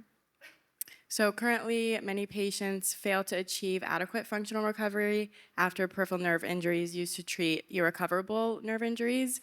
But recently, there's been work that shows that conditioning electrical stimulation, which is the direct stimulation of a nerve before transection and repair or before injury, can improve functional outcomes. And stimulation before the injury creates a pro-regenerative environment by leading to the upregulation of regeneration-associated genes and satellite glial cells. And this leads to a faster axonal outgrowth rate after repair. These axons are establishing more functional connections with neuromuscular junctions, which eventually leads to increased muscular volume and better functional outcomes. So although this is very promising work, a major limitation of all of this is that these studies have all been performed in primarily rat models or other small animals, and these animals have stronger innate regenerative capacities compared to humans and also smaller sizes, so there's a shorter distance to the target, and this makes the application of the results, the translatability to humans unreliable. So to address this, we created the first non-human primate model of conditioning electrical stimulation. So we did this in monkeys, which are more biologically similar to humans, and we wanted to see whether these findings are still upheld in this animal. So we used 4 primates. In each of the primates, one of the radial nerve was stimulated for an hour via hook electrodes that were placed directly on the radial nerve. And this was at twice motor threshold, so the wrists were held at maximum extension for an hour, and then the contralateral arm received an hour of sham stimulation as the internal control. And then a week after this, all radial nerves were completely transected and then immediately repaired. And then post-op assessments were conducted for 6 months after that. So these were bi-weekly functional assessments, so a reaching test to measure wrist extension, and then neurophys assessments taken at baseline, and then 2, 4, and 6 months post-op to measure nerve and muscle function. And then a week before necropsy, we did CTB retrograde labeling to determine the percentage of motor neurons that successfully eventually reached the EDC. So our neurophys results showed both a more rapid and more enhanced regeneration. The graph on the left is showing normalized CMAP values, and the graph on the right is showing normalized MUNI values. So if you look at the graph on the left, you can see that at the 2-month time point, the only measurable values were in the experimental arms of only 2 animals. And then at the 6-month time point, 3 of the 4 primates had higher values in the experimental arms compared to the control, and the only animal that this differed in was NHP3, which actually had a neuroma that developed in the experimental arm, and this likely led to this deviation. And then in the MUNI data, you can see that actually all primates, including the neuroma animal, had higher values in the experimental arm compared to the control, and this supports the idea that there's more overall enhanced reinnervation with conditioning electrical stimulation. And then our histology results further supported this, showing a greater percentage of motor neurons that did successfully reach the EDC in all experimental arms of all primates. And then for functional assessment analysis, we use a qualitative 4-point grading scale. And our results showed that generally primates were able to achieve earlier wrist extension in the CES arms compared to the controls. So in conclusion, we found a clear recovery enhancement with conditioning electrical stimulation, which supports the work that's done in smaller animal models. So we found both an accelerated recovery with better wrist extension capabilities at earlier time points and only measurable values at the 2-month mark in CES arms. And there's also a more robust final innervation with greater average CMAP and MUNI values in the neurophys, and then also greater percentage of motor neurons that reach the EDC through our histology results. So to summarize, this is the first non-human primate model of conditioning electrical stimulation, and it shows that these results can be translated to the clinic, and this can be used to extend the functional window between injury and repair, or also just improve outcomes in patients with planned nerve transfer procedures. And so the next step would be to assess the outcomes in humans. Thank you.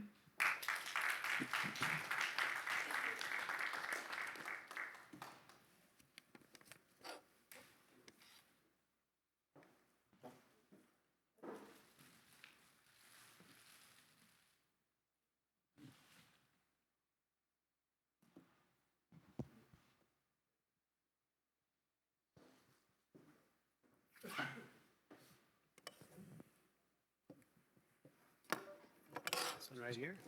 Read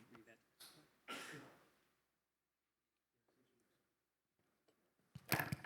Right, and the next presentation, a novel standardized reaching task for quantitative assessment of radial nerve function for non-human primates. Thank you.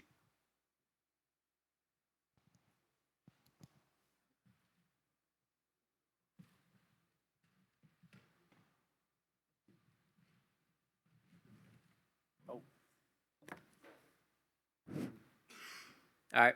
Hey, everyone. My name is Brachial, and today I'll be presenting our team's work on a novel reaching task to quantitatively assess wrist extension recovery following radial nerve repair in non-human primates. So, as Maya kind of mentioned, primates are very closely related to humans, and so prior studies have focused on peripheral nerve injuries and repair in primates. The indicators they used in the past mainly focus on physiological outcomes such as imaging, histology, or neurophysiology. And there's kind of right now a lack of standardized task-based assessments. But this study here from China kind of built on that. They had primates perform reaching movements following nerve repair. They would have a reward that was placed up, and then they would try and reach toward it, and then they kind of got a general variable wrist extension angle based off of that. What their study lacked, though, was that it did not it didn't have the compensation. It was affected by the compensation of the primates from like other muscles and joints from the surrounding muscles. For example, the shoulder and elbow were freely able to move, and the primate could stick his arm out and fling his wrist up, therefore kind of giving like an overestimation of the wrist extension angle. So to solve this, we created our reaching task model using a box apparatus. The primate here reaches through the box. There's a stand kind of to prevent the elbow from moving around. There's a constrained tunnel to prevent the forearm from compensating the wrist extension, and it just isolates just that wrist extension. And then they reach toward the shelf, on the other hand, which is adjustable to go from 0 to 5 centimeters, and therefore kind of control the task difficulty. And we can measure different wrist extension angles at different heights. We also set up a dual camera system that enables precise kinematic analysis. So I'll kind of show a video of that later, but it allows us to precisely see the movement of the primate as well as the speed it's going at. And overall, our system forces radial nerve dependent wrist extension in the primates. So here's kind of an example of the reaching task in action. You can see that the primate progressively sticks his hand through the constrained tunnel. There's no compensation from the other muscles surrounding, and then it reaches a peak around slide E here highlighted. This is where we measure the wrist extension angle, and we compare it to different time points to see how well it's recovering. So to study this, we first looked at 2 healthy primate subjects. We used these as kind of like a measure of the validity of the system. We looked at how consistent the results were across the primates as well as within their own, within each other, and how well they agreed among each other. And then once we had that validity, we moved on to a nerve repair model. So here we transected the nerve from a primate. We let it deinnervate for 6 months, and then we repaired it and followed up with it for the following 6 months to complete the reaching task. So like I mentioned, we validated our system through 2 healthy subjects first. We had 3 sessions per animal during the same week. We looked at the 6 target heights that I mentioned from 0 to 5 centimeters, and we had 5 trials within each height. Here in panel A, you can see that there's high within subject consistency. So you can see that same wrist extension angle across heights between the subjects. And then in panel B, you can see strong inter-subject agreement comparing the different primates together. In panel C, you can see the wrist extension increases with task difficulty. So as we started, kind of like we expect, as we started with the shelf height of 0, we had a lower wrist extension angle all the way up to 5. We had the higher one, so we can kind of see that it's reliable and we can reproduce these methods. So then we moved on to our nerve repair model that I mentioned earlier. Here, even just visually without quantifying anything, you can just look and see that at like 4 centimeters is what I like to look at. At 103 days, you can clearly see that the primate isn't able to extend his wrist as much, whereas at 180 days, he's getting that full extension, and we can see this progressive increase in wrist extension over time looking at these different days. And then we can quantify this. Let me see if this video goes. We can quantify this by plugging these recordings into this tracker software. So we place points on the forearm, the wrist, and the third MCP joint, and then we go frame by frame to measure the movement of the primate as he's conducting this reaching task. And then therefore we can compare those across time points and see how well the wrist extension angle increases over time. We can also see the speed and the movement of the primate if he moves his hand around. Then we took that data and we plotted it on a kinematic time series plot, and we can clearly see that wrist extension improves and stabilizes over time. Like we kind of visually saw earlier, we saw that 103 days, his wrist wasn't getting as much. Now we can kind of quantify that.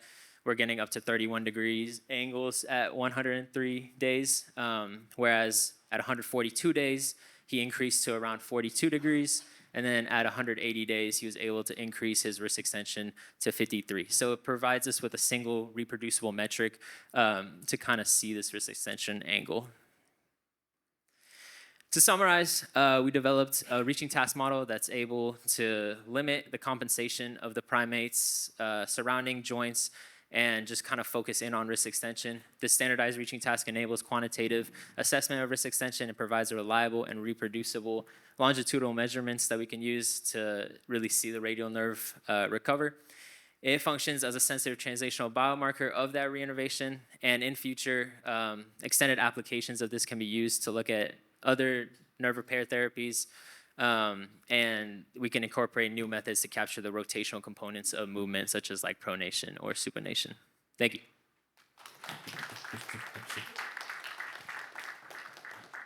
Thank you very much. The next presentation we've got is the role of quantitative ultrasound to define muscle denervation changes after nerve reconstruction, insights from the supinator to the posterior interosseous nerve transfer.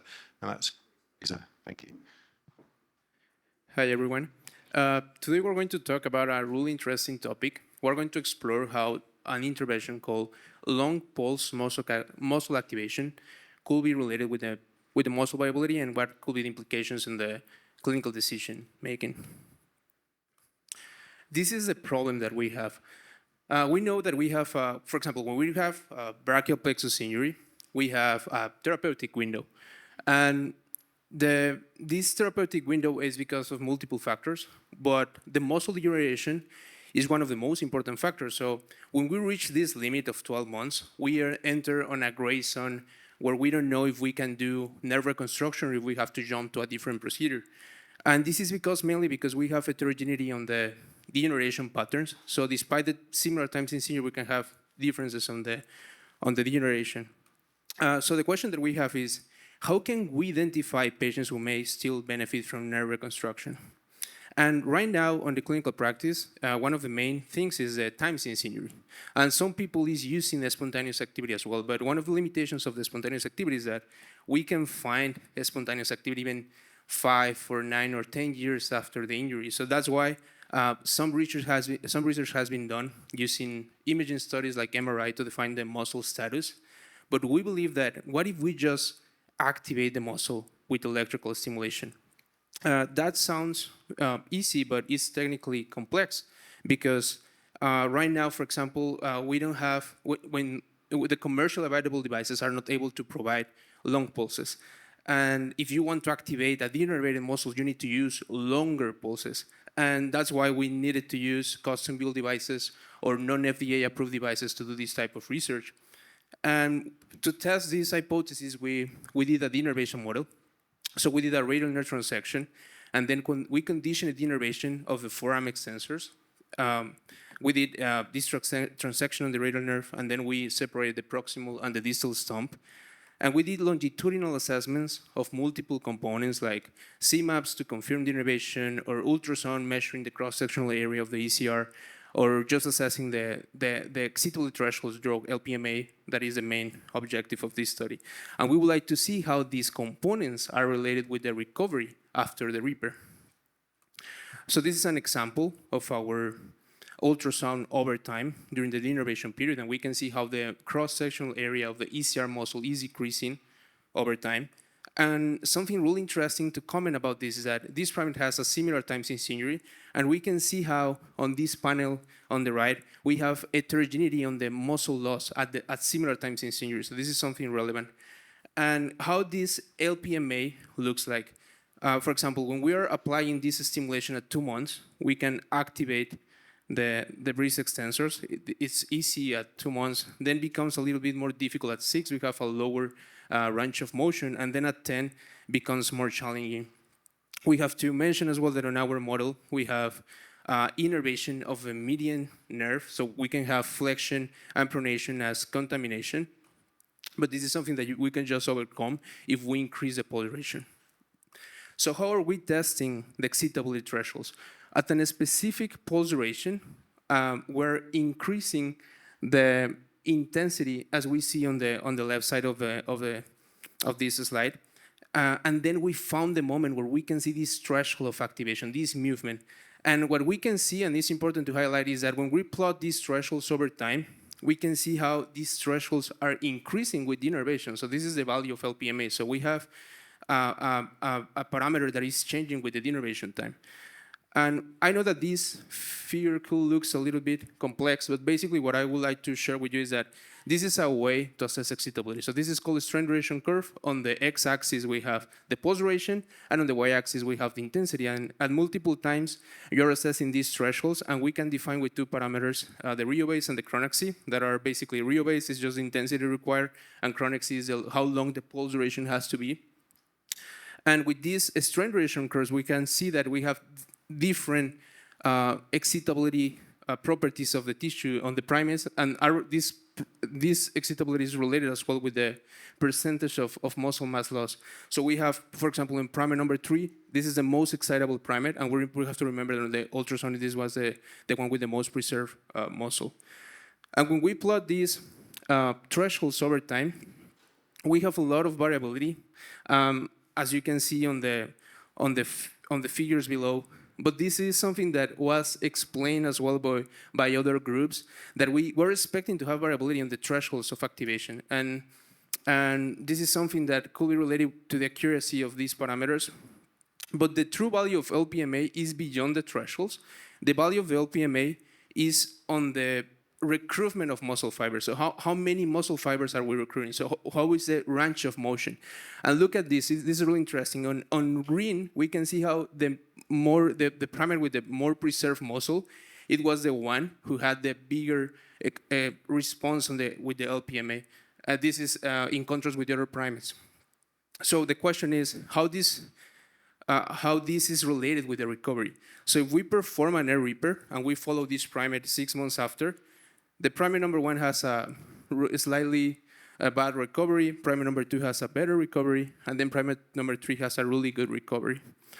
And then we did a kinematic analysis of the wrist extension recovery, and we can see how this is supported with the wrist extension angle, with the reaching task test that we described previously, and this is supported as well with the forces and the percentage of the CMAPs. So these changes on the ultrasound, these responses with the LPMA are related as well with the outcome 6 months after repair. And we tested this, how feasible it could be to apply this in patients. So we tested the feasibility in terms of tolerability on 3 patients with brachial plexus injury and different times since injury. So this is tolerable. And we are just trying to develop a standardized way to, as we can see in this figure, with a standardized position of cameras and a standardized way to measure the range of motion on humans. And this is like a small video of what are we trying to do. So we believe that this has a lot of potential. And the main takeaways of this presentation is that muscle degeneration is heterogeneous and not reliably predicted by the time since injury alone. So we have to develop better markers of muscle viability. And we believe that the LPMA could be a good tool to explore this. Thank you so much. And I would like to thank the team and my mentors that are behind this project. Thank you.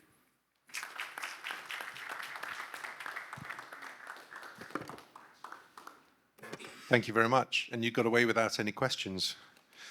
Right, we've got one presentation to go. So this is about the role of quantitative ultrasound, looking at the spin of transfer.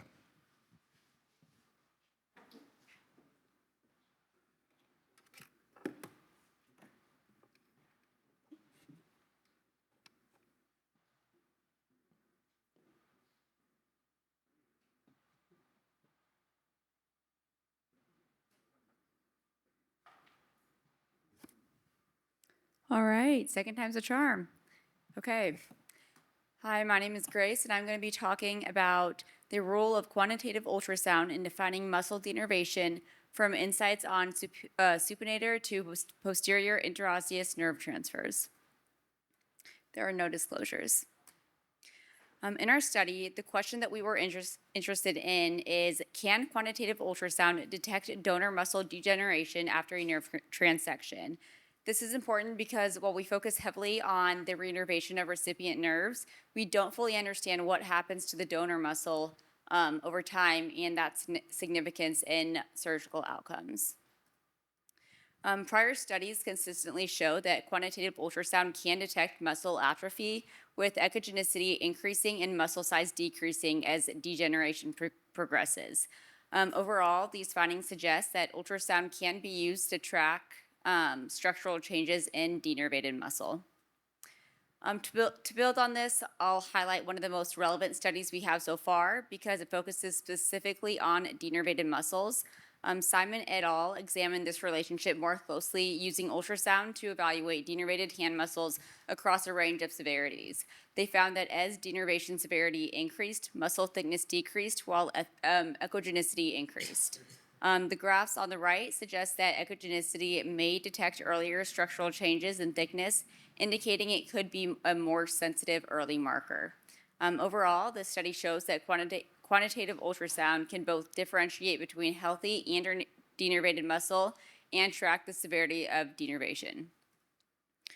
However, there are several important limitations. So for one, the exact timing of denervation could not be determined in most patients, and there was no longitudinal follow-up. In addition, the study included heterogeneous etiologies such as ALS, compressive neuropathy, and plexopathy, rather than focusing on traumatic nerve injury. Also important is this was not studied in the context of nerve transfer surgery. So to address this gap, we looked specifically at donor muscle changes. We analyzed 11 extremities across 8 patients undergoing a supinator to PIN transfer. The supinator serves as the donor muscle and the extensor digitorum is the recipient. We tracked ultrasound data across time points from baseline to 24 months, and we used ImageJ for our analysis of thickness and echogenicity. To measure thickness, we used a standardized ultrasound protocol with consistent landmarks across time points. For each image, thickness was measured within the muscle belly, avoiding fascia and surrounding structures, and quantified using ImageJ. For echogenicity, we used a region of interest-based approach. So the region of interest was placed in the deep supinator belly, as shown in yellow, again, avoiding bone and surrounding tissues. To improve consistency, we selected regions with relatively uniform muscle texture and avoided areas with extreme brightness or shadowing. We then used ImageJ to quantify grayscale intensity within the region, which generates both numerical values and a histogram of pixel distribution. So here we have a summary of the key characteristics of our cohort. It includes 11 extremities across 8 patients, predominantly male. Most injuries were diving accidents, and the injury level is clustered around kind of that C6, C7 level, with a wide range of time from injury to surgery. In most cases, the supinator would be expected to be fully innervated at baseline, although higher level injuries may have already had some partial denervation. This is a representative of our thickness, or representative example of our thickness measurements. So the yellow lines show how the supinator thickness was measured across 6 different time points. Looking at thickness, so these are our results, and looking at thickness, we can see that the supinator donor muscle thickness progressively decreases over time after nerve transfer, and this trend is consistent across both transverse and longitudinal views. Overall, we see about a 40 to 50% reduction from baseline, suggesting that ongoing muscle atrophy was occurring after the transfer. And the longitudinal measurements, as you can see, they do show a greater variability, which is likely due to differences in like propositioning and alignment along the muscle fibers, which make the transverse views a little bit more consistent. So when we normalize to baseline on the lower graphs, You can see a consistent pattern of progressive loss over time, and this reinforces that these changes are not just absolute differences, but do represent a true longitudinal decline in donor muscle structure. So next, this is a representative example of echogenicity over time. Each image shows the region of interest within the muscle, and below that is a corresponding histogram, and below each histogram is then the corresponding mean intensity values taken from image A, which are shown in blue. As you move from left to right, you can see a progressive increase toward the higher intensity values, which reflect the increasing muscle brightness on the ultrasound images. So here, looking at the echogenicity at the individual limb level over time, each line represents a single limb, and we see a general upward trend across the time points. And when we look at this at a group level, we see the same trend with the mean echogenicity increasing over time about 216% from the baseline. So overall, these findings support that echogenicity can quantitatively track muscle changes over time. And finally, this is a representative single case example comparing donor and recipient muscle over time. On the left, we see the donor muscle, which in this case is the supinator, progressively decreases in thickness, while the recipient muscle shows a corresponding increase. On the right, this is reflected in cross-sectional area, where the recipient muscle continues to increase over time. While this is an individual example, this highlights the potential trade-off between donor muscle cost and recipient recovery. So to summarize our key takeaways, first, we showed that the quantitative ultrasound can detect longitudinal changes in donor muscle following denervation. Second, standardization is really critical, so small differences in probe positioning and limb positioning or ultrasound settings can introduce variability, so consistency is key for reproducibility. And finally, integrating ultrasound into a multimodal assessment of denervated muscle enables its use as a potential marker for muscle viability, improving surgical decision-making and informing the timing of nerve reconstruction. Thank you.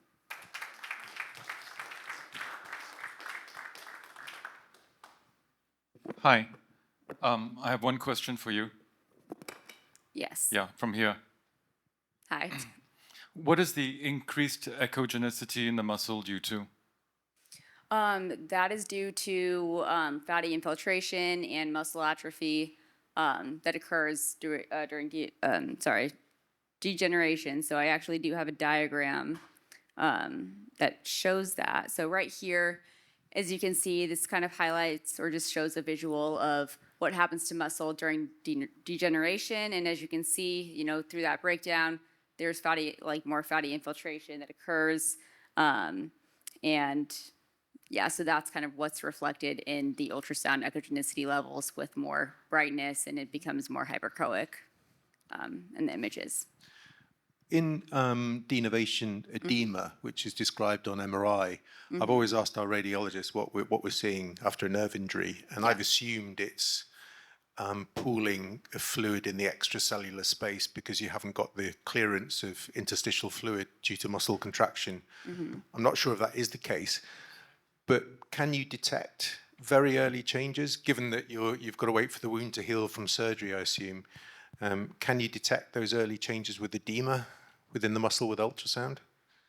I'm not sure about edema specifically, but I do know that based on the data that we have from prior studies, echogenicity as a measurement tool has been shown to detect those early changes, honestly more so than ultrasound thickness measurements alone. And so in one study, let me pull, yes, right here, this kind of shows how with denervated muscles in this study, and this was graded by EMG, you can see that echogenicity can pick up those minor differences between the control mild to moderate better and more sensitively than can the thickness measurements. So I assume that could apply to a case with edema, but I'm not sure that I haven't seen any studies on that specifically, but yeah.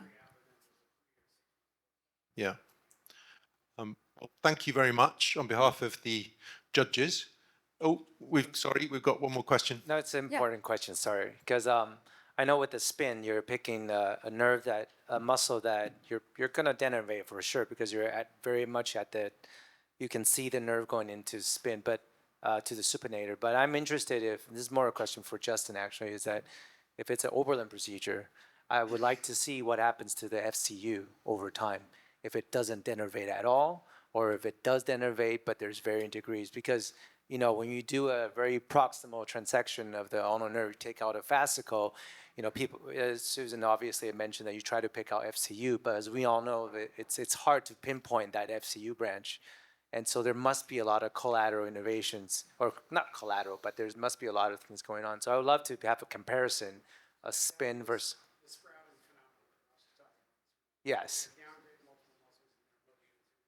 Yes, yes, and then we can show that the FCU isn't affected by with the method that you're doing, and then you can compare it with C5, C6 versus a C5, C8 or something like that. That would be fantastic. Anyways. So on behalf of the judges, I'd just like to say thank you to all the presenters for keeping and giving very clear presentations. I've been assured that there are 3 prizes, but we can't award them until the presentations tomorrow lunchtime as well. So don't lose any sleep. Okay. We'll announce the winner tomorrow. So thank you very much. Thank you. I think we're going to jump right into it. So if you're ready to.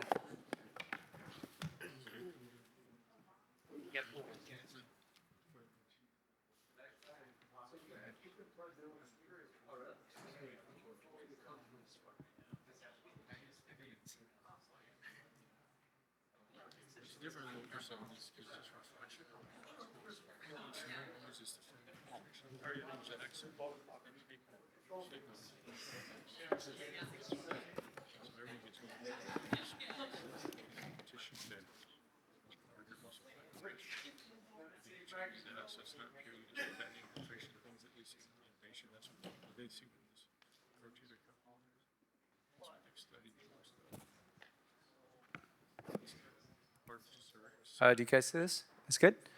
Okay, fantastic. I'm very glad, and we could see the videos.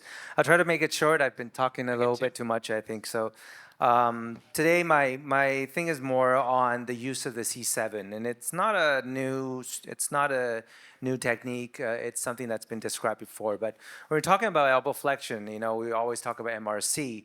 But MRC, you know, it's important. It decides your strength, you know, sustainability, able to reach that supinated form.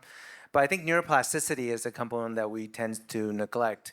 And I got this concept obviously very on from Mariano Sokolovsky, and you know Martin's here to present. So I believe that's actually important to talk about and how we convert this, because it helps out with the use of the patient, you know, able to adapt to this neurotransfer. So we talk about a lot of distal neurotransfers in the context of C5, C6 to use these distal neurotransfers as compared to nerve grafting. You know, like the Oberlin technique, the double fascicular technique, and obviously intercostal for muscle-cutaneous for more severe injuries. The C5, C6, I think using the Oberlin method is that you're using healthy donors that you have, and you're operating outside the trauma zones, faster recovery. But I think the con, that's something that people don't talk about as much, is that it's very much limited by plasticity. If the patient cannot adapt, sometimes the age affects it, sometimes the educational level affects it, sometimes the availability of the rehabilitation affects it, and it makes the recovery not, you know, helpful. So the M3, like I mentioned before, is not really that enough for these patients. Using the C7 in a pure C5, C6 injuries, I think it's not something it's something that has been described before, obviously from Dr. Gu. It's been published, I think, in JNS, where he described using the posterior division of the C7 going into the posterior division of the upper trunk, and the anterior, or the distal C5, and then the anterior division of the C7 going into the anterior division upper trunk. So the pros of doing this is that you're actually doing something very proximally. You can go into multiple nerves. When you go up to the anterior division, you can also get a bit of the pec to go more, help out with the anterior flexion. You're coapting very large nerves up there, so that makes it much more easier. But the cons of it is that, C7 is close to the trauma zone. And so it's hard to have a pure C7 that's completely healthy. And it's hard to evaluate clinically because there's so many outside contributions to it. So, that's where the MRI really helps out for me to evaluate the C7. So for us, since 2007 to 2022, that's where the study was done. In these cases of C5, C6 avulsions, we kind of compared what we did with the double fascicular versus this C7 technique that we have done. And the idea is to look at the strength of the elbow flexion, but also evaluate something differently, neuroplasticity. And I got this concept from Dr. Mario Sokolovsky, who is a brilliant, brilliant surgeon. And I like the ways that he has talked about. His papers are very interesting to read about plasticity. And I'm glad Martin's here, and I know he's going to talk about the phrenic nerve later on. So he created it, this plasticity scale where how much reliance do you have on that donor nerve? And I think that is what makes the difference for me. Because to me, a lot of the Oberlin transfers are not perfect, and even in a C5, C6 injury. So when you compare them looking at the percentage that arrives to reach MRC3, for me, the ipsilateral C7 was, I think there's no significance, so there's no need to compare here. Percentage to reach MRC4, again, no significance, and the number wasn't that many to really see a difference. Time to recovery are also quite similar, but this is where the plasticity grading scale really helps, is that all the cases that I have done, they were able to reach that kind of a plasticity grade 3, where the patient doesn't really need that original induction exercise, whereas for the double fascicular, it was kind of all over the place. And I think the educational level was something that really mattered to me. I don't know, this is a hypothesis, I have nothing to really support that. But again, like a C5, C6 avulsion, like you can see here, I confirmed it with the MRI, and it's especially important to know that you're evaluating the ventral rootlets, not the dorsal rootlets, to really help out. And then you could see the stir view, obviously, but the stir view is not how we evaluated that. And then this is kind of the diagram which we use. For the shoulder, we use the extra plexus nerve, so we would use the phrenic or spinal accessory.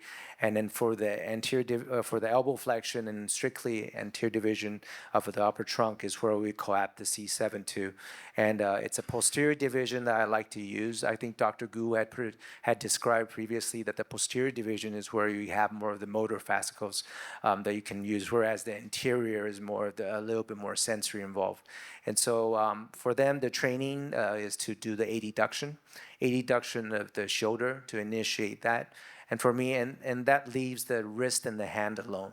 And for me, that's helpful because the patients, when they're doing that kind of induction exercise, they can do a lot more with their hand rather than very dependent on it for the induction of the Oberlin. And so you can see this, the elbow flexion looks at ease. Everyone has these fantastic outcomes. So you put a picture of playing golf, just to show how good it is. But actually, there's still also some limitations. But the plasticity component was what really attracted me to this procedure. And this is the so-called fat patient in Taiwan.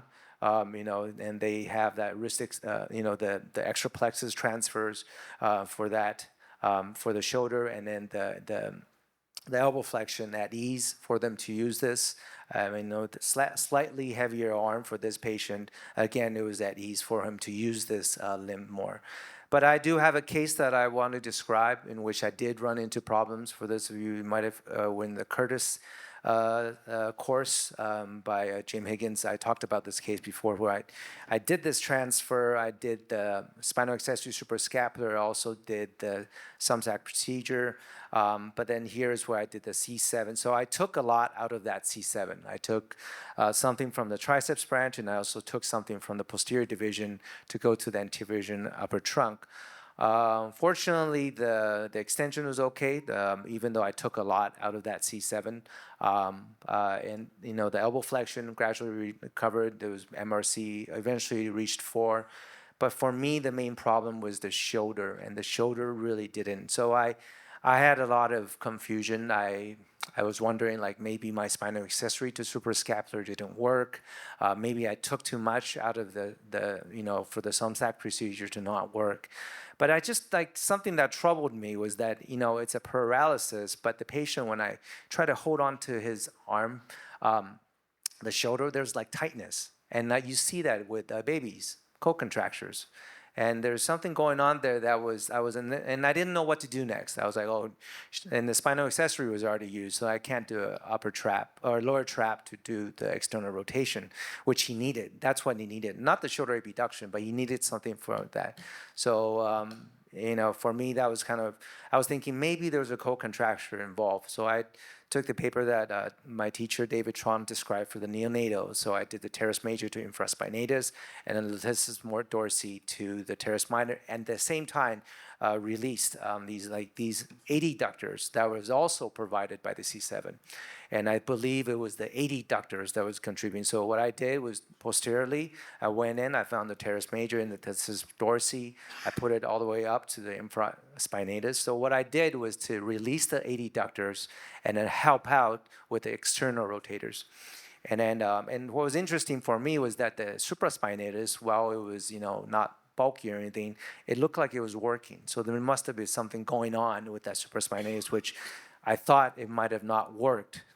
And I also did a lateral shift of the pec.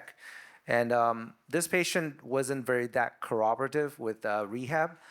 So I didn't do too much rehab at the time. This is pre-tendon transfer, post-tendon transfer, 2 months. And I saw him do that. And it's the same as you see something getting released. And so it must have been something from that C7, that release that kind of really helped out. And then 5 months, and I have something that 1 year later, he's able to do this. He's able to do external rotation. So for me, external rotation is something even more important than shoulder abduction. And this was a case in which it was a salvage, but it turned out to be much more. So that is the case that I think kind of the confusion of using this, which has not been described before. So I believe corticoplasticity is very important. Again, Oberlin, there's nothing against, I still do it. But the C7 has, for these cases that I have the healthy C7, which the MRI really helps out for me, I believe it can make the elbow flexion easier. And with the case that I had done, that I just showed you, I think it was the adductors of the shoulder that was contributing to the patient not being able to have a full shoulder abduction. So to understand C7, it's hard. I do contralateral C7 as well. But the contralateral C7 is taking one root out of an entire healthy brachial plexus. But in a case like this, where you have C5, C6 out, C7, you're trying to take something out of it. That's where the confusion for me really helps. And I remember presenting this to Anil, and Anil's like, "Of course it's going to happen. Yeah, so you should be more careful." But anyways, when the conclusion is that I think C7 doesn't give you more power, but it gives you more plasticity. It makes it easier to transfer. The coaptation, you don't need to really worry too much. Sometimes with the Oberlin, you know, the nerve fascicles that I'm a little bit worried sometimes. I'd love to hear something Jorge is going to talk about later on. So just be very mindful of what the C7 innervates, the muscle that innervates, and it really will help out. So we were able to publish this in Neurosurgical Focus, and showed this to Mariano, which really was happy about me using his scale. So thank you so much.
This doesn't work. I think you just use your computer. Yeah, There's a dot. Just advance one of the buttons. I don't know the comments. I don't just. Yes, I connect this, but. Oh yeah. Okay, so laser will just go up and down. Like mouse, but I don't know the mouse. Yeah. That's just. Shouldn't have the mouse. Do you have the other input? You don't have the mouse. Well, hello everyone. My name is Martin Burguet. Actually, I'm the chief of resident at the Department of Neurosurgery at Hospital de Clínicas in Buenos Aires, Argentina. And today I'm going to talk about why use the phrenic nerve as a donor. Science was described by Gu in 1996. The phrenic nerve has been considered as a powerful and reliable axodonor for reconstruction of the brachial plexus. However, because innervates and contract the diaphragm during the inspiration, one of the main concerns about it are the potential respiratory complications that can be associated to this technique. So, as all we know, primum non nocere. So, let's see what the literature said about it. Regarding motor outcomes, we review more than 20 series, evaluating the effectiveness of this technique. In most of part of the articles, they consider as a good result when the target muscle achieve at least an M3. And we saw that the success rate in majority of those series was above 70%.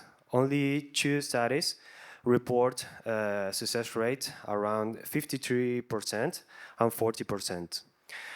Regarding respiratory complications, only Good described one significant respiratory complication in a patient under 5 years old, but the rest of the study didn't report any significant respiratory complication. However, few studies report some alteration in different functional respiratory tests, but most of them were transient and they improve after the 1 to 3 years after the surgery. Our department present his own series 10 years ago. It was a retrospective study that included those patients operated between 2004 to 2013 in patients with total brachial plexus injury, but also in patients with brachial plexus injuries from C5 to C8, in whom had preoperative exam as EMG, MRI, and functional respiratory test, in whom the phrenic nerve was used as a donor for different targets. So the team also considered the use of graft and different lengths.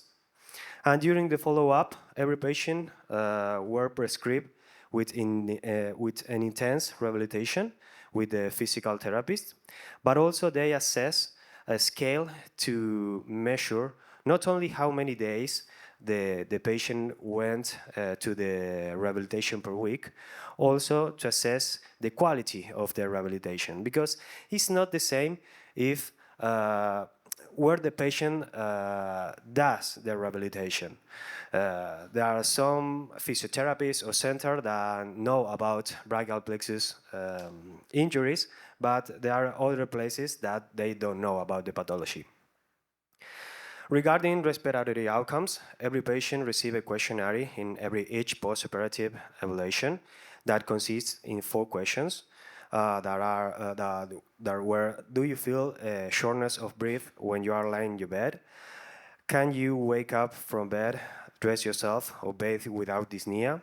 Can you run 300 meters without stopping for dyspnea? Can you climb 3 flights of stairs without stopping for dyspnea? They include 51 patients. Most of them receive a transfer to recover elbow flexion.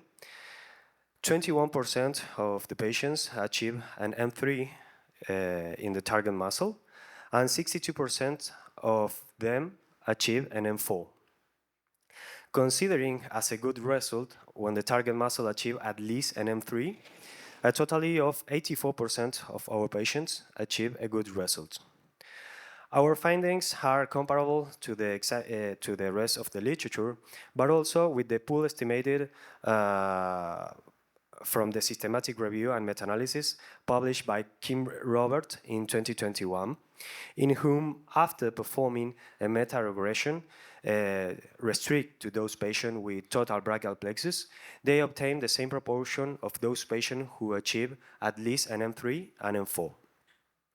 Regarding respiratory outcomes, only 2 patients refer mild dyspnea when they practice intense exercises. One of them was 31 years old with obese. He showed a 21% reduction in vital pulmonary capacity at 3 months, which gradually improved to 9% at 2 years, and without symptoms after first year. The second one was a 48-year-old who was overweight. He had a reduction in vital pulmonary capacity of approximately 19% at 4 months, with progressively improvement at 2 years and complete resolution of the symptoms after 18 months. What the literature said about it? Well, I already said about it. Most of the articles that were published didn't found any significant respiratory complication, but few of them found some alteration in functional respiratory test. But most of them improved after a few years. But one of the biggest fear about this are those complications that could be appear after a few years. At the moment, only 2 studies had a long follow-up. The first one was published by Zheng in 2012 with a follow-up with a mean about 10 years. He found a reduction of 20% in vital functional capacity, but in most part of the patients, any significant respiratory symptoms were found. Only few patients refer mild dyspnea when they practice extreme exercise. The other study was published by Tarek El Gamal in 2021 with a follow-up around 9 years. And he found that no respiratory symptoms were in their patients. So the key point to this technique is the selection of the patient. That it's contraindicated in those patients under 3 years old, older than 35 years, with obese, or who had respiratory problems before the surgery. One explanation for this can be explained by the presence of the accessory phrenic nerve. One study published by Lucas in 2006, it was one of the largest studies who talk about it, studied 80 cadavers, and he found that 61% of them had at least one accessory phrenic nerve. Most of them were originated from the nerve to subclavius, the nerve to thyroid, or can be originated from C4, C5, or the ansa pectoralis, but also from the hypoglossal nerve and the spinal accessory nerve. All of them had a communication with the principal phrenic nerve at the root of the neck or within the thorax. So, if we sect the phrenic nerve at supraclavicular point, we are going to preserve the accessory phrenic nerve, but also the communication with the rest of the phrenic nerve. But then the COVID hit our life, our lungs, and the discussion about the use of this technique resurfaced, particularly in those patients in whom the phrenic nerve was used as an axon donor for reconstruction of the brachial plexus and can be infected by the virus. So my mentor, Mariano Sokolovsky and Johnny Liu, conduct a retrospective study at 2 centers, one in Taiwan and another one in Argentina. They contact those patients who were operated before the pandemic and in whom the phrenic nerve was used as an axon donor for different targets. And through a telephonic survey, they ask few questions regarding comorbidities, regarding symptoms, but also about different things related with the COVID. They include 77 patients. 55 of them had COVID. No one was admitted at the hospital. No one was admitted at UC. No one were intubated, and no one died for COVID or other cause. Only 4 patients report mild dyspnea during the acute phase of COVID infection. Of those 4 patients, 50% had diabetes, and the other 50% had any other comorbidity. So again, the key point of this technique is the selection of the patient. Regarding the technique, when we sec the phrenic nerve at supraclavicular level, we have different targets to recover elbow flexion. One of them can be the anterior division of the upper trunk, that can be directly sutured without graft or with short graft, depends on the patient. Or we can choose distal graft, that can be the musculocutaneous nerve, but also branches to the biceps. But in those cases, we need a graft that can be short or long, depends on the patient. So our team has the question about which is the best option, no graft, short graft, or long graft. In 2020, our team conducted a retrospective study. They compare different targets, considering also the use of graft and the length of the graft, but they also assessed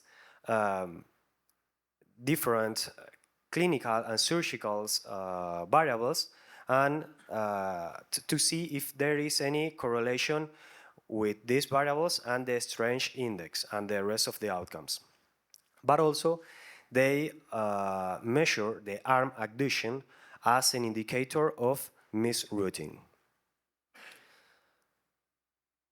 They observe a statistically significant negative correlation between time to surgery and the strength index.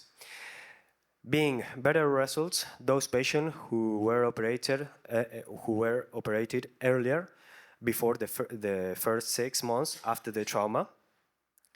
They didn't observe any statistically significant correlation between graft length, neither for different targets. But in this group who received the transfer for the anterior division of the upper trunk, they observed that the 25% of those patients had an M4 in the adduction of the arm with a weak elbow flexion or without elbow flexion. So this can be explained by the axonal misrouting. Here is a patient 2 years after the surgery. As you can see, when he triggers a deep breath, he can contract the biceps and have a good elbow flexion, but also contract the pectoral muscle. In this case, the misrouting didn't affect the outcome. But in this other case, as you can see, when the patient triggered or made a deep inspiration, he contracted the pectoral muscle without elbow flexion. So for this reason, we prefer use distal targets to avoid the misrouting, trying to use the shortest graft possible. Regarding brain plasticity, everyone here knows how the deep breath can trigger the elbow flexion in those patients.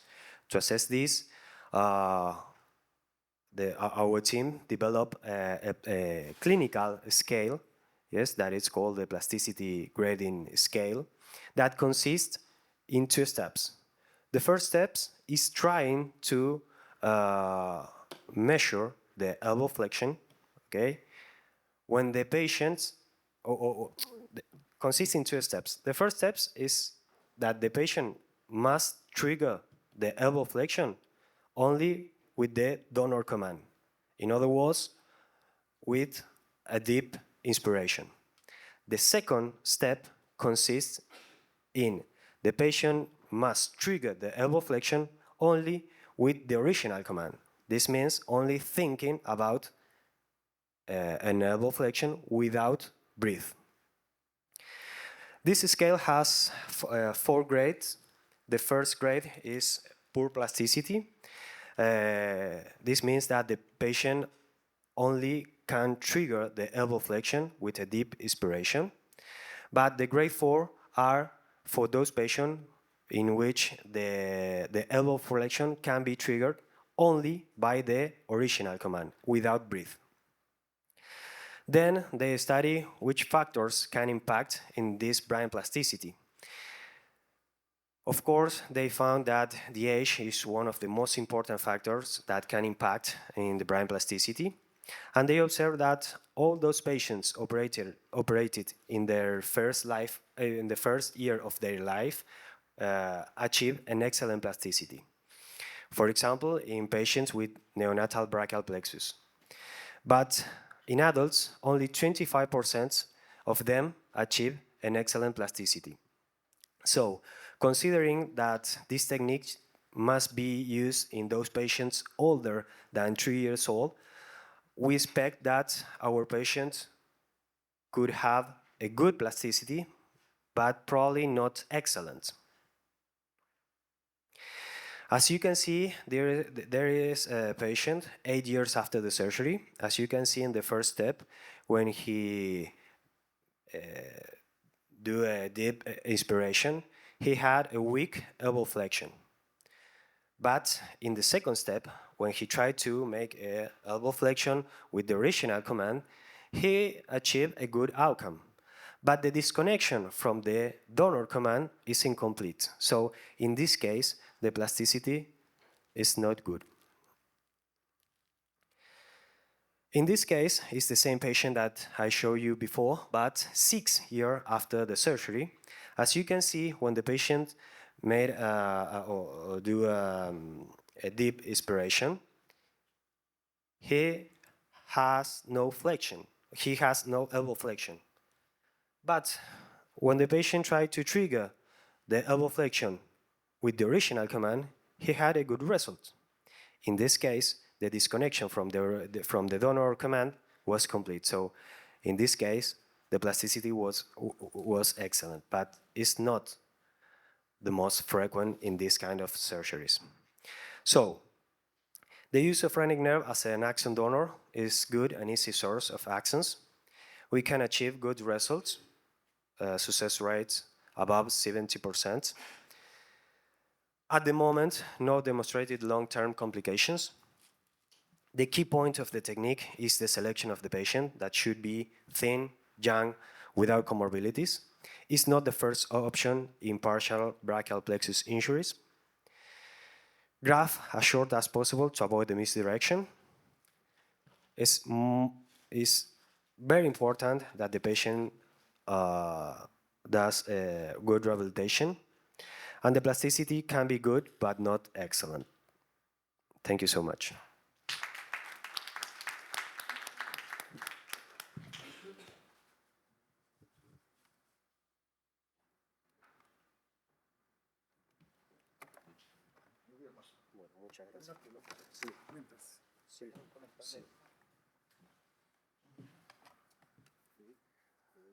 Ah, okay.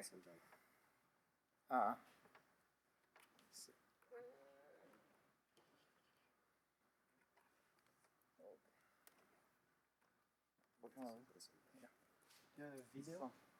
Yes.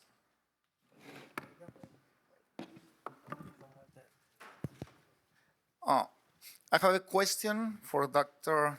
Martin. Thank you. Can you use the phrenic nerve, let's say, for elbow flexion and the intercostals for elbow extension?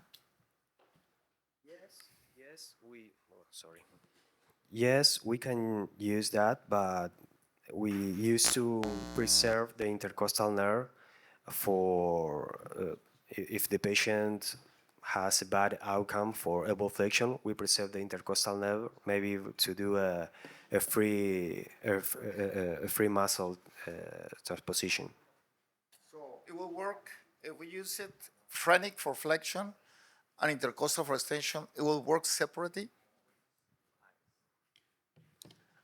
I don't know. Personally, I don't know. Dr. Wang, I've used it once. you have experience? Yes, phrenic nerve for flexion Intercostal for extension. You mean what is the difference for elbow flexion? For phrenic nerve for tricep, for elbow flexion? What you mean? Yeah, phrenic for elbow flexion and intercostal for. I generally use recently, I generally use the phrenic nerve to the posterior division of lower tract for elbow extension. Not used for this recently. In the past, Yes. I sometimes use for the elbow flexion. But the problems, I ask the patients, they on the public, in the sometimes with the cough, there is a sudden movement. Yes. And when he leaving, his wife tells me he also move. Yeah. When he leaving, his wife find his husband only move. This is also a problem. And in the public bus, when the patients grasp the things, sometimes the cough the patients. You hit himself. Yeah, like this. When the patient cough, like this. Lot of very interesting. But for this, is for shoulder abduction, not obviously. That makes sense. Hey, Jorge, I would say theoretically, theoretically, I would say you can use them for opposite functions, because the intercostal is typically abdominal contraction, thoracic flexion. The diaphragm, you're taking a deep breath, and I think you can separate those two functions. They don't have to overlap, but it may take some training. Eventually. Yeah, I think We'll you can go. train them out. Okay. Yeah. Okay. So. So to advance is this or this? You can try. Okay. Whatever it is, I might. Okay. Beautiful. Well, thank you. I'm glad to be here. So I'm going to talk a little about what I have learned in 31 years of using the overlaying procedure. Okay, so elbow flexion is the most important function that we want to recover after a brachial plexus injury, especially the upper. And the overland transfer has been one with only the biceps function, and overland two, biceps and brachialis. So it's considered at present day like the gold standard for restored elbow flexion of all the nerve transfers. And a few years ago, the American Society of Peripheral Nerve Surgery made a statement: the overlaying transfer is the most important advance in peripheral nerve surgery in the last 30 years. So they made this statement that the advance didn't come from the lab, it didn't come from science, it just came from a surgeon that did something that everybody agreed that is a good option. And usually we have okay. So I turn off. Okay, turn it on. Okay. So it's like a really good, what I did wrong. I'm guilty. After almost 40 years of being married, I'm guilty. It's my fault. Okay. Questions, no comments.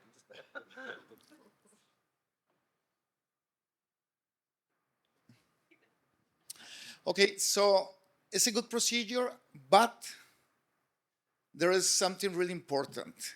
The low results, or not good results, and the complications are underreported. And there is a good number of problems. Beautiful. Thank you. Okay, so everything started in 1994 with 4 cases that Christoph published. And this is like the original drawing of the publication. And the first years, Louis reported in 87 of 18 cases, 6 had poor results. That's like 30%. The both in 32 cases, 27 cases have overlain 1, 8 had poor results, and overlain 2, there was a good result. Samsac published that in 32 cases, 2 had bad results. Sangpet in 2000 reported 2 cases with poor results in 5 patients. So this is like in the early years. And in 2003, Sangpet reported the use of the median nerve for the first time. Instead of using the ulnar nerve, he used the median nerve in 5 patients, and he reported good results in those 5 patients.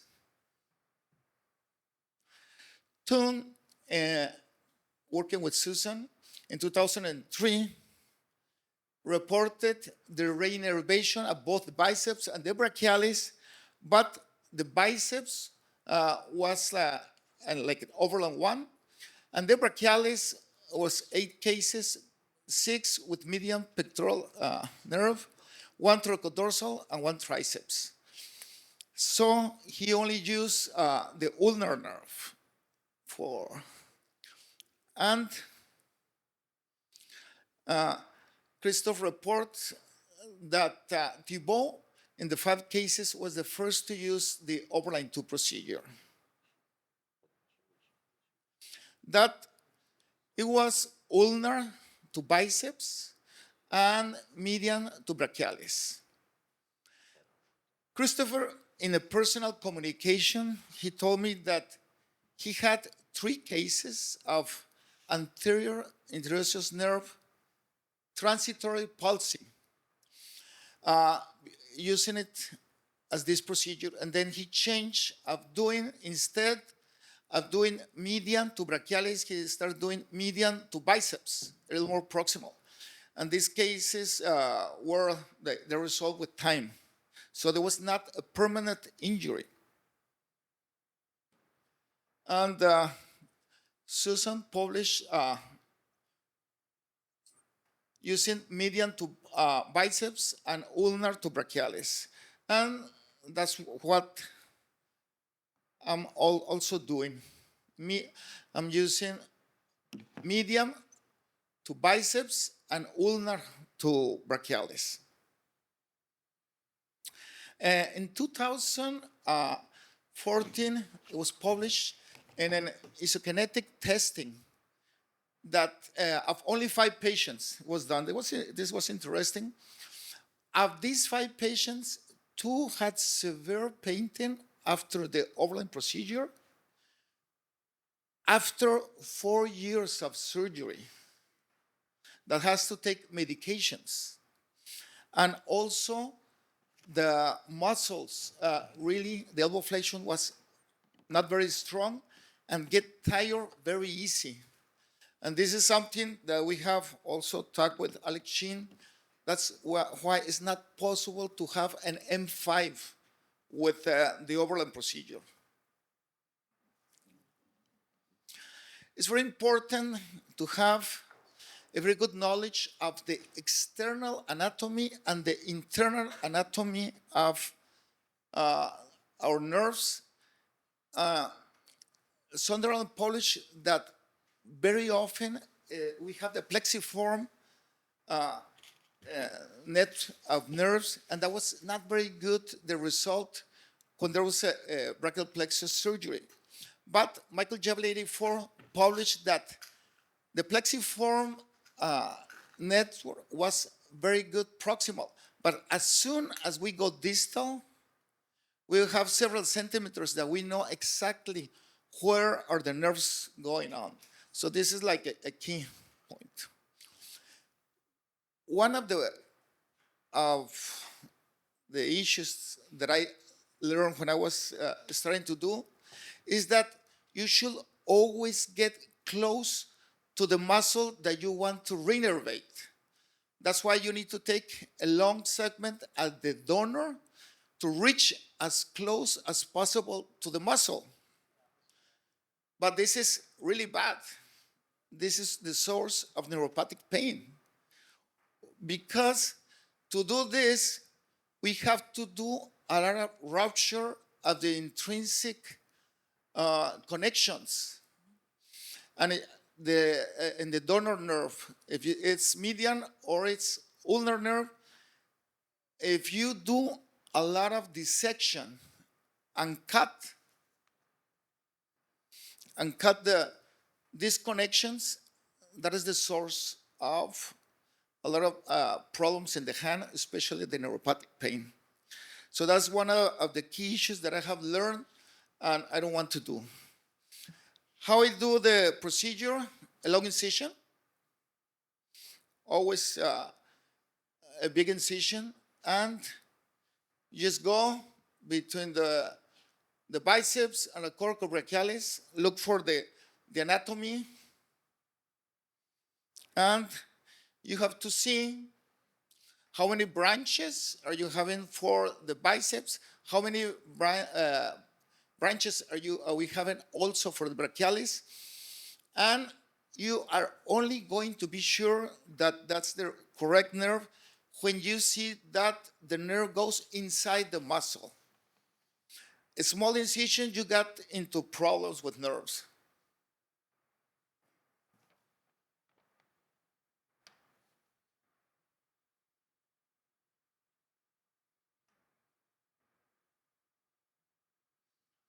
Okay, so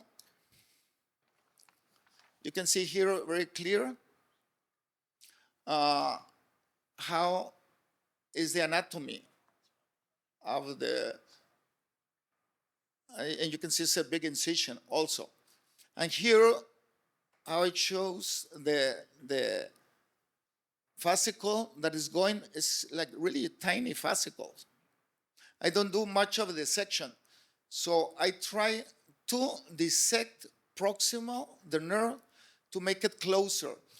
And you can see that the branch for the bicep is going to be much closer to the median nerve. And you can have a big dissection of the branch of the brachialis to reach the ulnar nerve. So this makes more sense to me. You can see it here. And also when you have a big incision, you're aware of the anatomical variations. That's something that happens very often. Here you can see that the branch that's going from the lateral cord is very distal, reaching the median nerve. And here you can see that the musculocutaneous is almost with the median nerve. So these are like variations that we see very, very often. So to choose the right segment, we know from the lateral cord, it's coming for the medial nerve, the sensory portion, and from the median cord is coming the motor portion.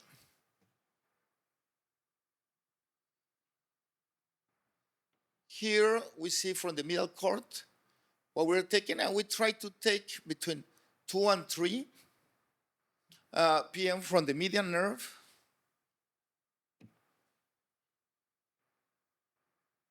That's the sensory portion. And this is from the ulnar nerve. We want to try between 9 and 10 p.m. So this will be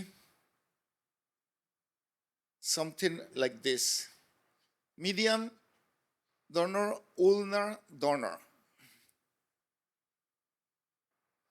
And also, we like to stimulate to choose the right. But anatomical, that's it. And as I was mentioned, we try to cut as proximal possible to get to reach. And that's something to me very important, but because when I was learn, I was doing the opposite, and it was not very good. So we have here pre and post-operative patients, and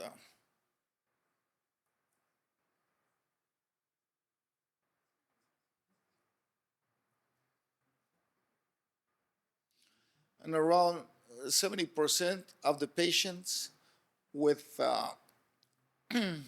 with upper brachial plexus palsy, they can reach normal range of motion. Is not the same as normal strength. Strength is not the same.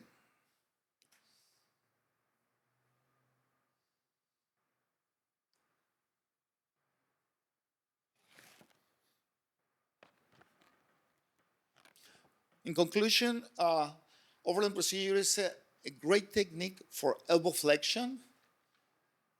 Complications and poor results are underreported. It's a procedure that's not free of problems.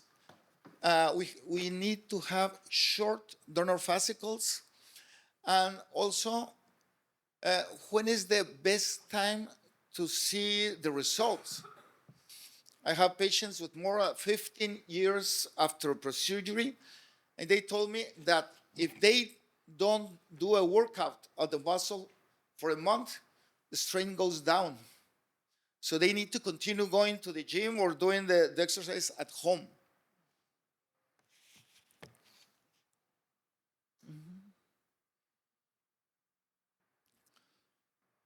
This is my team, and I would like to invite you next year to a meeting that we have in Guadalajara.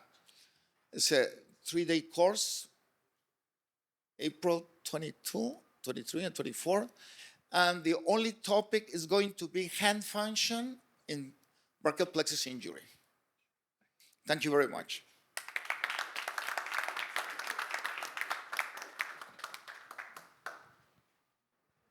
All right, some questions for the last three topics. So for yours, both the C7 and the phrenic, we're going into the anterior division of the upper trunk. Is that right? Yeah. And so the one problem I have with the anterior division of the upper trunk, you showed it also, but it seems like it wasn't a problem for you all the time. But you've got that clavicular head of the pec that is hit first, so it's going to be the axon steel before you get to the biceps. So my patients are always dragging their arm across their chest, stopping on their breast and not being able to get all the way up. And my spinal accessory suprascap couldn't overcome that, which is trouble. You fix that with a tendon transfer. Thank you. Yeah, I think that's the one of the things I have with the spinal accessory to suprascapular is that I don't think it reaches enough into the infraspinatus as well. And I remember Jorge talked about this, like for the Somsac transfer, I like it to anteriorly because you can get the teres minor branch more easily. So I've adapted to that. So I know that the anterior division upper trunk can contribute to kind of the adduction, but then but it also contributes to anterior flexion. I know that's more of a deltoid thing, but I believe that also comes a bit from that pec major as well. So I find that actually beneficial. And then also when you innervate the anterior division upper trunk, I think in ways it can contribute to the brachioradialis. Which people talk about, right? Like the brachioradialis, which also kind of helps with, I think, David was a big proponent of doing these grafting from C5 to anterior division, where you have that brachioradialis to help with the elbow flexion. So this is actually this session, right? Oh, okay. No, I'm saying. Oh, okay, yeah. It's a little bit. Yeah.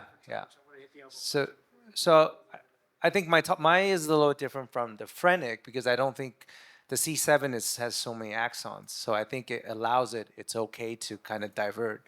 But then when it's the phrenic nerve, it's a little bit harder, less axons. So I think it's more important that you have to direct it more to the muscle cutaneous, even with the graft. Yeah. And Martine, you've gone to a graft now to bypass the pectoralis nerve. Yeah. Did you ever think maybe just do what Dr. Wong does and cut the pectoralis nerve so you don't have to interpose that graft? No, we always use sural nerve as a graft. So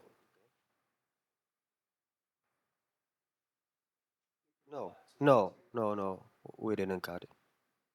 No. It might be a better way to get more axons in the target.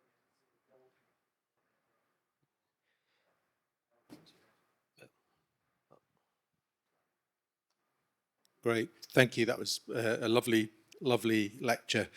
Thanks to Justin for some latitude in moving slightly away from the brachial plexus, but forgive me, but this talk actually poses many, many questions, some of which we've already discussed this morning. And like all good talks in nerve surgery, there'll be more questions than answers. I've also included some very simple presentations about the principles of nerve transfer, which I think will be of some use to our allied health professionals, some of our industry representatives, and some of our students. So I've been doing brachial plexus surgery for not quite as long as you, but 2 decades and a bit. And really, we are limited in what we can achieve in terms of total plexus palsy, but we have pretty good algorithms for reconstruction of patients with partial plexus injuries. So a lot of my practice has been focused on not necessarily just the small number of brachial plexus patients we see, but other patients that may benefit from these interventions. So reconstructing oncological resections, patients who perhaps had plexopathies with no recovery from COVID or other peripheral nerve injuries, orthopedic surgeon mishaps, which are quite common in the UK. But this was an area that we sort of ventured into, which was trying to explore, could we restore function in patients who've got degenerative spondyloradiculopathy? And as I said before, there's going to be more questions than answers. So my only disclosure is I do some consulting for Tisium and for 4D. So the background to this is we know that degenerative changes within the axial skeleton can result in motor radiculopathy. That can result in weakness or paralysis. And we know that whilst decompressive surgery in the spine can reduce pain, it doesn't always guarantee restoration of motor recovery, and unfortunately does have iatrogenic injuries, either from direct root injury or occasionally, particularly with posterior approaches, abnormal motion and traction on the C5 root can result in deterioration of C5 function in about 15% of patients. And we know that distal nerve transfers work well in isolated root injuries in the brachial plexus. So the question I'm sort of proposing is, could we actually take this technique and use it to restore function in patients who've had spinal surgery? Now, these are the basic slides, but basically a nerve transfer is effectively sacrificing the innervation of a muscle and re-innervating a more important muscle with a short re-innervation distance. Pretty reliable, but you are losing a donor. Terminology, we do something called fascicle transfer, which has been perfectly demonstrated by the last presentation by Professor Clifton.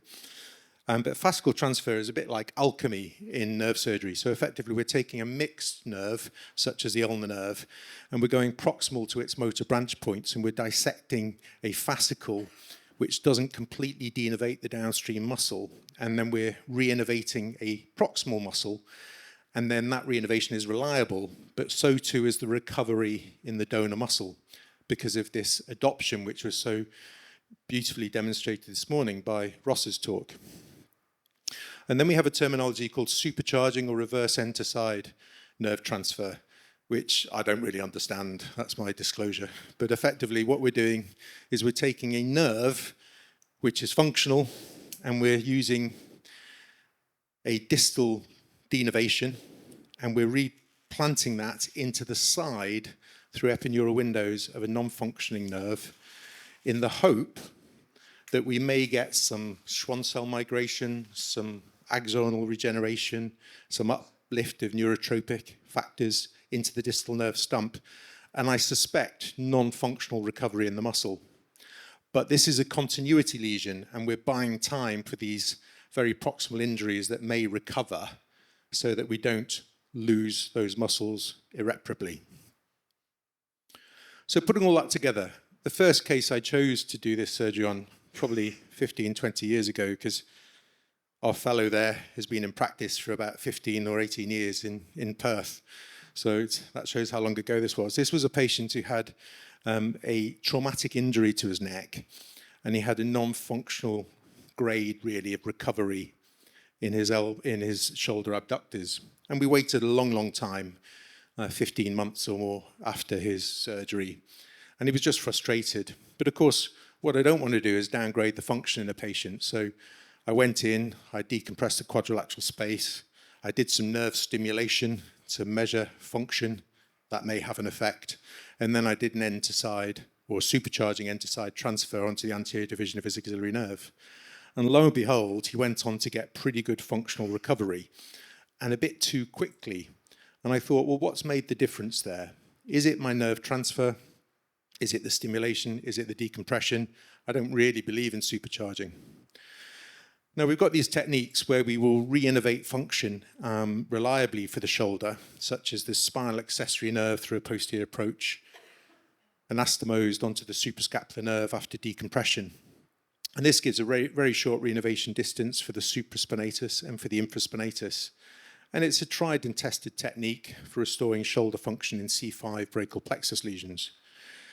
And we can combine that with using nerve transfer from the triceps. And the triceps obviously has multiple points of innervation through branches from the posterior cord. And we can sacrifice one of those nerve branches. Typically, I would use the medial triceps branch. That can be then rotated, and it can be selectively anastomosed onto the anterior division or the anterior and posterior divisions of the axillary nerve to pick up teres minor. So the C5 restoration of the shoulder is pretty reliable, and we can combine that with the techniques that we've just seen beautifully illustrated with the loss of the elbow flexion that accompanies C6 lesions, where we would anastomose branches from within the median nerve, fascicle transfers now rather than nerve transfers, and fascicles from within the ulnar nerve, and we can choose selectively whether we put them onto brachialis, onto biceps, or, as is my current practice, to also try and selectively re-innovate the brachioradialis. And I can talk to people over coffee about how we propose to do that. So these techniques are tried and tested. What about taking them into the sphere now with patients who've got degenerative spinal disease? Well, we wrote 3 selected cases up quite early in about 2018 and just proposed this as an idea. No one else in the world had really published any series on this. And then this was followed by a 2-center study from Belsberg and Shin. And they came up with, I think, 10 cases and reported that there are some parameters for success. And if you're interested in reading the paper, the principles are largely wait until sufficient time has elapsed that the nerve hasn't recovered spontaneously from the spinal surgery, select a donor that's good enough, and do your transfer. But there may be less effective re-innovation than you get in brachial plexus injuries for a variety of reasons, which I'll come on to. So I look back at our series to try and actually say, does it work in C5 and 6 injuries? We do it in other indications as well. So our patients in this series were patients who had recalcitrant weakness. Not all had had surgery. Some were turned down for spinal surgery, but the majority, 68%, had had surgery. Some had had iatrogenic injuries during the surgery with a root or dural tear. Some had an unexplained deterioration after surgery. But effectively, these are all patients with MRC grade 2 in the series. What we decided to do was we decided to measure our complications, which we've just heard, it's not without its problems. Look at the change in British Medical Research Council grade from baseline, and then capture other things such as patient comorbidities, age, and so on, as you'd expect. And we set the parameter for success as being a grade 4, or you don't really achieve this, a grade 5 power of recovery in the muscle. So this is really 10 years of practice, and with sufficient follow-up to draw some meaningful conclusions, 46 nerve transfers in 19 patients. As you'd expect, the age group is older than those we typically see for brachial plexus lesions, and that's because it's a degenerative spinal process. 68%, as I said before, have had spinal decompressive surgery. 4 had interruptive dural tears and or root injuries, Once you speak to the surgeon, you find it was a bit more extensive than perhaps reported in the operation note. We also found that the weakness duration is very difficult to define. Many of these patients have had progressive weakness over many, many years, and then they had a precipitous event either with surgery or just prior to surgery. So it's very hard to know when the onset of denervation happened within that muscle. One patient who had a defined nerve injury had a slightly earlier surgery on our part, but had had preoperative weakness for 13 months. This just shows the spectrum of cases that we've done. So we use the standard transfers or modifications of the various different transfers to try and restore function in that shoulder and in that elbow. And I'll come on to some of the nuances in a minute. But one of the things to bear in mind is when you're 63, which is the age group in a man, you're very likely, about 50%, to have a rotator cuff tear. So you need to bear in mind that you don't want to waste reinnervation of a chronically torn rotator cuff. And perhaps these patients have been functioning with a poor rotator cuff, with a great deltoid, and it was the precipitous loss of that C5 function and the loss of deltoid that meant that they decompensated. So we always imaged the shoulder looking for rotator cuff pathology. If you look at our success, and this is success based on this criteria of 4, no 5s really, we had about 67%. So it's about 2/3 of patients, which is pretty useful. Now, of course, this can pose lots of questions. Would these patients have recovered anyway? Was there a role for the interruptive stimulation? Was it the decompression? But I'm just going to illustrate it with some of our thoughts. So in terms of downgrading of function, that was something we critically didn't want to do. If you've had a spinal degenerative problem and have become paralyzed or partially paralyzed, the last thing you want to entertain is losing what little function you have. And so sometimes our patient selection and choice of donor and recipient nerve transfer reflects that. We did have patients who had dysesthesia in the hand, if you look for it. And I think potentially this group is perhaps more prone to it due to the chronic compression and the nature that they have sensory and pain symptoms preoperatively than perhaps the brachial plexus group.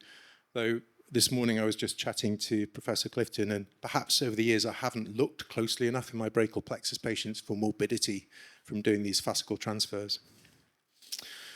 So what are the things I wanted to raise with you as an expert group? Well, basically, we know that these patients are older. They have concomitant musculoskeletal disease. They may have other pathologies. They may have degenerative nerve conditions as well that affect their donor and recipient nerve functions. We know that they have rotator cuff pathology.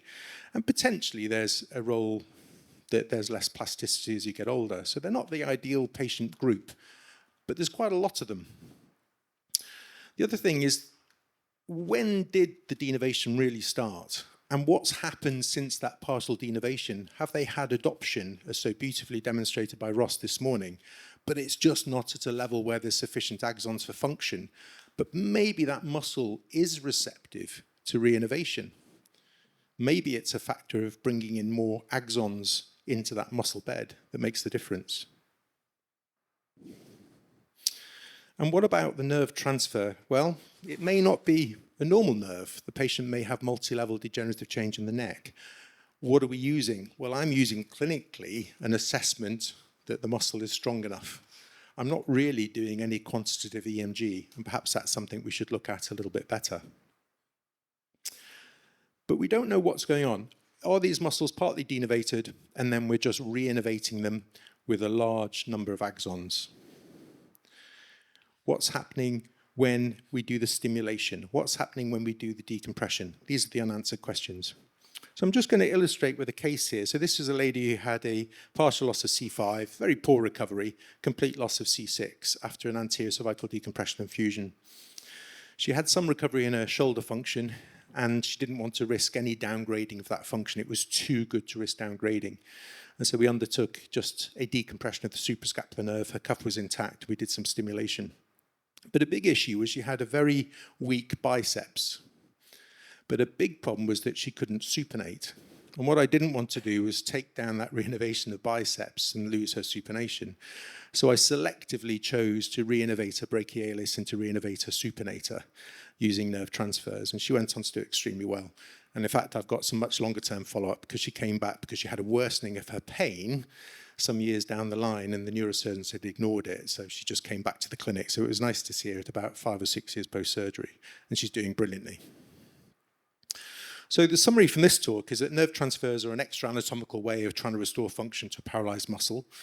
In our group, in our series of these patients who are older, who've got degenerative spinal disease, we've got about 2/3 of our patients getting a meaningful recovery of function in the targeted muscles. I believe elbow flexion restoration is easier than shoulder restoration. Shoulder is a much more complex joint, and often these patients would have cuff pathology. And in my own practice, my indications are persistent weakness after an expectation of recovery that hasn't happened. Patients who've had deterioration with a defined nerve injury that can't be repaired after their next surgery, or patients that have deteriorated with an unexplained reason without a recovery phase. But typically we're waiting for 6 months or more after the spinal surgery before we do surgery. And if you want to do this in your own practice, I suggest you all ultrasound the shoulder, and you'll find lots of these patients have cuff tears that you didn't think would be there. EMG is showing some degree of active denervation within the recipient. Your donor's got to be strong enough. That's what we all say, but I think my assessment based on this morning's lectures is probably too crude. Careful discussion with patients and careful thinking about what your donor and recipient are to try and minimize the risk of downgrading functions or causing problems such as dysesthetic pain. I don't know what's helping these patients. It could be a number of factors, and perhaps we need to do some further exploration of this to try and understand. But I think if we use core outcome data sets, we're all honest and open about our results, maybe looking at qualis evaluation as well, not just whether something flexes a little bit. Does it make a meaningful difference to patients' lives? Perhaps we can look at other methods of trying to quantify the degree of denervation, such as interrupted muscle biopsies. But we need large numbers. And interestingly, the same question keeps popping up. Is this a group that might benefit from supercharging? I personally don't like the idea of sacrificing a good donor motor nerve to do a supercharging to see that it might make a difference. So I don't really consider supercharging outside of a clinical trial an appropriate thing to do for my patients. But thanks for listening, and I'd be interested to see what everyone's thoughts are.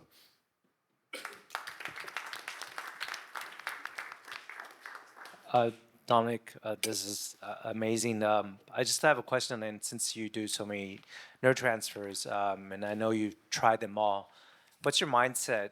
You kind of already touched on this, but your mindset when you go to a spinal cord injury versus cervical spondylosis versus brachial plexus versus even baby palsy, kids paralysis, like that mindset, is it very different, or do you think it's pretty much you're just evaluating? Because you've mentioned that with cervical spondylosis, it's kind of like an incomplete injury. It's not a traumatic dissection, but spinal cord injury, it's the zone of injury that decides if your entire nerve is it still connected or not. So just wanted to hear your feedback. Yeah, I mean, it's very nuanced. I mean, my practice has been very varied over the years. My input into obstetric palsy has just been a supportive role, really, to a local children's hospital, so I can't really speak with any expertise in that. My experience over the years is these are desperate patients who come to you and they'll accept any offer of surgery. And so my advice to any of the younger surgeons is heed cautious approach to these patients, because you will have problems, you'll have failures, and over the course of your career, you'll have patients who are very disappointed. It's about building up a rapport with patients.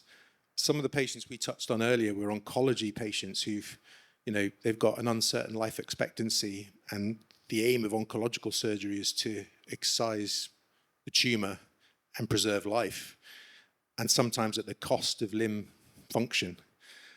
And then when you come along as a nerve surgeon, cap in hand, and say, well, I think I could possibly offer something to support this, it's a difficult conversation to be had.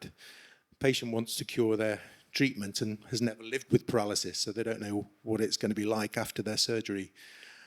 Document everything, video things, set up an MDT, have colleagues you work closely with, and always practice cautiously. There are things I've done in the past that I now think I don't really make a big difference to patients.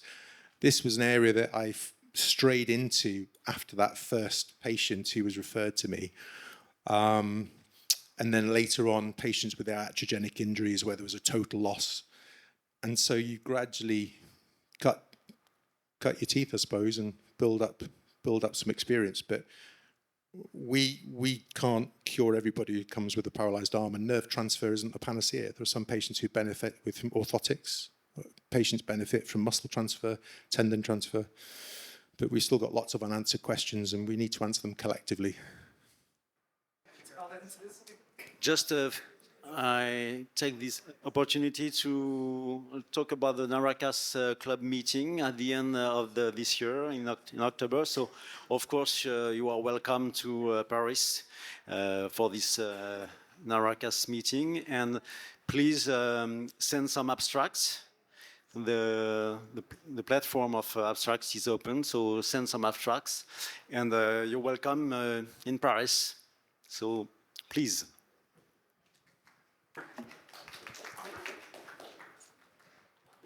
All right, we're going to kick off the final section.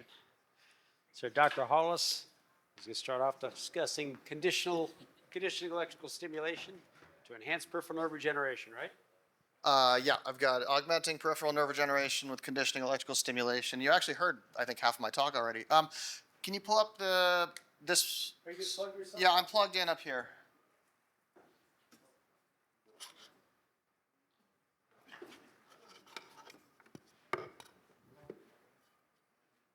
All right, let's try just plugging directly in then.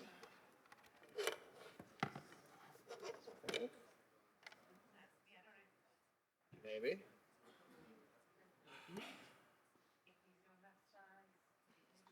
There it is. Yeah. It's here? Yeah, it's nice. I can see it. Perfect.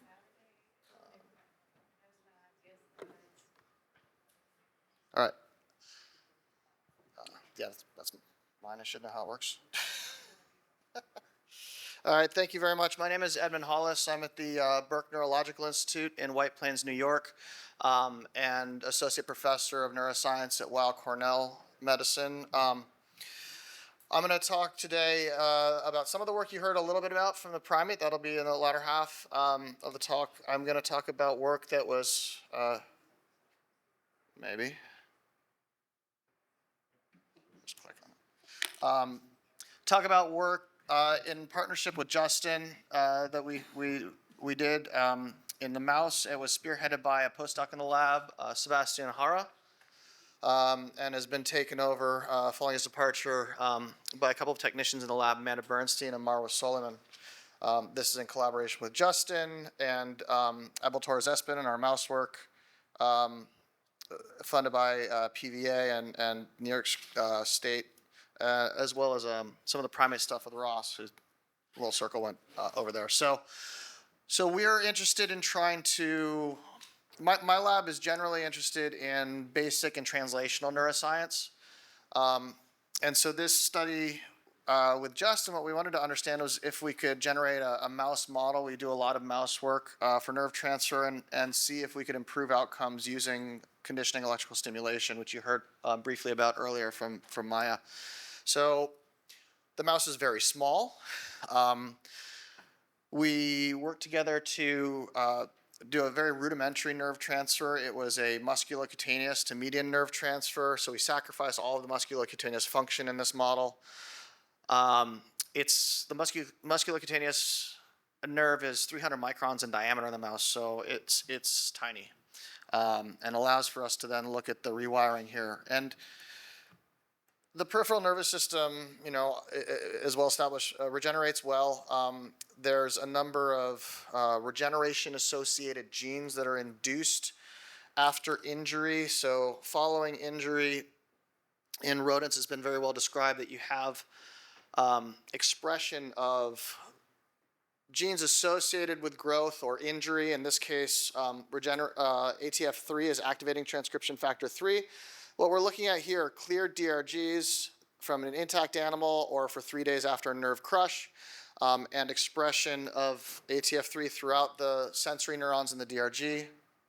Why the clicker is not working. You can mimic this with electrical stimulation. You can mimic this growth response, and this is really work pioneered by Tessa Gordon. This is 1 hour of 20 hertz stimulation at twice motor threshold. So what we did in the mouse was we tested this in our nerve transfer model. The animals received electrical stimulation. 1 week later, they got the nerve transfer, and then we sacrificed them after a week to assess regeneration, because rodents regenerate very, very quickly. So this is kind of preemptively establishing that there's a difference in initiation of regeneration for those animals that had this electrical stimulation. So this is the site of transfer here in animals that had a sham stimulation or animals that had the conditioning electrical stimulation. And you can see that in the box inset, there's many axons regenerating here, labeled with a marker for proprioceptive large diameter sensory neurons. So it's a parvalbumin driver line that expresses a fluorescent protein. So what we wanted to know was whether using conditioning electrical stimulation would enhance functional recovery and reduce outcome variability in our model of nerve transfer. We did it in a spinal cord injury model where we sacrificed descending input to the spinal cord and the corticospinals. In the rodent, that's found here in the ventral aspect of the dorsal horn. So we also get the ascending sensory fibers. And we did a large lateral injury as well. There's a very small component of the corticospinals in the dorsolateral column in the mouse. We cut the rubrospinal and some of the raphe-spinal. These are severely impaired animals. And then we waited 8 weeks to establish a chronic injury in the mice. That's about the earliest you would consider to be chronic in a mouse. The animals then underwent conditioning electrical stimulation or sham, followed 1 week later by this nerve transfer. And then 4 months of 4 weeks of recovery, allowing for regeneration, and then 4 months of behavioral testing and assessments. So we have a lot of outcome measures. This was published last year. We have a lot of outcome measures. I'm going to very briefly go through it because I don't have a lot of time. Essentially, we used an integrated approach to understand how conditioning electrical stimulation affected all the numerous outcomes we were assessing, whether behavioral, electrophysiological, or anatomical.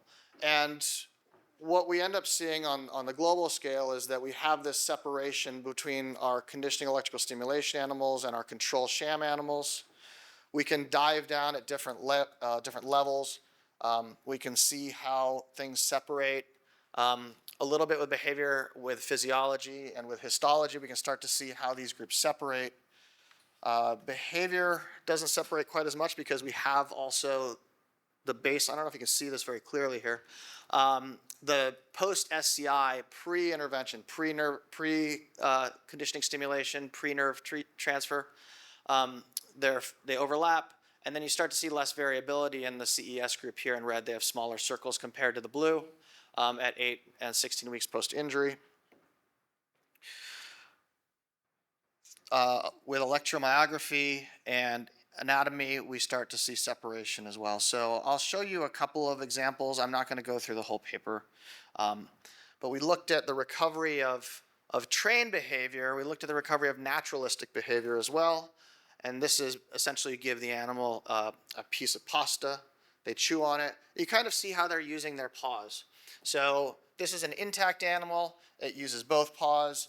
You can see how they hold that pasta, the angle that they hold it at. They tend to have one side a little more dominant than the other. The yellow indicates which side we're going to do the spinal cord injury on, and then the nerve transfer. So this is going to be the affected side. You see the posture on this animal. They kind of sit on their haunches, and they pick up the pasta with their forepaws. After injury, the posture changes. The animal's down, sometimes putting the pasta down on the ground. It doesn't use that affected side nearly as much. So there's a severe impairment on one side. That recovers faster at 8 weeks. It recovers faster in the animals with the conditioning electrical stimulation compared to the control. So despite the fact that this is, sacrificing all of musculocutaneous function, we still do see a bit of a faster recovery at 8 weeks. 16 weeks, it doesn't persist quite as strongly, but it's still there. And so behaviorally, we see some effects. I'm skipping some of the anatomy. Although I might have more time now if I don't have to talk about all the primate work. So we also looked at the motor end plates and the neuromuscular junctions. We have examples where we have full innervation here, number 1, where you can see full innervation of alpha-bungara toxin staining the motor end plates, and synaptophysin staining the presynaptic innervation at the motor end plates. We have partial innervation here, number 2, and then we have some examples of complete absence of innervation.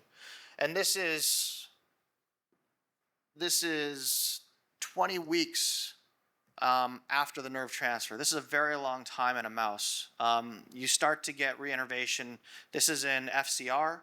You'll start to get reinnervation here at 2 weeks after this nerve injury. So this is a persistent change in the innervation of these distal muscles. And what it looks like when we quantify the size of these, this is the volume of these motor end plates. With the conditioning electrical stimulation, you see they're slightly larger. You have more small innervated motor end plates in the controls as compared to in the contralateral intact FCR. So with the conditioning electrical stimulation, we have better innervation, more like the contralateral intact control. That's the volume. If you look at the intensity of this co-localization between pre and postsynaptic with the electrical stimulation, it looks more like that contralateral intact control than it does in the sham stimulation animals. So the CES induces a more rapid induction of regeneration, and that has functional long-term consequences in the mouse. That manifests not only in the anatomy, but in the function. So as Ross told us this morning about the electromyography and electrophysiology, how that is really indicative of the function of this system. This is what the recruitment curve would look like. Looks like in the sham stimulated on the nerve transfer side. So this is the amount of current it takes in order to elicit an action potential. Elicit a response, EMG response, and this is what it looks like on the contralateral intact side here in FCR. So it takes more current in our sham stimulated animals, whereas in the conditioning electrical stimulated animals, we get better recruitment at lower intensities, more akin to what you see in the intact nervous system. And you see that here in terms of motor thresholds. So it's very hard to see here, isn't it? The average for the conditioning electrical stimulation on the nerve transfer side is almost equivalent to what you have on the control intact side versus significantly higher in the sham. Sorry, I'm used to doing presentations in darker rooms. So this mouse model has some severe limitations. All right, it's limited by the small size of the animal. So there's this rudimentary surgery where we really sacrifice function. There's a very fast rate of regeneration that we have to overcome. And so the conditioning electrical stimulation only has some limited impact, but it does demonstrate that there's robust CES enhanced functional reinnervation with the electrophysiology and the anatomy of the motor end plates.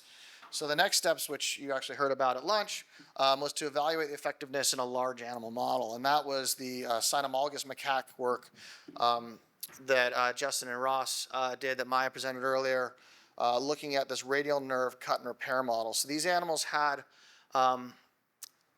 sham stimulation or CES, one on each side for 1 hour at twice motor threshold. What we're seeing here is a longitudinal section of this nerve at 6 months after the cut and repair. So this is the injury site here. In red, these are all the large diameter, heavily myelinated neurofilament axons. So this would be motor axons, proprioceptive axons. And then in green, these are macrophages labeled with IBA1, and DAPI just labels the nuclei of cells that we see here. So I'm going to skip over the assessment of functional recovery because you already saw this, but essentially most of these animals recovered slightly faster on the conditioning electrical stimulation side than they did on the sham, with the exception of this last one. And this is the animal that Maya mentioned had the neuroma. So again, I've been beat to the punch here, but as Maya pointed out, at 2 months after injury, a couple of the CES animals showed compound motor action potentials that we didn't see at all on the sham side of those same animals.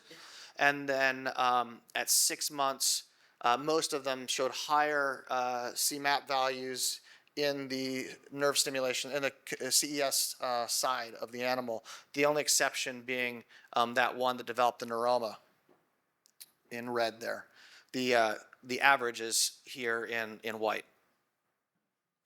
And then here's the Muni values for these, the motor unit number estimation. So we see similar increases with conditioning electrical stimulation.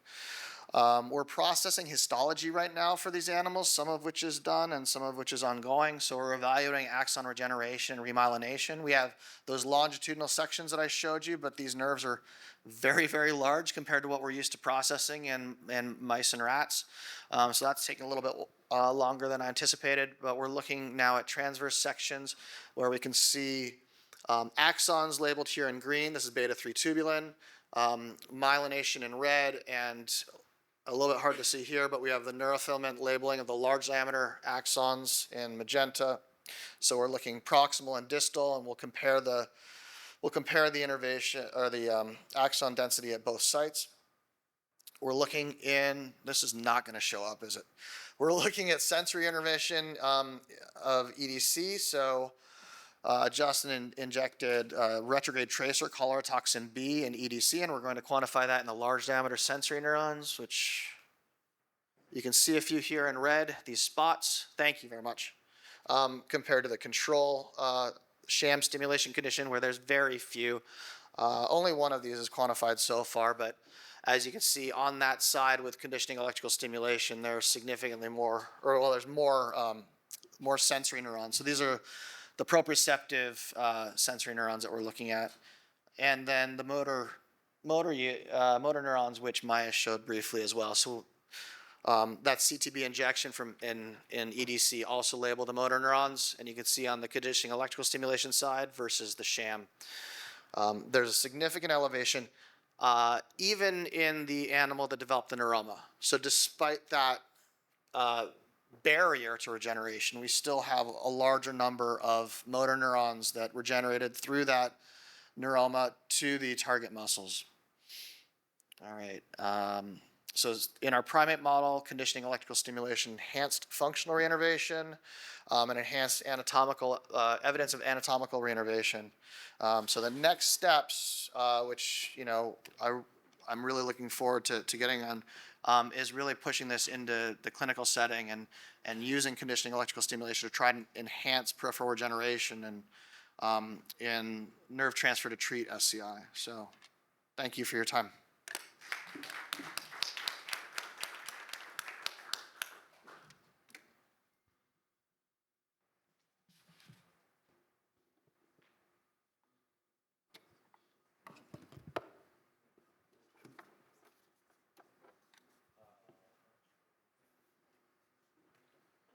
Yes, your turn. I ended up having to plug the HDMI into the HDMI port, but you can plug it back in. Oh, shit. On the other side. Boba, you're the moderator.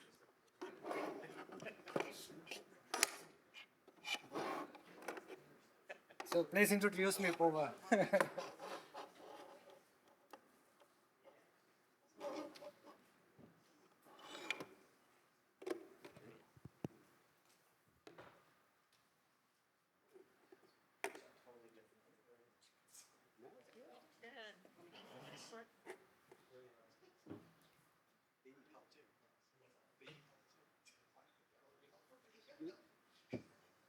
Looks good from me.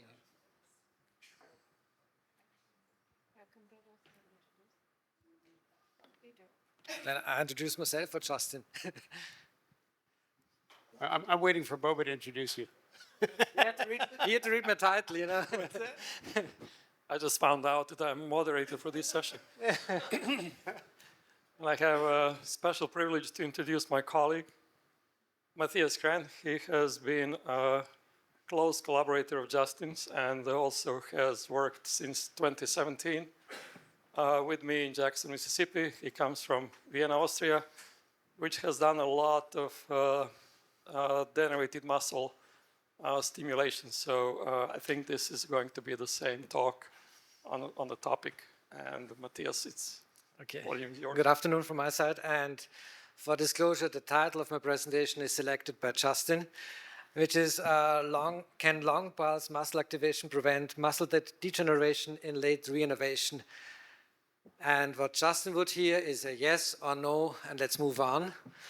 But as a researcher, I will present you today kind of the pathway, what prompted us to look at the denervated muscles and how we can use it for reinnervation after nerve transfers. And my background is now the last 20 years more in spinal cord injury. So this is the reason I have here nerve transfer after spinal cord injury. And there we have a special case that we have three different areas. One is a normal muscle, which is normally innervated. Then at the lesional side, we have a denervated muscles. And then below the lesion, we have a spastic muscle. That means the nerve is still intact and the muscle is nerve supplied, but the function is missing. So nerve transfer in the two lower cases can make sense to regain function. And this is the intent we all want to do here in this room. But what it means is also that the target is always a denervated muscle. So in one case, we have a very long-term denervated muscle. And in the other case, where we have still the functional nerve, but when we prepare it for the nerve transfer, it's also a denervated muscle. And we face the problem that the axons are growing very slowly until they reach the target muscle. So Kastanov have a very nice review, collecting all the informations around and came up with the recommendations for surgical interventions. And when you have an isolated upper motor neuron injury, that means the nerve is still intact, you can do the nerve transfer surgery very late. So it's after 12 months, up to 18 months, all of this is still possible. But when the muscle is denervated, you come in a very critical time window. That means for an isolated lower motor neuron injury, you have kind of this 3 to 6 months time to make the nerve transfer. In the mixed case, it's a little bit later. But as you can see, the time window is very close. And the idea is now, can we extend this time window? And what you are much more familiar than I am, the problem is that you have late referrals. So that means patients come to you in the clinic after 6 months after the injury. And this would mean already that it's too late for making a nerve transfer for denervated muscles. When we look at the target, then we face a problem that, one, the nerve is denervated, but also the muscle is denervated. And there's a nice study in rats where they looked what is the most critical part of the nerve denervation. Is it the muscle or is it the nerve that is denervated? And what they did in rats, they have these two main groups. I need two hands now. One is where they cut the ulnar nerve, wait 12 weeks, and then make the nerve transfer. In the other cases, they make a denervated muscle for 12 weeks and then look what the reinnervation is. And what you can see is that, that the denervated muscle is the most impact of having a reduced functional recovery compared when the nerve is denervated. So the idea is now, how can we activate the muscle that it is more susceptible to receiving a nerve and to have a better outcome of nerve transfer. And because we don't have any way to activate the muscles in this case, we can only use, or the best case to use is electrical stimulation. And so all of you use electrical stimulation, and the most time when you use it is when you activate the nerve to stimulate the nerve to activate the muscle. This would be neuromuscular electrical stimulation, which is not part of my talk. My talk today is only when we are stimulating the muscle directly. And this has some implications. So stimulating the muscle tissue is possible and have been seen possible already 100 years ago, but you need much higher energies to stimulate. So here you have strength duration curves, which is kind of showing you the excitability of the different targets. When you have alpha motor neurons, you can stimulate it with a very brief stimulation pulse and then depolarize the nerve. When it comes to the muscle, you need a much higher energy. How you achieve the higher energy is you could go up with the amplitude, but you have to reach very high amplitudes. The only other chances that you have is to make it very long. So that means this is the reason why we come up with this long pulse muscle stimulation. And when you see in this one example, the pulse energy for the stimulated muscle is around 150 times more than for the nerve stimulation.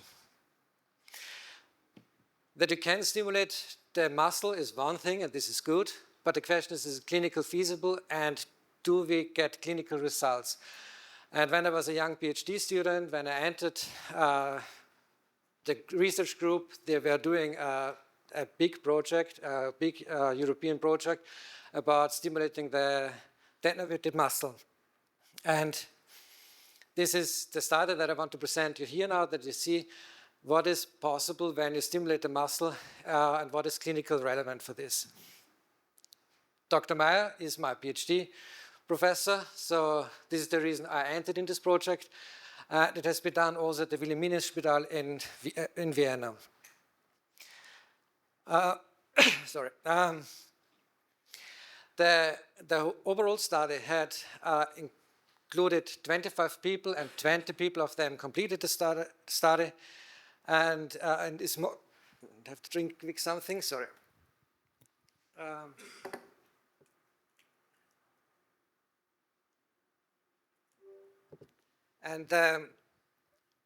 So the model was a cardiac vena injury. The cardiac vena, because there you have a definitely denervated muscle, and the inclusion criteria was in 3 groups: short-term denervation, middle denervation, and long-term denervation, that you can see in these 3 different groups here. The intervention was for 2 years, which is rather long, and so 20 people finished this out of 25. That means 5 people dropped out throughout the study, which is from this investment not a lot. What was the different, what they looked in this study is, before you had exponential stimulation treatments, that means a few stimulation pulses throughout a 1 hour of session. They tried, when we conditioned the muscle over rather a couple of weeks, months, to achieve a very high frequency of stimulation, the muscle can be retrained and can regain much more strength. The early phase, as you can see here from this 0 until 2 months, very long pulses, just a few contractions, but this increased over time, and then at 8 months, everybody had around 20 hertz of stimulation for half an hour, 5 times a week. As I said before, this muscle stimulation requires a very high energy. That means our electrodes have to be very big.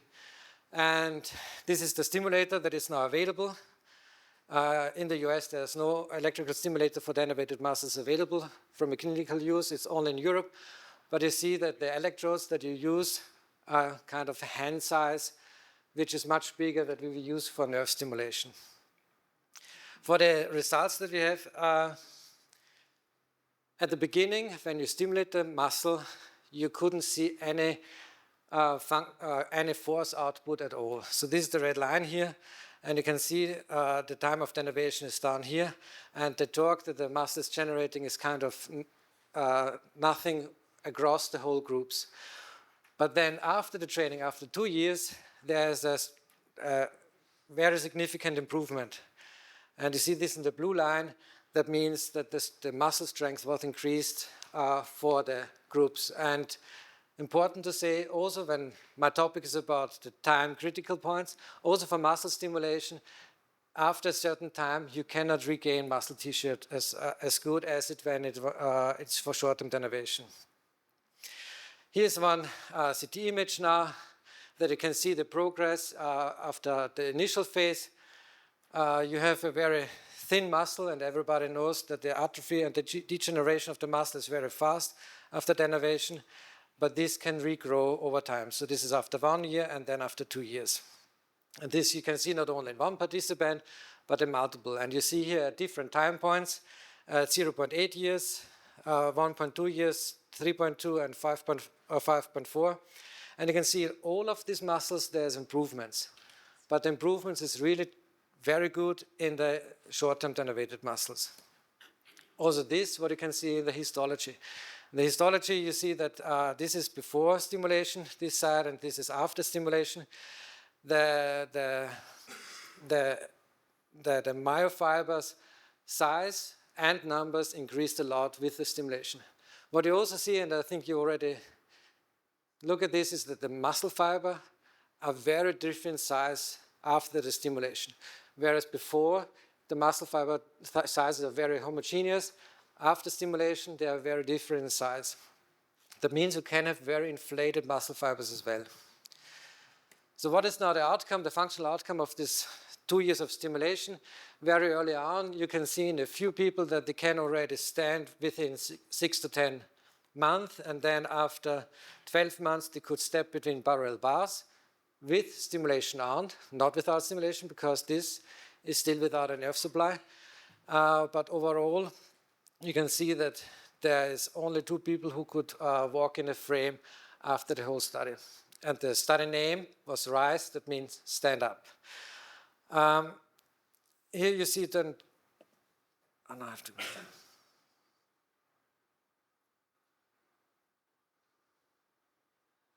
there. Actually, these are the 2 best participants in the study, and you can see that they can switch on the left or the right leg to support their standing. So these very good results of stimulating the denervated muscles by itself prompted us to say, now, when we use it now for a nerve transfer protocol, then we have a much healthier muscle when the nerve can grow into the target.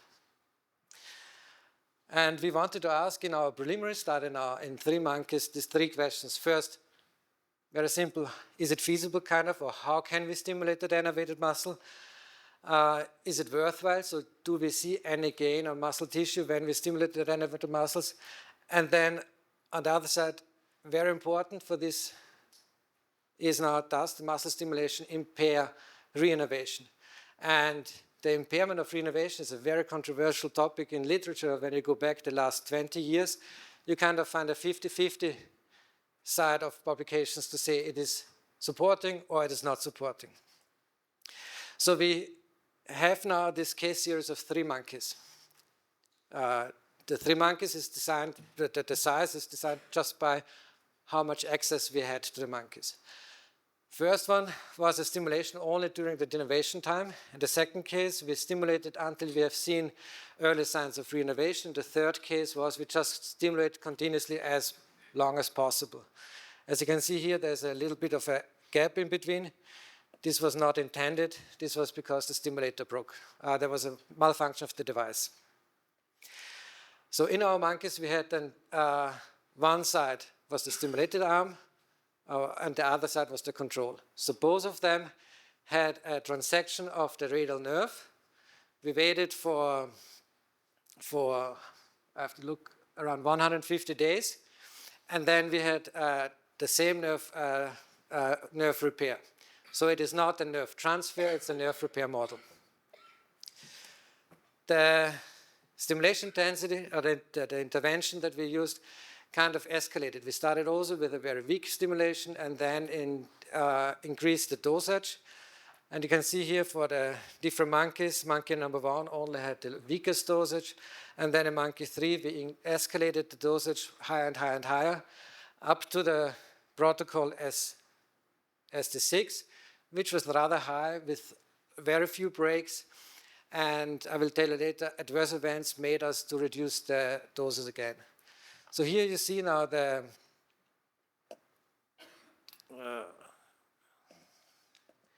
just an example. This is now a monkey getting stimulated, and as you see, the monkey is at the beginning. The monkey is a little bit aroused, or when it does not know what's happening, then there's movement around. But over the time, this takes half an hour. They come down and they just let the arm do this. So the normal training. And I have also this picture. We have then figured out that they like to watch movies, have their snacks, and do the same as we would do the training in humans, so that they just say half an hour stimulation a day, and they do it next to watching a movie. This is Rio, if you doesn't know, if you cannot recognize which movie it is. But I also told you that we have adverse events. So for the feasibility, this is important because during our data assessments, nothing happened. Everything was without adverse events. Also, the stimulation protocols happened without adverse events only in the highest dosage. The monkey number 3 had a swollen wrist, and I think after a time it was just unhappy about this very strong contractions that happens, then mainly a flexion, that the wrist was swollen, and this is the reason why we reduced the intensity. So what is the results now? Can we stimulate the muscle directly? And the overall picture is kind of complex because we have attenuated muscle where the radial nerve is transected, but all other nerves are still there. That means we face the problem of lots of co-contractions. And when we stimulate with a very short pulse duration, that means we're stimulating the nerve, you see the flexion very, very clear. Whereas when we stimulate with the longer pulses, and this is after 2 months of transection, you see a very nice extension. And I think Amanda showed this before, but this is also then after 6 months, and after 2 months, you see a slight pronation. That means the overall outcome of this functional stimulation is that we also stimulate the pronator. Over the whole test series now, in all 3 monkeys, you see on top is the monkey number 1, so the participants are the subject number 1, then 2, and then 3. You see that even if we stimulate, the generated muscle force goes down. Not totally intended or thought at the beginning. I thought that we can maintain the muscle force throughout the time with our stimulation. But still, the denervation process was stronger than our stimulated input. In monkey number 2 and 3, you see that the stimulated side is more excitable than the non-stimulated side. The non-stimulated side is in blue and the stimulated side is in 3. All this happens during stimulation. And now, what comes out of the study? What is at the end? So on the last recording day, before we do the flexor tenotomy, that means get rid of the flexor input, how does the twitch curves look? So how does the excitability look like? And so we analyzed the videos, and we have looked how big is the impact of the stimulation, so how much is the angle. And what we can see in monkey number 2, where we stopped stimulation kind of 3 months before the last recording day. Both of them from the excitability looks the same. Left and right arm, so stimulated and non-stimulated arm. Whereas in the stimulated arm, you can see that the stimulation kind of preserved the muscle tissue for a longer time. What does it tell us? Actually, 2 things. One is that the muscle fibers are still denervated but excitable for a long time after the nerve repair. And when you stimulate, you can maintain it. When you stop stimulation, you lose muscle fibers again. So our study was limited on time because the question would be now, does this more muscle fibers can be reinnervated in 1 year or 1.5 years? So these time frames are so long for reinnervation processes that it's very hard for us now today to say, does it bring something more in an effect or not? But for our third question is, does the stimulation impair reinnervation? Is what we can see here is that this is Ross did it, the measurements with a measurement of the CMAP in the muscle with a needle EMG, and we could detect in all 3 monkeys a similar reinnervation time point. It's around this 100 days. And this doesn't matter if you stimulate it for short term, middle, or long term, it was kind of the same. I don't want to make a quantification who is better, who is not better, but what we can see quite clearly is that in all, we have a very similar reinnervation. And from a functional point of view, this would be monkey number 2, after the nerve repair, but still no reinnervation. You can see that the monkey cannot grab the grape. But in both cases, after the stimulation, after reinnervation, after the first turn of reinnervation, you can see the wrist extension when he grabs the banana in this case.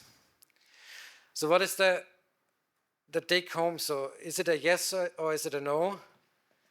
For the take home message is like, I still have to say it's depends. It cannot be a yes or no. But what we could see and what I wanted to show you today is that the muscle denervation is the most important thing that we have to tackle for the nerve reinnervation. In the VNE study, we could show that the stimulation training can regain muscle tissue and can maintain muscle tissue, but you need these very long pulse durations. And from our monkey, for our preliminary data, first is that we should consider to make a study that is longer than 12 months so that we see these remaining muscle fibers that are not innervated, can they get innervated later on? But the most important thing is that we can kind of assume that the stimulation does not impair the reinnervation. Doesn't make it better, but at least it doesn't impair it. This is the main points, and then I have to say thank you to Justin, Ross, Samir, and Armando, and your attention. Thanks.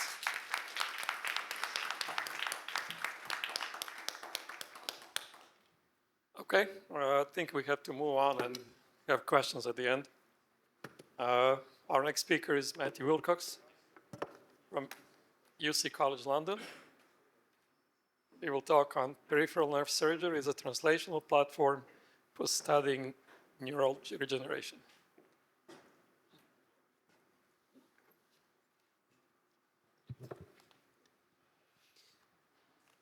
Which button do I press?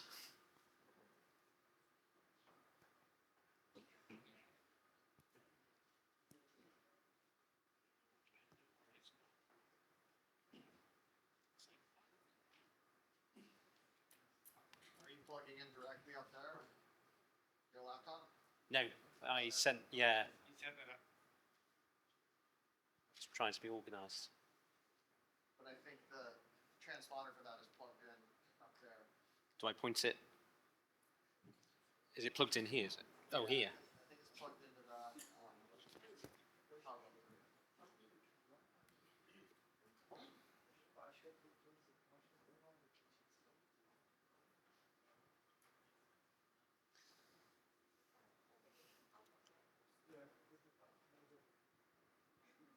like a USB dongle. I think that's the one from that, like plugged into that hub. Yeah, it's.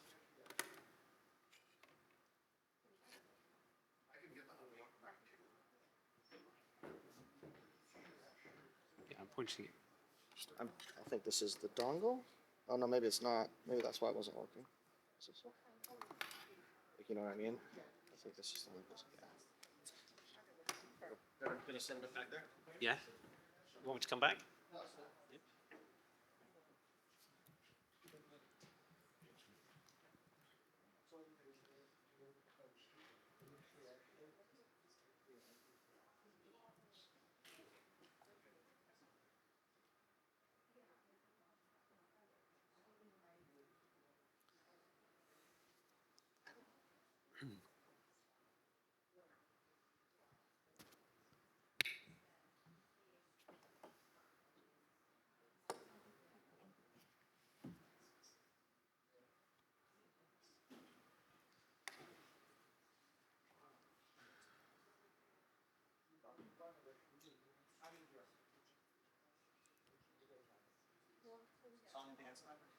Sorry? Yeah, I was tempted to give a little tap dance.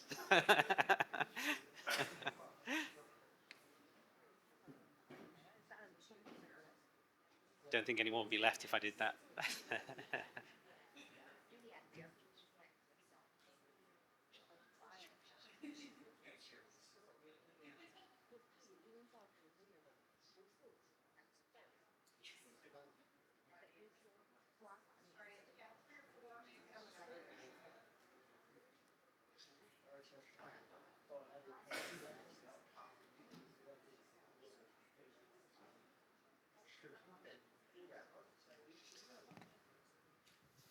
Well, should we talk about stimulating denervated muscles in the meantime? Where'd Matthias go?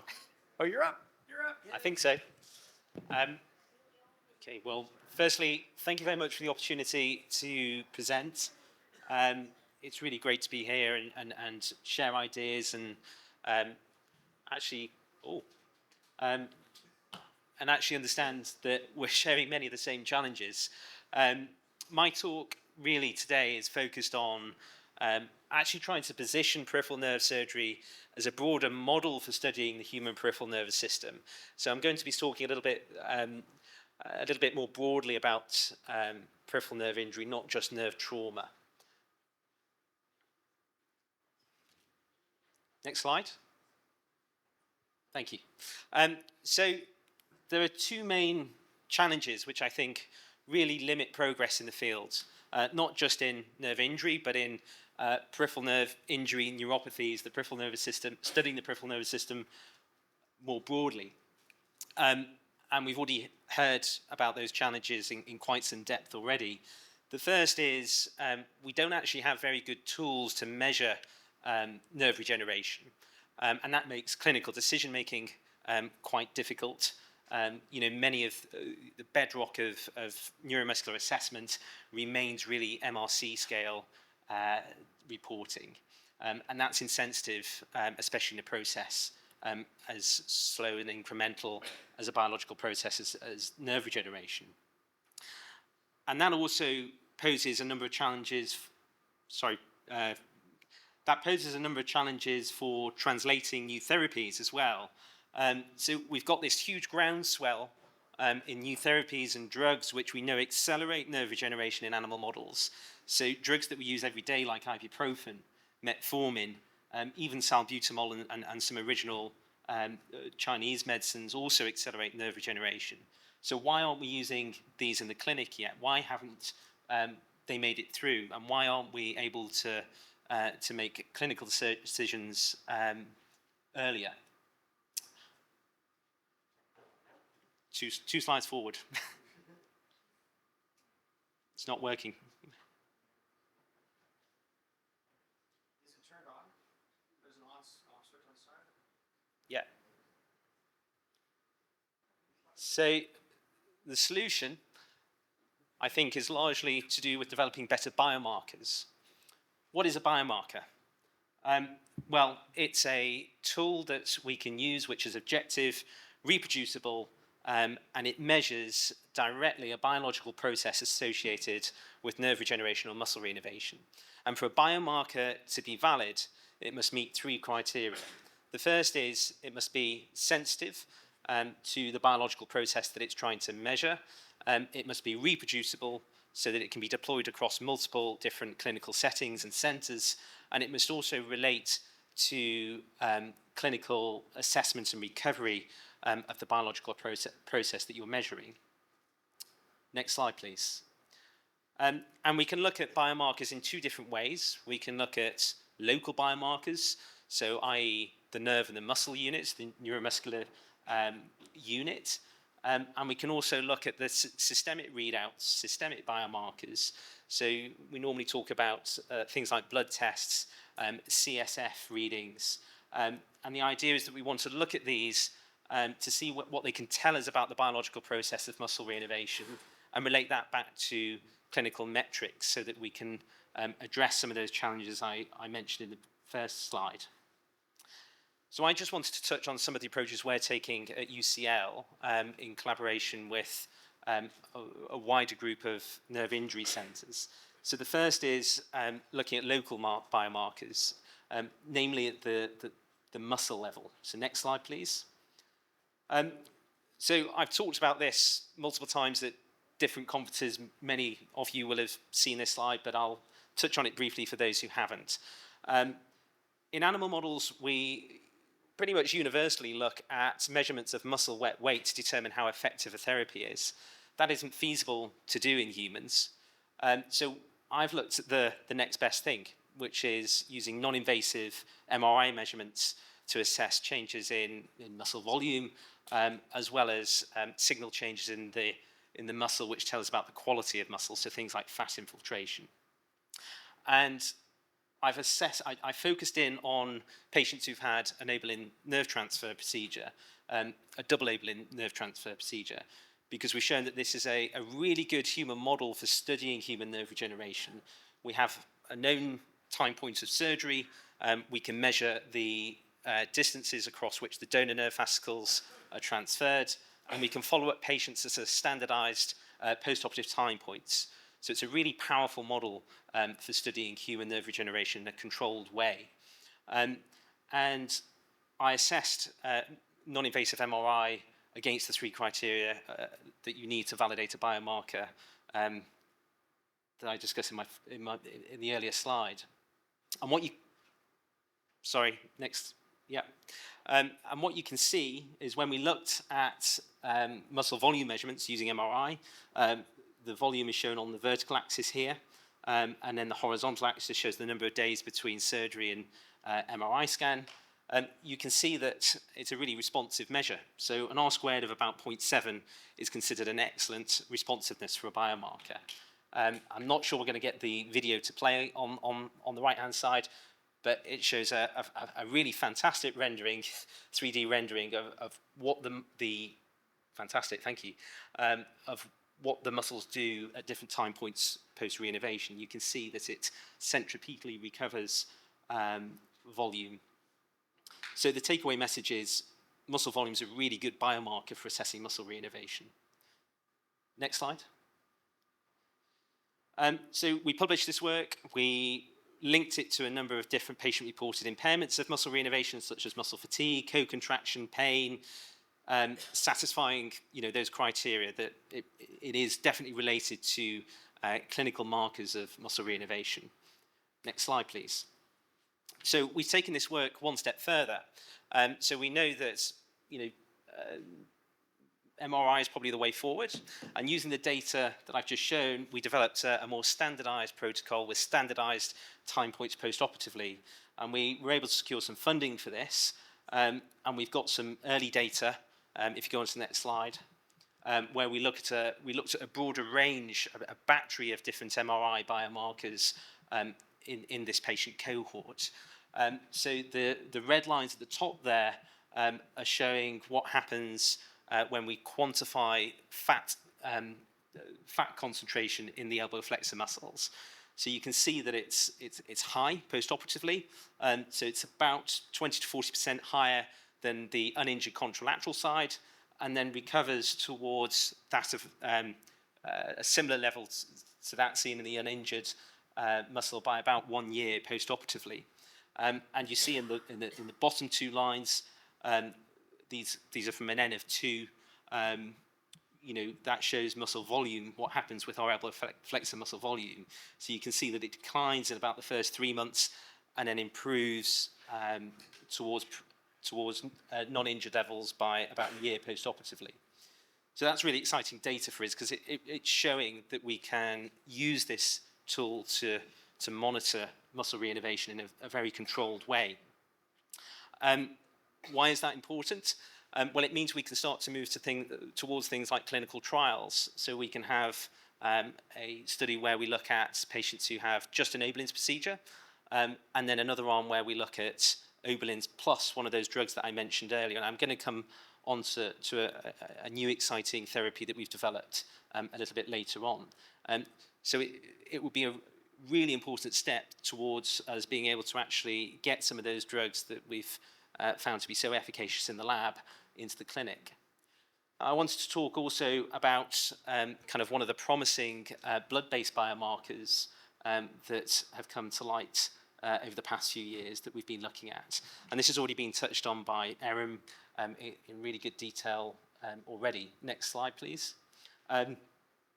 So this graph illustrates what's already been discussed about today, really. But the line graph on the right there, what it's showing is how a biological marker of nerve regeneration, so P75, changes over time after injury. So I collected denervated distal nerve stumps, so recipients of nerve transfer procedures, and looked at how the expression of this molecular marker changed over time. And you can see that it peaks around 3 months and then starts to decline, which fits very nicely with all the literature that has been published and what's been talked about today. Sorry, no, not yet. So, you know, in terms of taking this forward into a clinical setting, this means that we should be doing our nerve procedures or reconstructive nerve surgery in the green box, so within 3 months. But the red box is showing when nerve surgery tends to happen, at least when we look at our UK data that we have available to us.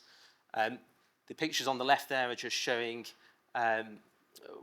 what's happening at a cellular level, so using our staining. So the more pink there is, the more regeneration that can happen. So the top image there is a healthy Schurl nerve, not much pink there because no regeneration needs to happen. The middle image is a branch of muscocutaneous, it is muscocutaneous nerve, about 30 days after injury, lots of pink, lots of regeneration can happen. And the bottom image shows how all those fascicles have atrophied away and not much pink, not much regeneration is going to happen. And that's about a year after injury. Next slide, please.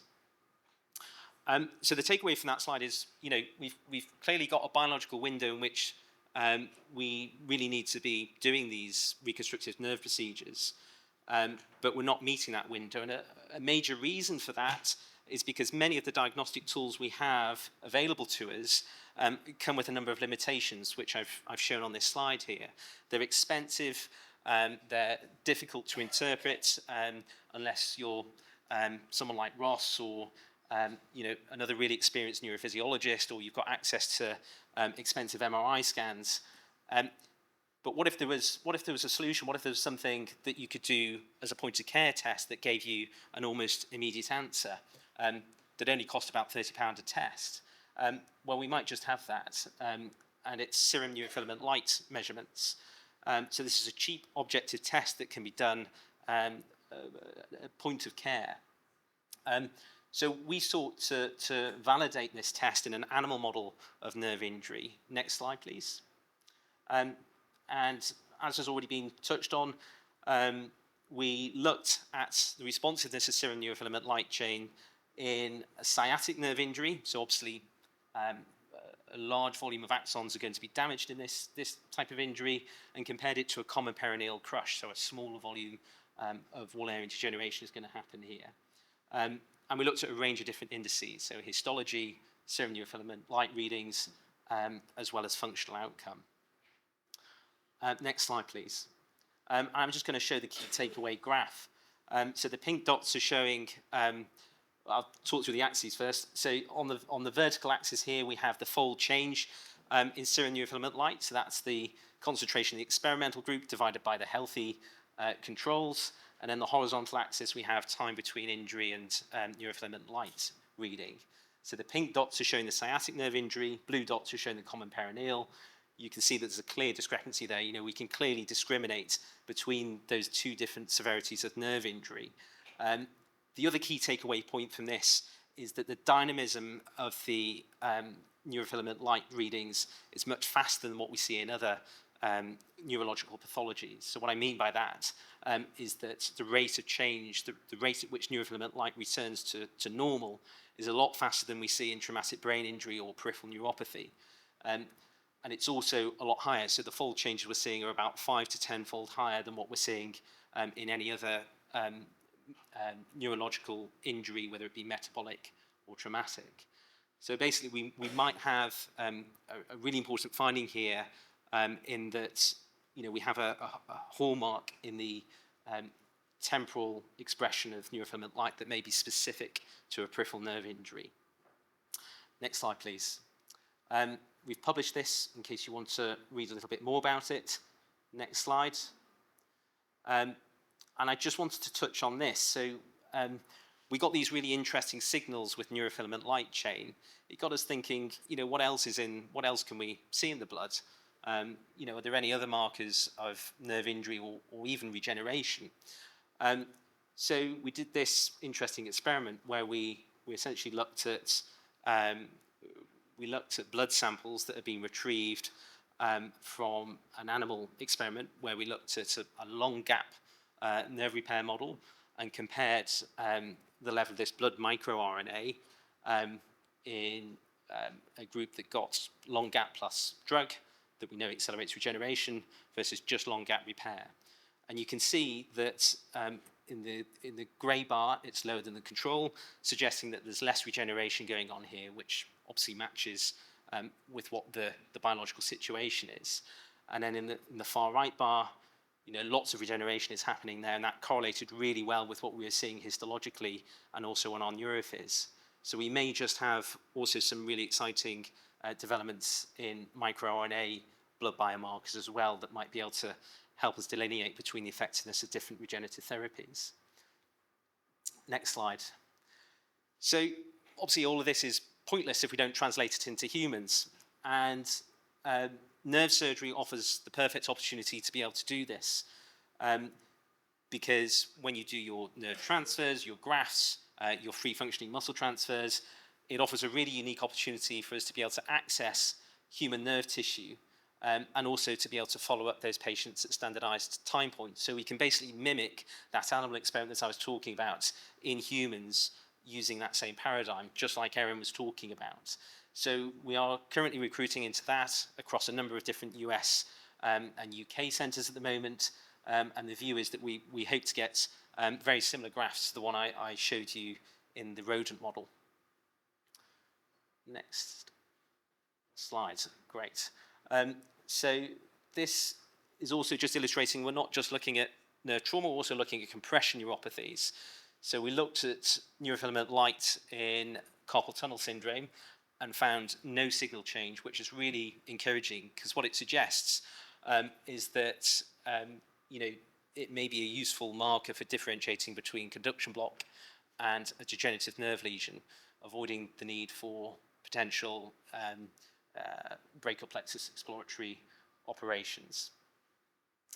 Next station, great. So if we're able to translate this work into humans, I think there's some really exciting clinical scenarios we can apply this to. So ENT colleagues, recurrent laryngeal nerve injury is a really important complication of thyroid surgery. And we currently have no tool, they have no tool to be able to say whether they've damaged it or not, whether they need to go back in and repair it. Obstetric brachial plexus palsy, it could be a really useful screening tool for that. And we're currently looking at Cauda-Equina syndrome as well, given our animal data. Next slide, please. So I just wanted to touch on some of the new drugs and therapeutics that are coming through at our lab and others. So the most promising one that we have at the moment, which we've published very recently, is a P13 kinase alpha activator. And this is really exciting because it's a small molecule, it can be delivered locally, and its effects are transient. So that means we can be really confident that this drug is acting locally on a known molecular pathway, circumventing some of the complications with systemic therapies that have been explored previously, like ibuprofen and metformin. Next slide, please. This just illustrates a little bit about how it works. I don't want to go into the biology of it too much today. Next slide, please. Okay, my graphs aren't coming up. No?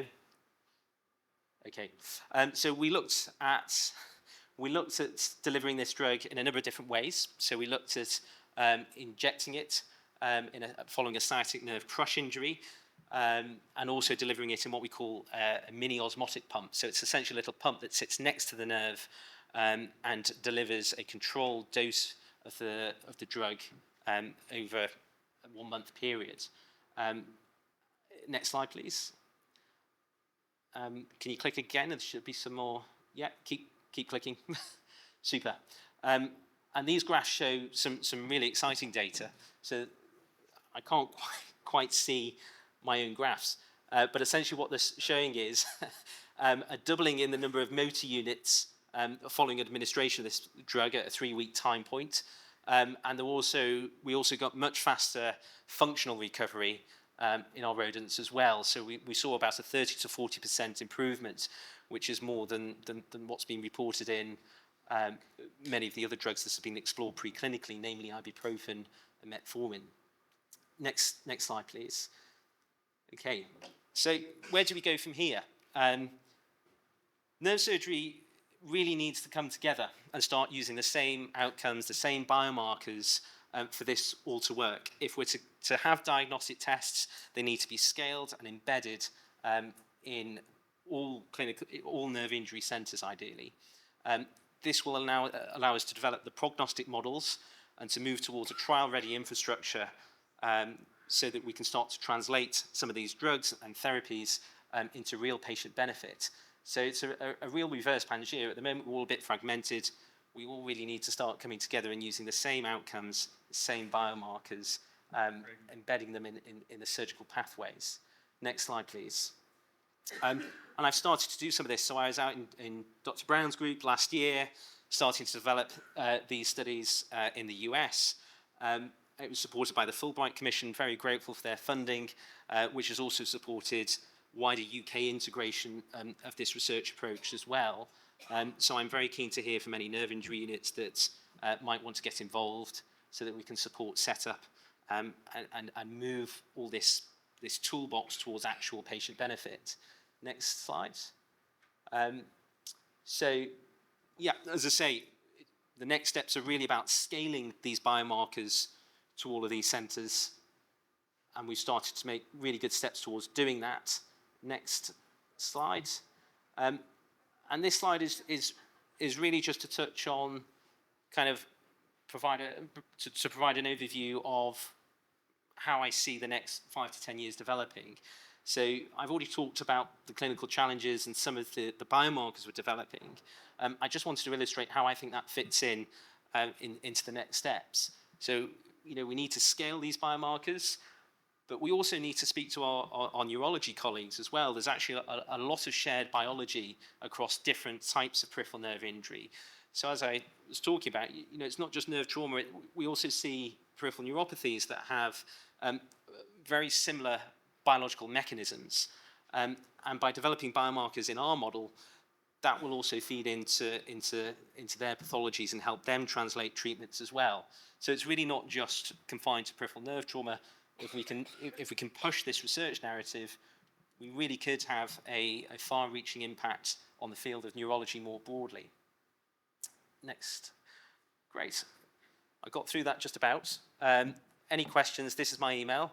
I'd love to hear from as many of you as possible about coming on board with the research vision and integrating this wider toolbox into your surgical pathways. Thank you.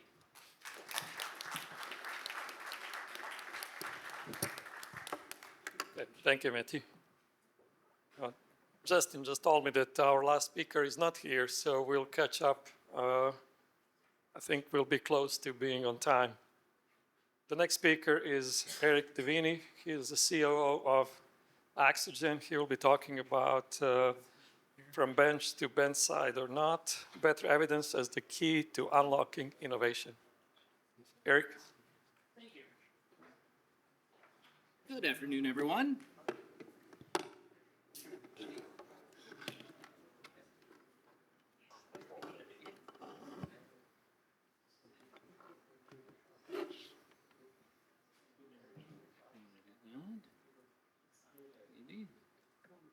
Perfect. Do you want to click here? Oh, no, just good like just that? keyboard it. Okay. This guy? Maybe? Oh, yeah. Awesome. All right, they're going to regret giving me a microphone. So thank you for the time today. I am not a surgeon. and rarely, but sometimes they let me operate on some of the rodents in our labs. But my research has been focused on clinical translation for the last 20 years in the peripheral nerve space. And I have a couple of disclosures. I'm a PhD candidate at the University of Utrecht in the Netherlands, and so I'm learning how to be direct from my Dutch colleagues, so I'm working on that. I'm also a Chief Innovation Officer at Axogen, and so I have a conflict of interest.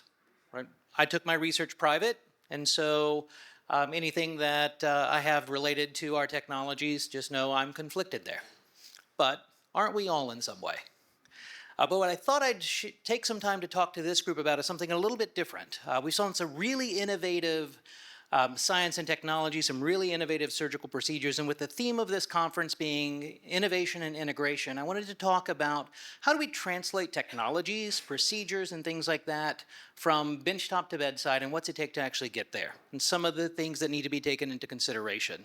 And not just bedside as, okay, we're approved by the regulatory bodies and we're commercially available and we're ready to go, but how do you get things adopted into the standards of care? Because whenever we're developing new techniques, we're developing new procedures, we're developing new technologies, it's when it's touching as many patients as possible that we're done, right? It's got to fit for the right people and fit into the right spots as standard of care. And that's a long, arduous path to get there. So we're going to take a little journey on some of that.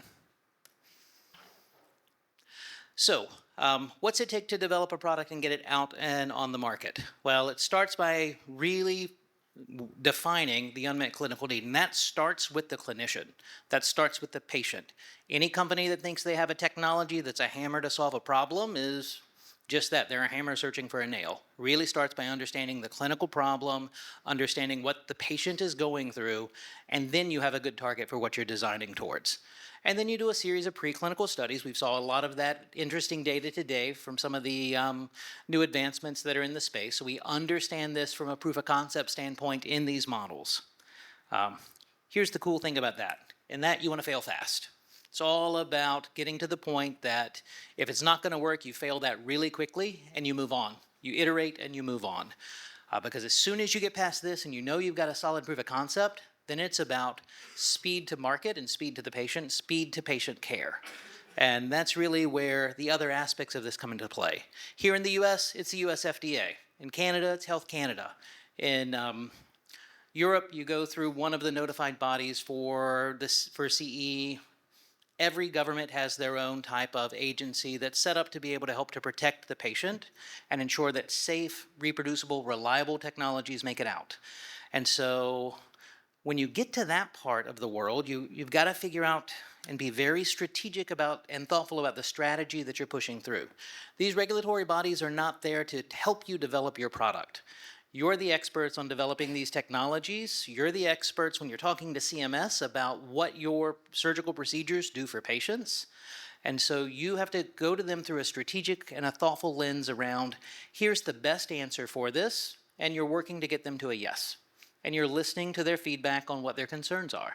But you've got to be very strategic. You don't run into an FDA meeting. I've seen so many technologies from really creative inventors fall flat on its face because you go to the FDA and ask them how to develop it, and they throw the book at it. And so you've got to figure out those development plans and work through that process ahead of time to be able to get this to the point that you can actually develop something and translate it out to patient care. Then you move into the FDA submissions, running down the appropriate pathway. Maybe it's a 510(k) medical device for very simple things where there's already a predicate, or a de novo for some of these new technologies that are close to something but not quite there yet. The exhibit halls got plenty of them. Go talk to some of those guys. They've done some really great work on trying to drive innovation forward in the nerve space. It could be a PMA, where you've got to actually get the FDA's approval with clinical data prior to bringing that device to market. And there are drugs and biologics. And I've just lived through the biologics transition for one of our technologies, where we went from a human tissue to now a licensed biological therapy. So at the end of last year, we got our first technology approved as the first FDA-approved licensed biological therapy for peripheral nerve repair and peripheral nerve recovery. And that's taught me a lot about this process and this path. But when you get to that point, things are either expensive or very expensive. right? Because then you're paying for clinical trials, then you're paying for all of the work that it takes to push this stuff through. So you have to have a really clear line of sight to what you're trying to accomplish. Having the right outcome measures in the design of your clinical trials are absolutely critical, because you've got to ensure that you're measuring the right problem with the right measurement tool. And so the work that was just covered on the biomarkers, really fascinating to me, because it could actually be really interesting surrogate markers for how we can predict functional outcomes. So all of those things come into play whenever you're looking at these technologies. What's been really cool is recently the FDA just passed a statement that no longer are they requiring 2 randomized controlled trials to approve new drugs or new biologics. They're accepting 1 well-designed, pre-aligned randomized controlled trial for that. So while that reduces the cost and reduces the risk to some extent, it only gets us part of the way there. So you can get a product to market a little bit faster now, especially with this level 1 clinical evidence just requiring 1 of those. But it doesn't really solve the work that we need to do to get something adopted into the standards of care. In that, you need to have additional evidence on how it works in a real-world population. You need to be able to have the right advocates at the society level, lobbying for the right codes to be created within CMS and for reimbursement, within the NHS Trust or NICE, things of that nature, to be able to ensure that these technologies can be accessed. Because if the patients can't get access to it, you develop something that helps no one. And ultimately, you want to get this adopted into the standards of care, which takes it being part of guidelines. We do not have a lot of guidelines in peripheral nerve care. They're missing. You look at cardiology, you look at psychology, you look at psychiatry, urology, they have really clearly defined guidelines. Oncology, fantastic guidelines. Doesn't exist in peripheral nerve surgery, regardless of the discipline. And so that's a big gap in that continuity of care, and it unfortunately slows access to technologies for these patients. Now, here's the thing about that. That stuff is really, really expensive. The amount of time, energy, and effort that it takes to be able to get that degree of coverage takes big investments. Looking at our approved biologic, we spent over $100 million getting that approved with the FDA over a period of 10 years. So it takes a long time to get this work done. It's worth it. It's really worth it, because that's where all your blood, sweat, and tears actually turns into patient care. And it's for me, whenever you're actually able to see technology helping a patient, that you know you've accomplished that job. And getting it to the point that it's covered and paid for and surgeons can make those decisions makes all the difference in the world.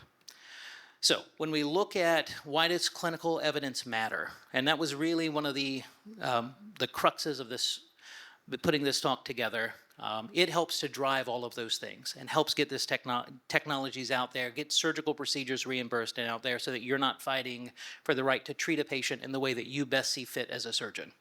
In my mind, the surgeon is the best person to decide with the patient how that patient should be cared for. Shouldn't be someone sitting behind a desk at a bureaucratic agency or a commercial payer. They're really the only folks making money in healthcare these days. But there's a very standard, any of you have seen this level of evidence that's required for these things. They love level 1 evidence. They love systematic reviews, because the payers won't follow the FDA rule if they want 1 randomized controlled trial. For them to make a determination, they want 2 randomized controlled trials done by different institutions, led by different investigators, to help to corroborate the impact. And that's their minimum threshold for providing payment and coverage most of the time. They can be influenced through some other channels, but that's really what they're driving towards. So the 1 RCT rule from the FDA helps, but it doesn't solve the overall problem of ensuring patient access. And so you have to look at the pyramid of evidence and what you're trying to put into the system to help to influence the system. And that's something we've done a lot of recently. They love randomized controlled trials. They really love systematic reviews of randomized controlled trials with a balanced meta-analysis and these really awesome forest plots, so you can see how they compare across these different areas. And that's what it should be. That's really hard to do in peripheral nerve. I went to the FDA and said, hey, we want to run this study for our original FDA approval. We want to do it compared to autograft. And I thought, they're going to love this. It's going to be great. And the FDA reviewer said, we can't allow that. You can't do a double-blind, randomized controlled trial if you have an autograft donor site. We need it to be placebo-controlled or compared to another active comparator. All of these things have to be considered whenever you're looking at developing new technology and translating that into something that that's designed to help patients, because if you can't have a double-blind study, then you're already losing right out of the gate. You've got to be able to find mechanisms to be able to do that. You have to have a heterogeneous data set. You have to have a quantifiable, measurable outcome and endpoint. They have to be correlated over to what's not just statistically significant, but what's clinically meaningful. Those types of things factor into how decisions are made. The FDA doesn't care if something's statistically significant if that significance is not clinically meaningful. So as we're developing new outcome measures, as we're developing new tests to be able to detect these things, defining that minimally important clinical difference or that clinically important threshold is really critical. As surgeons, no offense, but you guys aren't very good at that. You know what works well in your hands. I'm challenging you to do more to ensure that we have more quantitative data that makes a difference, more patient-reported outcome measures with MCIDs. It's only through developing these things, often together, that we can get to these true answers. And I'm going to speed along. So one of the things I thought would be really cool is to say, hey, let's look at peripheral nerve repair and what's in the literature and stack it up against this lovely little pyramid that we've got. And so we designed a little study that we did in-house, and I said, okay, we're going to go look at all of the available evidence that's out there for the last 20 years in peripheral nerve repair. And let's stack it against some kind of point estimates in the literature to say, how do these things work out? So my mother's recently diagnosed with diabetes. Her doctor wants to put her on semaglutide for it. So I'm like, let's go run GLP-1s and look at semaglutide and see what type of evidence is out there for that drug. That's hot and in the press these days. And a lot of you prescribe Lyrica for neuropathic pain. Let's use that as our second benchmark to see what's out there in the literature. How are we doing in peripheral nerve compared to some of these other things? So we ran our lit search. This is what spit out from it. I can tell you right now, I know for a fact there are not 11 randomized controlled trials for nerve allograft in the literature, but that's how PubMed had them indexed. So we went through every one by one to make sure they stacked up and we understood what was going on with them. But you can see there's, through PubMed's original search, a lot of literature there. But once you start looking behind that initial search and start digging into those papers, it kind of changes the tone and the context of things. So once we started filtering through those things, we said, okay, where's peripheral nerve overall? And then we looked at where's our nerve allograft, because that was a good point of reference to be able to drive some points in, and it's actually the data I really knew. So interestingly, in all of peripheral nerve repair over this time course, 1946 to 2026, 185 randomized controlled trials. The size of those trials, wildly variable, but I'll give you a hint, small sample sizes. When we look at allograft, there were 2 industry-funded trials that were there. When you look at the case reports and the case series and the non-RCTs, 80 of those in the literature, only 26% of them were industry-sponsored or industry-supported. How does that stack up compared to others? Honestly, it's pretty much right in line with what you see in the space. Right? Most of the trials are industry-funded, for the larger, more complicated, randomized controlled trials. Then when you get to real-world evidence and what the real world is doing, about a quarter of them, give or take, are industry-funded, and the rest are great surgeons and great researchers like yourself putting that evidence out there. And that's a really important set of evidence. It's not the definitive evidence, but it really tells us how this stuff goes to play in real world. But I get a lot of criticism for supporting a lot of clinical research and having industry-sponsored work with our technologies. And so I wanted to run these numbers and see how do we stack up compared to everyone else. Also interesting, pay attention to this number, it'll be interesting a bit later. The largest study for semaglutide, over 5,100 patients enrolled in that randomized controlled trial. For Lyrica, 2,100. Let's see what it is when we start to look at some of these other trials. So when we look at nerve autograft, some of the most interesting and best data comes from Doy's study looking at vascularized nerve autograft versus non-vascularized autograft in those repairs. 27 and 22 subjects per group. Not a lot. When you look at Hanno Malesi's fundamental pioneering work on vesicular repair versus doing a tension direct repair or flexing the joint and sewing things back together. Really great work. Changed the direction of nerve grafting and how we manage some of these nerve injuries. Dr. Malesi was a visionary. 42 subjects in the median nerve group, 47 in the ulnar, 43 in the median group, 42 in the ulnar group. And that changed the way we looked at managing nerve gaps. Still better than attention direct repair, it's very clear about that, but very small numbers to be able to look at and kind of dictate these clinical guidelines. When we look at it with nerve allograft, a couple of different studies that are out there. Our RCT only had 183 subjects in it. Not a large population. Larger than what's out there for autograft. There's not really a good randomized controlled trial with autograft. Malaysia's study was a retrospective cohort review of his population. Doy's was prospective. Well, so from that standpoint, that was good. But there's just not a lot of data here. We have a paucity of data in nerve surgery, and it's incumbent upon us to help to build upon that and grow a more robust data set with better designed studies and better outcomes. That's what we're doing here at Axogen. That's part of our commitment. But it's the right thing to do. Before I was here, I was doing cardiac trials. And so these are just the types of studies you run. You should be focusing on level 1 evidence where you can. Not always practical, but prospective studies with predefined endpoints are the right pathway forward. Conduit stuff, very similar. Interesting thing there is, while they had some really good data looking at it as a aid to direct repair or an aid to coaptation, there's less reliable data when you're looking at it from a gap standpoint. And so you really the devil's in the details on what the different subgroups are and those subgroup populations are. So as we're looking at things, I think in peripheral nerve, we actually should flip this thing on its head, because we don't have a whole lot of level 1 evidence that helps to support what we do. Almost everything that we do is based on expert opinion or based on case series. And that's a great place to start, but if you're going to translate technology to a new procedure, I challenge you to be more thoughtful in the study designs and push on those. That's what we're doing, and we're happy to help to share what we've learned. I've made a lot of mistakes along the way. We've learned a lot of how to do it the wrong way as we're trying to figure out how to do it the right way. But we're a small group in nerve surgery, and together we can help to really push this forward, get your patients access to the right care, and help to ensure that regulatory bodies and payers give you the decision-making authority. But as we think about this, most of our studies are expert opinion, or they have some small case series. We're starting to build some better data as we move through things and as new technologies become available.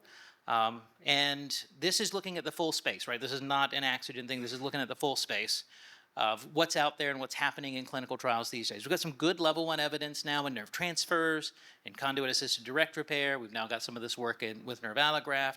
And there's some really interesting trials being conducted today that I'm following with great interest in PEG fusion and e-stim for regen. They've not reported out yet, but as we look at the landscape, we're moving in the right direction. You guys are doing the right work. Companies are making the big investments to be able to try to push this forward, but it takes that collaborative aspect. So if you've shied away from doing industry research or industry collaborations, I'd ask you reevaluate that and understand what's the real challenge to doing that. And just make sure you're partnering with the right teams to move that forward. It's through this that we're able to push this forward and get more patients access to the right technologies and put the authority of making the decision in your hands as the clinicians. So a little bit of a different diversion from some of the other talks that we've had today, but hopefully interesting on the process of how we get this stuff to a reality, because none of us have the time to waste without driving things forward to help patients, right? They're the number 1 goal. So with that, thank you, and I'd like to thank all my collaborators. And I'll give a little plug to a conference that Professor Alain Gilbert and I are working on setting up in Spain later this year, right after Naracas, to say, how do we get better at evaluations and outcome measures? How do we get better at doing this more consistently, more robustly, and with more quantitative data? So if you're interested in anything like that, please join us. There's still room on the program. Thank you.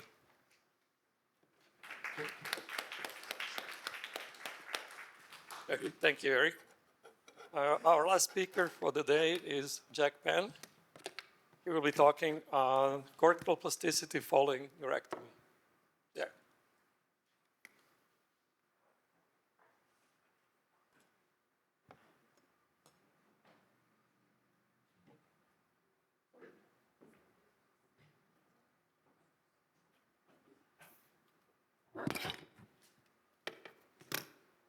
You guys going to put it up on there?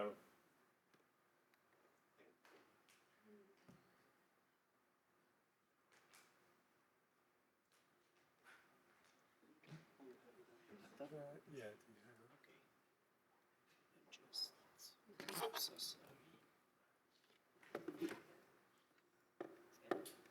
like it's working a bit easier than that.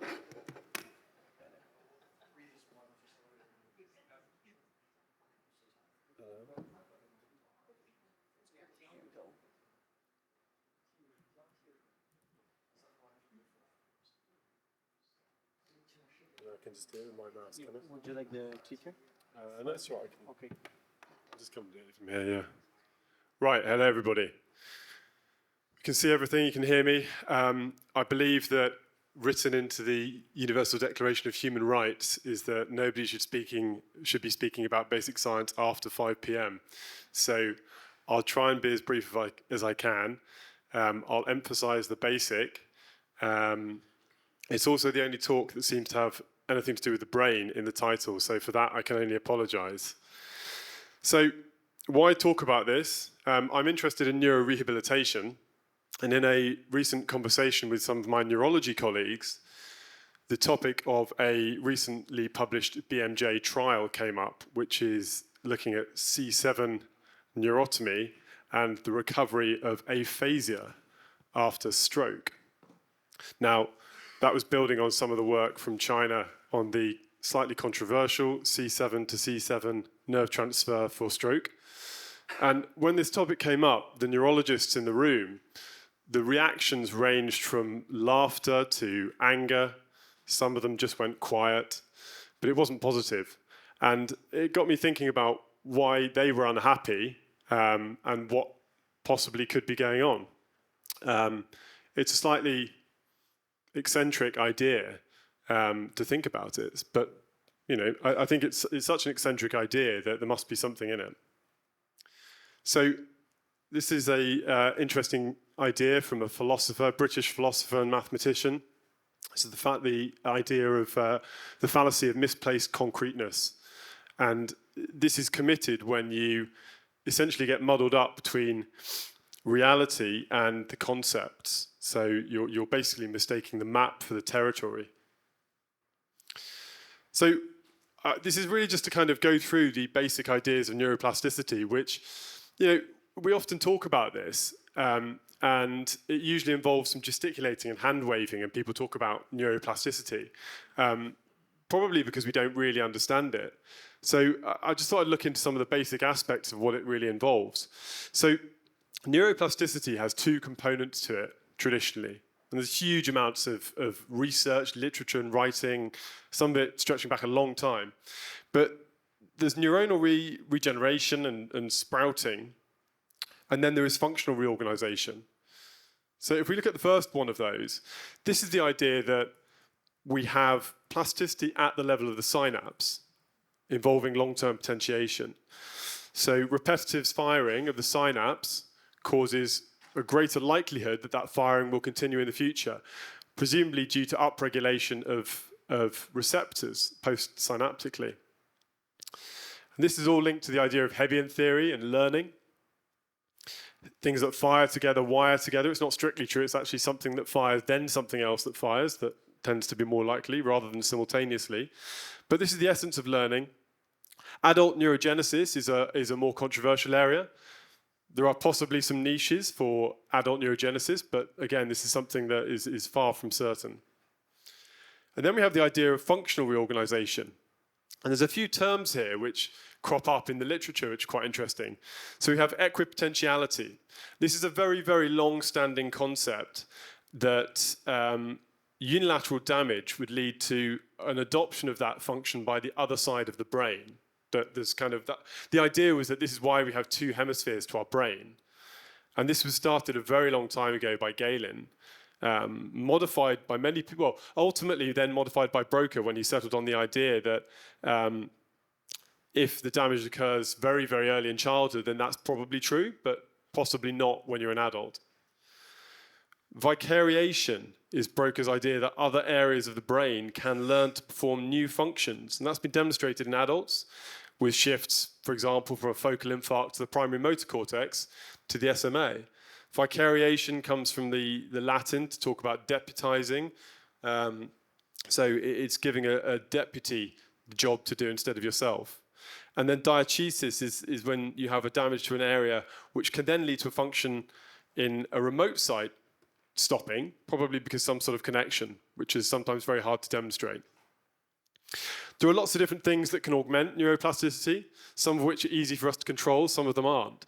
I would think motivation is a really interesting one. And if you look at patients in the neuro rehab sector and you talk to anyone involved in that setting, it's a massive, massive thing. So patient motivation is something that we as surgeons can't really do much about, I suppose. Maybe we think we can, but I think it's quite hard to achieve that. But I think it's important just to remember that motivation is a very, very, very important part of rehabilitation. And there's lots of interesting work looking at the idea of using video games and things like that to try and make the experience more fun for the patient. So how do we assess neuroplasticity? When you look at studies involving, well, talking about neuroplastic changes, they're often using a couple of different technologies. One of the common ones is fMRI, which we all know about. And this uses the BOLD effect, so the blood oxygen level dependent effect. And this is a hemodynamic response that's being measured. You're not measuring neuronal activation, and it's important to remember that. What we're measuring is the fact that the neurons themselves don't have very good energy supplies, so they rely on additional blood being pumped to that area, and we're looking at the magnetic differences between oxy and deoxyhemoglobin. So we're not measuring neuronal activation, it's a proxy of neural activation, and it's important to remember that. And then TMS, so the transcranial magnetic stimulation, the idea that there's an electrical stimulator that then causes a magnetic coil. Sorry, I've got a terrible cough, I do apologize. Electrical stimulation that causes a magnetic coil to then send a magnetic field to the cortex and then create an electrical field that will then stimulate those neurons. And the idea being that you would then pick up that stimulation somehow, for example, through EMG or EEG, so you can be looking at things like MEPs. And by doing that, you can create a map. What happens after nerve injury? So there's lots of research that's been done for a long time looking at nerve injury and changes centrally. So we do know that brain imaging techniques confirm that cortical maps are changed when you have a nerve injury. The trigger is most likely, when you think about it, it's quite obvious, is sensory. Okay, so deafferentation is what causes these changes to happen. That's the input going to the brain to tell the brain that something's different. It's not motor. So we get a following adjustment of the sensory cortical maps. Motor maps, also, they are going to change as well, but it's probably secondary and it's more complicated.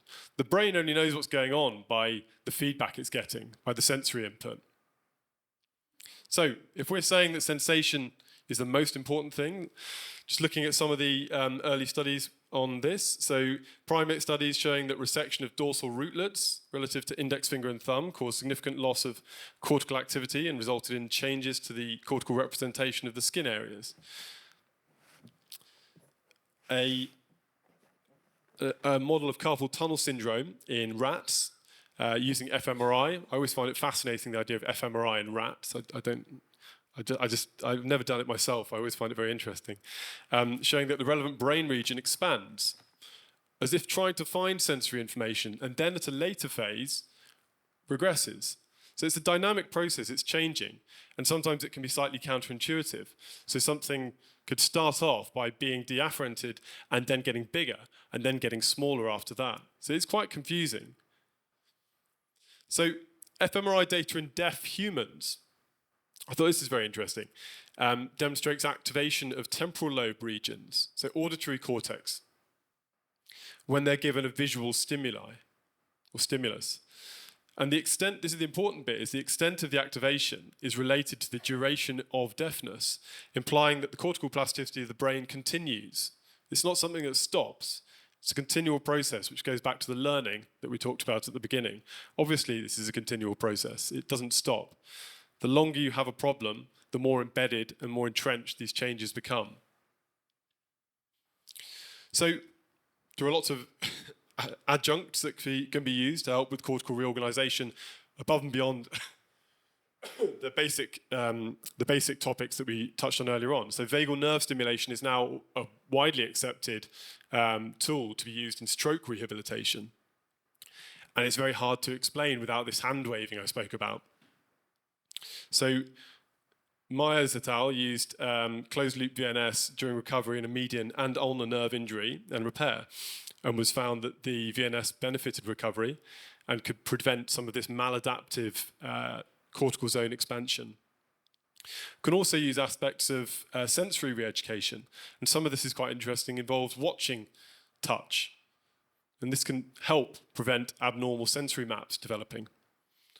We can have action observation, which is when you're watching a video of a particular action, and this can be augmented with peripheral nerve stimulation to try and help maintain cortical motor maps during nerve recovery. Amputation is a fascinating topic. I'm not an orthopedic or a plastic surgeon, so it's not something clinically I've dealt with very often, but it's a lot of nerves are being cut, and a lot of our knowledge about this area is from amputees and fMRI scans.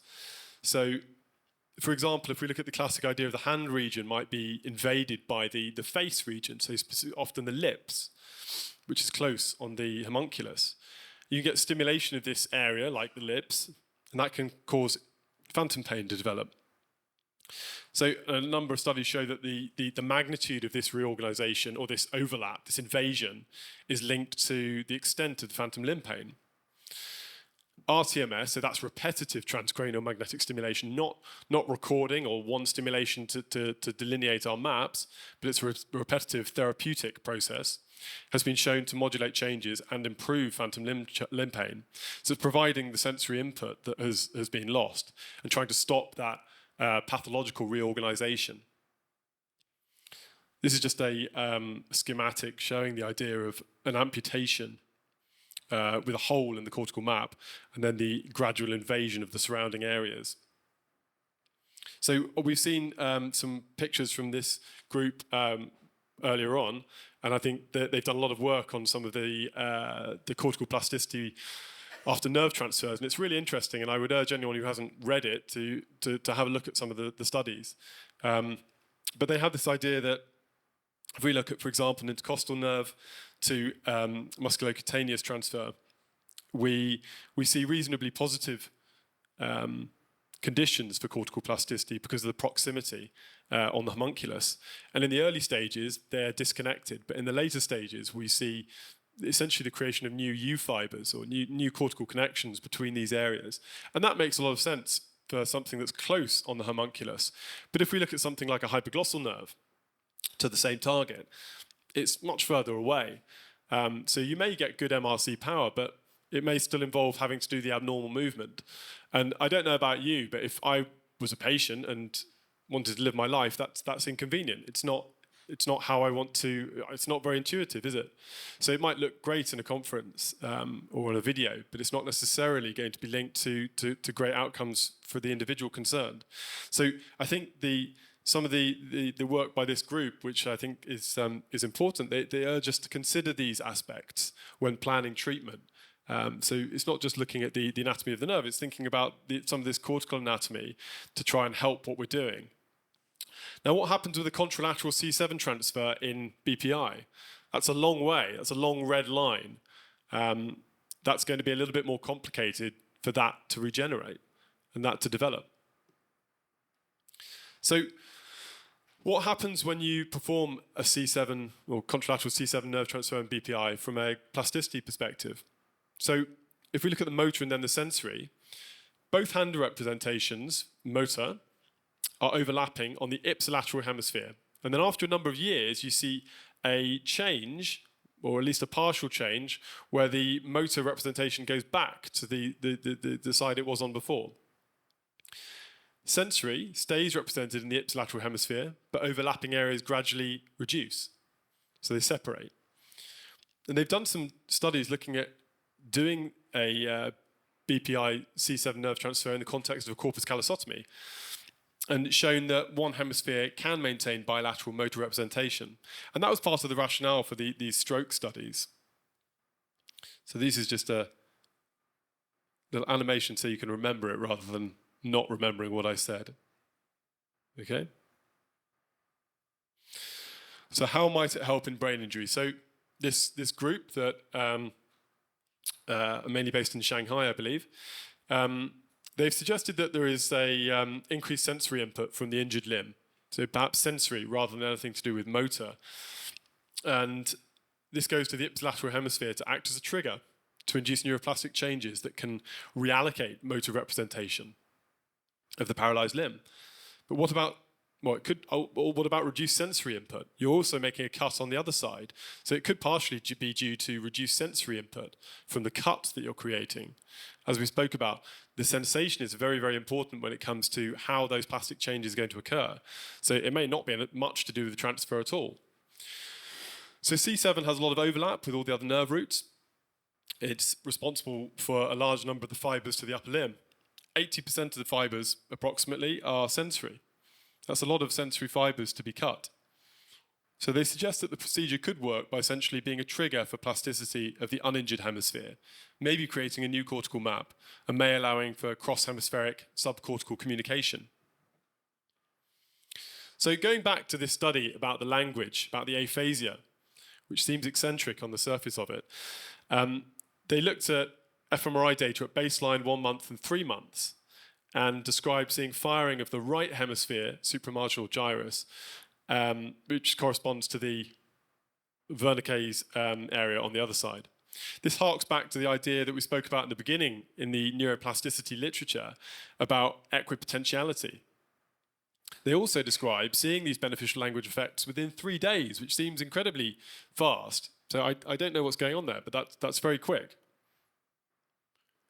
I'll gloss over this because we haven't got long. So limits of knowledge, just a couple of slides to go. So the cortical spinal tract has long been known to be a vital structure, obviously. We all know that since medical school.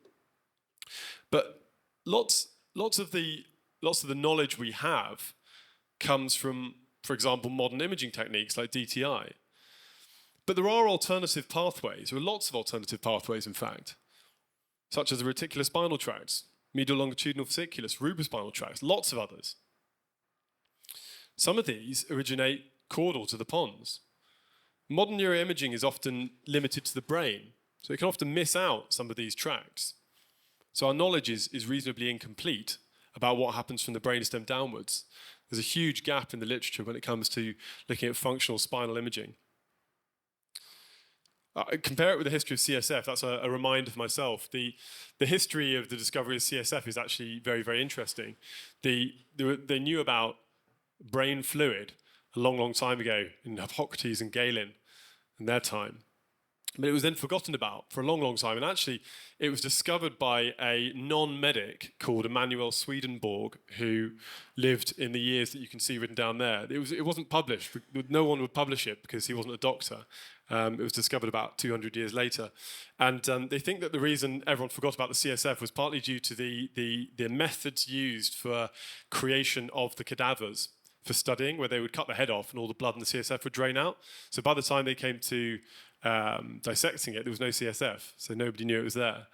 So what we do not know, we cannot see, or what we do not see, we cannot know. Sometimes the way you investigate and the way the technologies that we use to assess things can lead to very large gaps in our knowledge. And going back to that quote from White House at the beginning, it means that we have big holes in the map, but we shouldn't think those maps are complete. We shouldn't think that that territory is the map, okay? It's really important. So everything connects. Are we, as peripheral nerve surgeons, actually neuromodulation surgeons? The boundary between the CNS and PNS is relatively conceptual. What are the outputs of the brain? There are only 2 outputs of the brain. One of those is muscular contraction, and the other is the production of hormones. That's all it does. So the brain and the peripheral nervous system, they're obviously a very, very, very well integrated machine, and we should try and see them as perhaps more integrated, and that is one of the 2 themes of this conference. So I'm here to plug integration. So from a functional perspective, everything is connected and continuous. We have to remember that. And here is a last slide of the day for you all to look at. So A picture held us captive, and we could not get outside it, for it lay in our language, and language seemed to repeat it to us inexorably. So let's not repeat to ourselves inexorably what we already know. Let's try and find something new. And the picture that is holding us captive there, if anyone's interested, is by Peter Bruegel the Elder, and it's called The Blind Leading the Blind. It's actually a very interesting picture because each of those individual people has a different eye affliction, if you want to look it up. So I'm not an ophthalmologist, but it's quite interesting. Anyway, thank you very much for humouring me, and I hope we can all go and enjoy a drink.